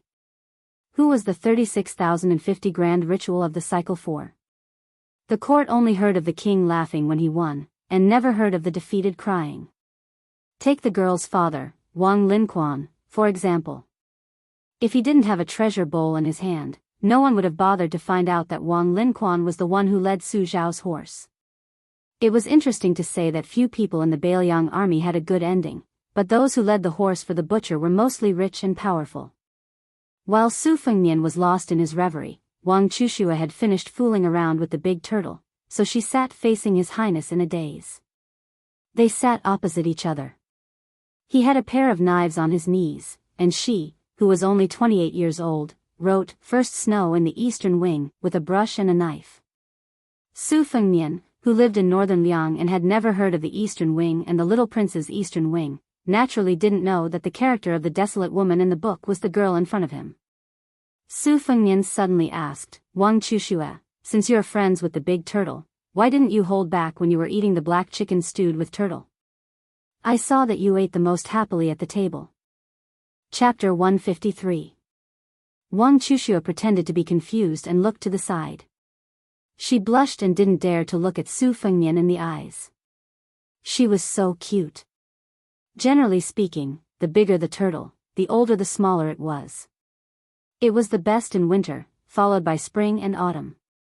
The worst was the summer turtle, which was considered as a mosquito by the gluttons. However, the turtle in the spring god lake was a special case. The older it was, the better it was. Wang Chushua, the greedy girl, didn't hesitate at all. She moved her chopsticks quickly. Wang Linquan looked at her several times but didn't get any response. Su Fengnian found it funny. He was disgusted by her dress, but after the meal, he liked her a lot. Women were straightforward, innocent, and beautiful. No matter how beautiful a woman was, if she acted coquettishly, it would be a death sentence in Su Fengnian's eyes. Wang Chushua seemed to want to change the topic. She didn't hesitate to use her trump card. She whispered, "The stone tablet Dahe is carrying has a lot of ancient characters in Xiaozhuan, but I can't understand them. I checked many ancient books and barely recognized a few sentences. It seems to say that there is a spirit mountain in the east of the East Sea. If someone learns this technique, he will be immortal. There is also a destiny, asking about divination, carrying the tomes of arcane, God's imperial ghost. As for the rest, I don't know anything about it." Su Fengnian nodded. Wang Chushua got closer and asked, "Don't you want to see it?" Su Fengnian didn't ask as she expected. He held back his laughter and said, "I'll pretend that I don't want to see it." Wang Chushua smiled, turned around, and patted the big turtle's head. The turtle didn't seem to be willing, so she continued to pat it. Perhaps it couldn't resist the little girl's unreasonable patting. It roared and flashed. The wordless steel squeaked. The yang side of the steel caved in, revealing the Yin scriptures on the wall. Su Fengnian stood up, squinted his phoenix eyes, and took a quick glance at the steel. He memorized it quickly. He didn't recognize any of the ancient characters, but he remembered all the characters. No wonder Su Fengnian was so snobbish. Perhaps one day, this heavenly book would be a golden ticket to avoid death. After memorizing everything, Su Fengnian pointed to his forehead and said frankly, "I've seen everything clearly. They're all hidden here." The little girl really didn't understand the viciousness of human relationships at all. She didn't take it seriously and only said with admiration, "You really have a photographic memory? My father didn't lie to me." Su Fengnian smiled and said, "Why don't we also write something on the stone tablet for future generations to guess?" Wang Chushua was stunned for a moment before she clapped her hands and said, "Okay." Su Fengnian pulled out his spring thunder saber and walked to the back of the stone tablet with Wang Chushua. He asked, "What does it say?" This pair of buffoons, one was audacious to the extreme, the other rebellious. Only when they got together would they dare to do such absurd things. Wang Chushua thought for a moment and said with a smile, "How about we write that Su Fengnian and Wang Chushua were here?" Su Fengnian gave her a thumbs up and nodded in appreciation. "Why don't we add the date?" Wang Chushua smiled happily and her small canine teeth could be seen again. Su Fengnian's handwriting was good. Even if he used a saber to carve the words, the saber still moved like dragons and snakes. Especially after practicing with the saber, the momentum was even more amazing. The little girl's heart swayed as she looked at him. Su Fengnian looked at the masterpiece on the stone tablet and laughed. This was probably a magnificent feat that no one had been able to do for thousands of years, right? Su Fengnian sat down again with his back against the stone tablet. He waved at Wang Chushue and motioned for her to sit closer. The two of them were almost shoulder to shoulder. The little girl whispered, "If only you could bring a saber and enter Beimeng alone." Su Fengnian asked doubtfully, "Why?" Wang Chushue said shyly, "There's a man in a novel who did this. He used the head of the Beimeng emperor as a betrothal gift." Su Fengnian thought for a moment. "That's feasible." Wang Chushue lowered her head and said softly, "If that's the case, I'll write you 300 poems." Su Fengnian didn't think too much about it. He just smiled and said, "Then I'll still lose out. I'll have to exchange the head of a Beimeng barbarian for a poem." Wang Chushue still lowered her small head. Her side profile was graceful. Under the moonlight, the soft hair on her delicate ears could be faintly seen. Su Fengnian stretched out a finger and lifted her soft chin. He saw that her cheeks were red and her eyelashes were trembling slightly. Su Fengnian touched her lips with his finger and said frivolously, "Grow up quickly. I'll pick you again." She was pulled into Su Fengnian's arms. Su Fengnian said softly, "Why do you like me?" "Girl, you're really unlucky." Wang Chushue played with her fingers. Her eyes were absent-minded. "I've known you since I can remember. Father said that you'll definitely be the most amazing man in the world. I've been listening and watching from Mount Lao. It'll be the same in the future. When I grow up, will you really come back to see me? How old will I be when I grow up? I'm 16 this year. Is 17 enough?" Su Fengnian rubbed his chin against her pink face. He smiled but didn't say anything. When she spoke, her breath smelled like orchids. It was even more fragrant than spring tea. Su Fengnian thought of her sparrow tongue and felt a burst of heat in his heart. "I'll endure it." A real man is able to endure what ordinary people can't. Wang Chushue boldly reached out to touch the red mark between Su Fengnian's eyebrows. Her fingers gently rubbed against it. Su Fengnian explained with a smile, "I'm not learning how to put on makeup like you girls. It's the trace of Wudong's previous sect leader's cultivation. I've only just reached the 2nd floor, the highest 6th floor. I have to study Taoist scriptures day and night to guide my qi. Taoism emphasizes turtle breathing, just like how this turtle seals its qi at the bottom of the lake. That's why I have to cultivate even when I sleep, for fear of squandering my qi." Wang Chushue looked up and asked, "Are you tired?" Su Fengnian smiled. "There's nothing to be tired about. It's natural to get used to it. I hope that when I travel in the future, I don't have to bring a large group of retainers to save my life. As for going to Beimeng alone like you said, I'll have to practice my knife even more." Wang Chushue shook her head. "Don't go. I'm just kidding. It's dangerous." Su Fengnian held Wang Chushue's face with both hands and lowered his head to kiss her mouth greedily and wantonly. The sparrow tongue was soft and sweet. Wang Chushue's eyes widened. He obviously didn't know anything about relationships. He wasn't the Wang Dongxiang who could write the first book about scholars and beauties. After Su Fengnian raised his head again, she slowly closed her eyes. Su Fengnian smiled. "From today onwards, you're my woman. In the future, if you talk to any scholar or talent, I'll spank you." Wang Chushue didn't move in his arms. She only said softly, "Kiss me again." Su Fengnian shook his head. "No more kisses. Otherwise, you'll completely become a woman." Wang Chushue opened her limpid eyes. She seemed to understand. On the banks of the Swallow River, an exaggeratedly large black and white cat sprinted out of the forest and rushed straight into the river. However, when it reached the riverbank, it suddenly stopped, and a young girl riding on the big cat was almost thrown into the river. The girl riding the cat was carrying a huge golden flower. This flower was originally called Yizhang chrysanthemum. It bloomed towards the sun and was also known as the sunflower. After the big cat stopped, the sunflower in the girl's hand shook violently. She seemed to be dissatisfied that the strange mount under her but was so timid and afraid of water. She didn't scold it and directly punched the big cat's head. The big cat, who was afraid of water to a certain extent, shook its head and pitifully looked at its owner who brought it from Shishu to Bailiang and raised it from a kitten to a big cat. The girl punched again. Although her body was thin and weak, her punch was powerful. It hit the big cat's head with a bang. She jumped off the big cat's back and came behind its butt, as if she wanted to kick it into the Swallow River. The big cat whimpered and ran away. It didn't run far. After running a short distance, it squatted on the ground, charmingly naive. The girl pointed her chin at the Swallow River, indicating that the pet should jump down voluntarily. The big cat shook its head desperately. She shook her chin again. The big cat shook its head again. The girl carrying the sunflower was expressionless and chuckled. The big cat knew that it was not good, so it rolled on the ground and begged for mercy. The girl walked closer and put the sunflower on the ground. She grabbed the big cat's foot with both hands.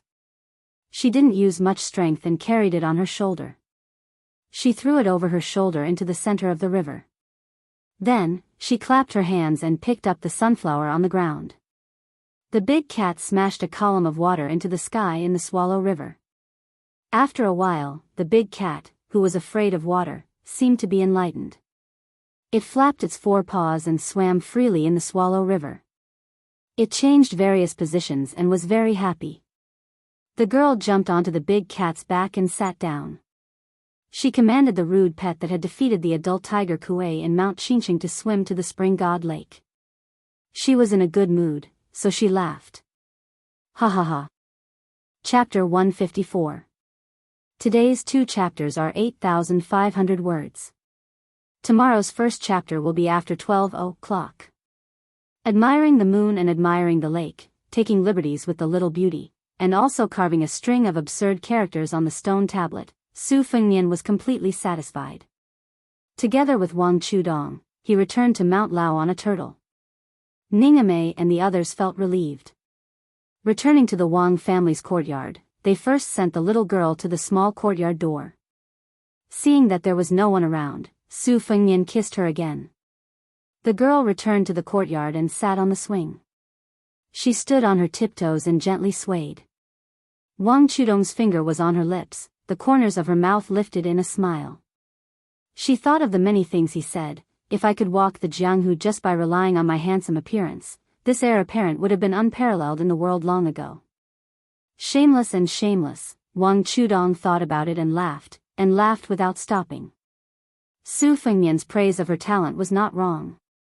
This girl had read a lot of books since she was a child, including the 4 books and 5 classics, and also casual books.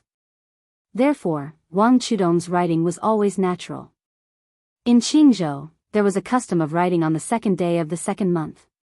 She wrote, the sound of frogs passing through the green screen, outside the building, the waves of the great river washing away the sand. Half of it was in the boudoir, but the second half took a sharp turn to show off her heroism. Therefore, when people commented on Snow on the East Wing, they all said that Wang Chudong used light ink to write strong feelings, often with hundreds of twists and turns, word by word penetrating people's hearts. She deeply understood the saint's saying, joy without lust, sorrow without pain. At the end of the book, may all lovers find their way together. Wang Linquan walked into the small courtyard and swung the swing for his daughter. He laughed and said, Father was right. His Royal Highness is clearly a clever person. Like I said, the son taught by the great general and Wang Fei can't be too bad. Hey, that year His Highness was already holding a saber. Today, seeing 2 sabers in your hands, I am very gratified. Father hates seeing those self-proclaimed gentle, courteous, and thrifty Confucian scholars in Qingzhou. They are far less straightforward than His Highness. I heard you hit Commander Zhao's son in the tea house. Well done. If you don't hit them, they won't learn from their mistakes. I was just thinking of using money to make these guys see if a woman's pillow talk is more powerful than real money. Wang Chudong nodded, turned his head and said, Father, I won't write the epilogue of East Wing. Wang Linquan sat on one side of the swing and said kindly, if you don't want to write, then don't write. Otherwise, the concubines in the palace won't miss you as if they've been possessed. The little girl mischievously said, there will definitely be people who will say that my talents have run out. Wang Linquan laughed heartily and said, that bunch of poor and pedantic scholars have nothing better to do. They can't hold a brush to write a good poem, they can't mount a horse and lift a saber to kill the enemy. Why should I care about them? My daughter scolding them is already giving them a lot of face. Before Wang Linquan left, he said earnestly, Daughter, it's still too early to make a private commitment. Wait for another 2 years. Wang Chudong, whose face was flushed red, waved his small fist. Wang Linquan came to His Royal Highness' small courtyard and knocked on the door. He saw His Highness sitting in the middle of the courtyard with a red sandalwood sword case on the table. Only the maidservant Blue Bird was standing to the side. Su Fengnian was just about to get up when Wang Linquan said in a panic, Your Highness, you don't have to get up. This old servant doesn't dare to accept. Su Fengnian didn't say much. The difference in status and etiquette couldn't be dispelled with just a few words. After Wang Linquan sat down, he carefully looked at the sword case that he didn't dare to forget for so many years. After all the old soldiers left the Bailiang army, there were a few things that they couldn't forget. When he was in the barracks, there was an invincible Su flag. Wang Linquan was a real soldier of Su Shao and was fortunate enough to see and remember more things. One of them was the sword case on the table. The sword case was hidden in the sword case. In Wang Fei's hands, it could be described as 10,000 li grieving wind, one cold sword. It was worthy of being called the first sword in the world. There was a poem in the previous generation that said, one sword light 30 provinces, Gang Chi shooting bull. It was enough to show Wang Fei's peerless talent. Wang Linquan's eyes filled with hot tears as he looked at the sword case. These years, he was stained with the stench of money. But in the dead of the night, every time he thought about the general's ferocious army and throwing 100,000 horse whips into the river, he would be extremely excited. It was this spirit that supported Wang Linquan until today. Su Fengnian slowly closed his eyes and brushed 2 fingers across the sword case.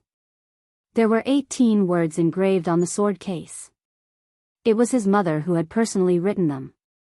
His mother was the previous sword crown of the Wu family.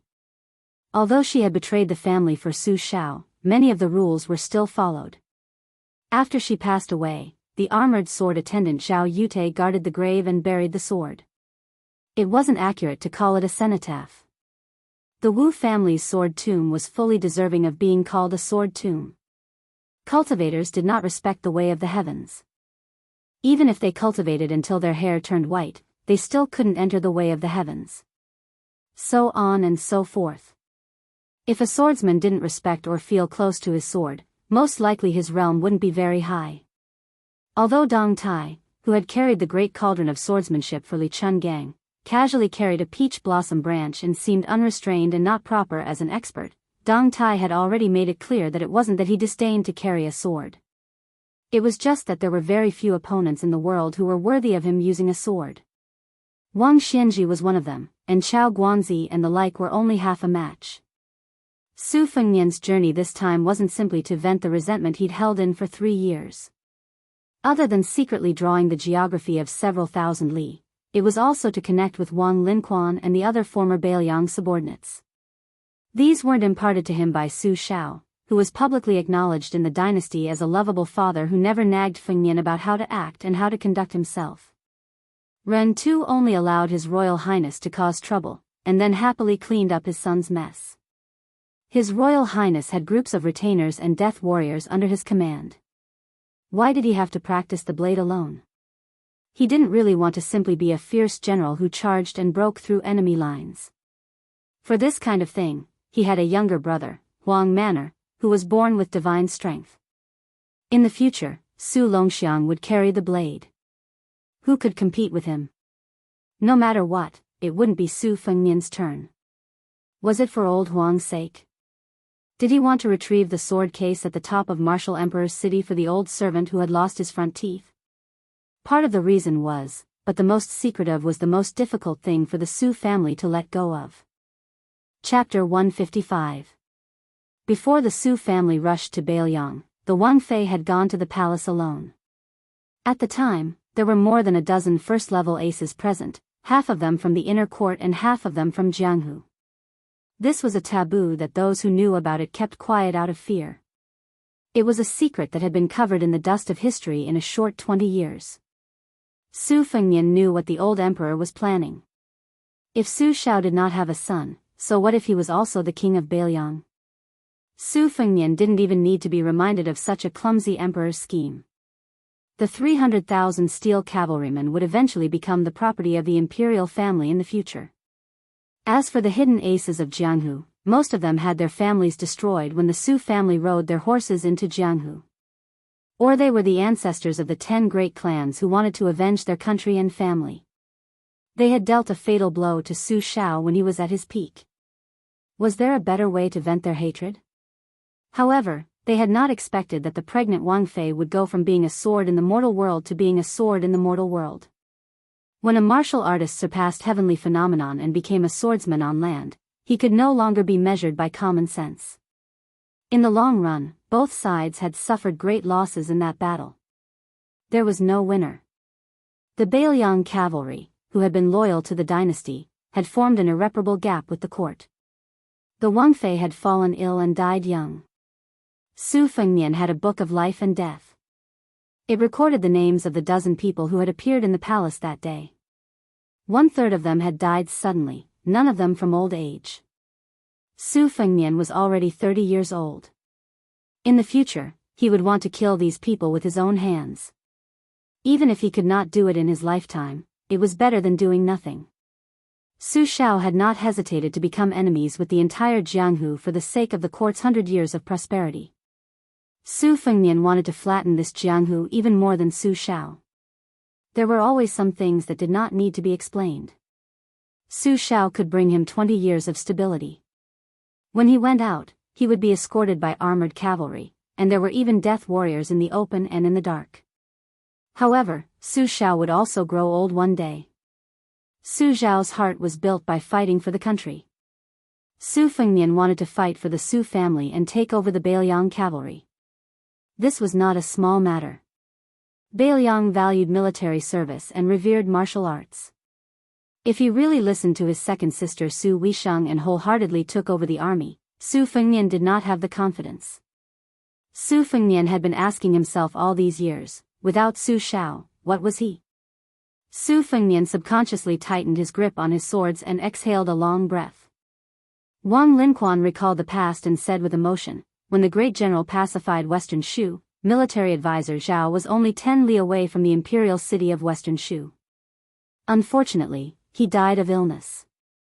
The great general led the army to break the river to comfort military advisor Zhao's soul in heaven. Who in Western Shu would not be afraid?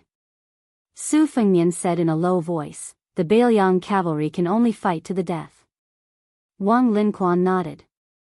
Only fight to the death. The art of war was deceitful, but Su Shao did the opposite. No matter how aggressive his army was, the Bailiang cavalry could only fight to the death. Su Fengnian smiled. Su Zhao's visit to the capital to meet the emperor will most likely create a mess in the capital. Wang Linquan kept quiet and did not dare to speak. Su Fengnian did not mind telling this old soldier some family matters that would cause a huge uproar. Wang Linquan dared to kneel and cry at the dock in front of countless eyes. If Su Fengnian did not even have this much magnanimity, he would not be able to take over Su Zhao's horsewhip in the future. He did not even need to wander around Jianghu. It would be better for him to go back and hide in Bailiang Palace. He signaled Blue Bird to bring some wine and said, Uncle Wang, we are all family. Let's not talk about being strangers. When I came to Mount Lao this time, you openly displayed the attitude of an old subordinate of Bailiang. You are destined to be targeted by many people in Qingzhou and even the imperial court. I will tell Chu Lushan to keep an eye out for you. If things really get out of hand, I will let Su Xiao speak. I don't believe that the king of Jing and Zhao Heng, who was whacked by Su Xiao on the head with a horsewhip, will dare to offend him. As for Su Xiao coming to the capital, I guess he is going to ask for a clear result of my hereditary succession, to ensure that in the future I will be able to wear a large yellow satin boa robe that will not lose to his court robes. Hereditary succession. When Wang Linquan, who usually looked old and dim-sighted, heard this, his eyes immediately lit up. Beiliang's 300,000 cavalrymen, as well as all the old subordinates scattered across the dynasty, who would not be worried about this? The meaning of the word hereditary was clear.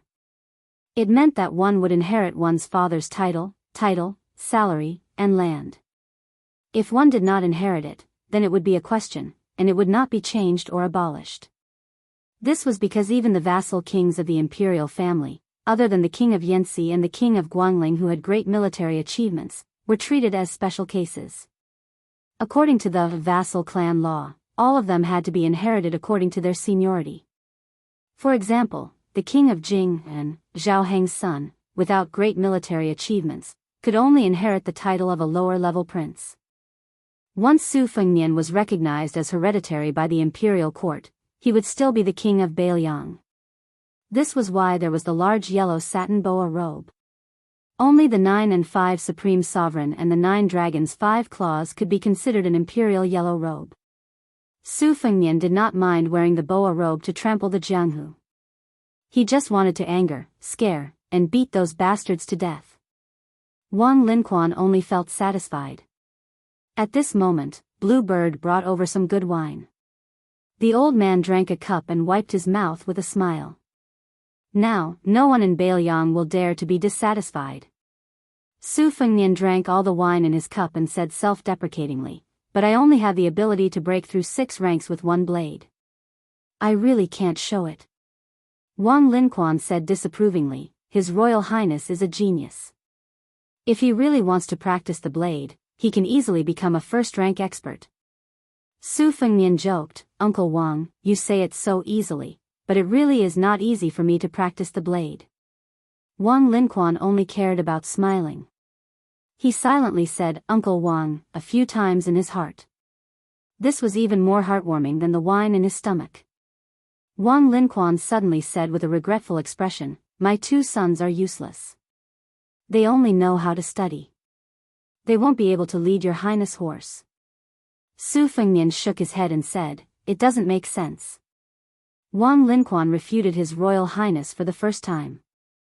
He said solemnly, Your Highness, as long as Wang Linquan is alive, the Wang family will be at your disposal.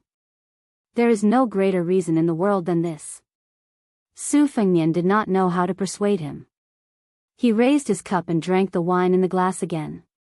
He said softly, I just don't know if the imperial court will take away Su Zhao's title as the pillar of the nation. Wang Linquan was silent. The 2 drank a pot of wine. Wang Linquan respectfully knelt on the ground again before he got up and left. Su Fengnian turned his head to look at the sword case. He looked at the 18 words. This sword calms the injustices of the world. This sword does not let down the world. Chapter 156. Su Fengnian drank jug after jug, 3 jugs of wine in a row, and then fell asleep directly on the stone table. Blue Bird covered His Royal Highness with a mink coat and sat quietly on the side. Su Fengnian woke up early in the morning and saw Blue Bird sitting upright and still. He smiled apologetically, while Blue Bird smiled. Su Fengnian pulled out his xiudong and practiced his saber in the courtyard for 2 hours. He began to try to select the most exquisite sword moves from the compendium of 1,000 swords Materia Medica, whale-killing sword, flying swords of Dunhuang, Green Water Pavilion sword practice record, and other secret manuals. He then integrated them into his saber art. Using the mental cultivation method of riding an ox as a foundation, he strived to merge them all into one. However, it was easier said than done to reach the pinnacle of the 50 moves that Aunt Zhao had suggested. At this moment, Su Fengnian's saber practice inevitably failed to draw a tiger and ended up looking like a dog. His saber movements were rather stagnant. Practicing like this would only yield half the result with twice the effort. However, Su Fengnian had an advantage that no one paid attention to, which was that he had cultivated an extraordinary willpower since childhood. As a child, he had copied books, as a teenager, he had played chess, and he had traveled for 3 years and 6,000 li. As His Royal Highness, he had an impetuous temperament. Otherwise, with his family's numerous lackeys and his background of owning an arsenal, how could he calm down and practice his saber? Until now, he had only broken 6 with one saber move. If it were other arrogant sons of aristocratic families, they would have stomped their feet and cursed.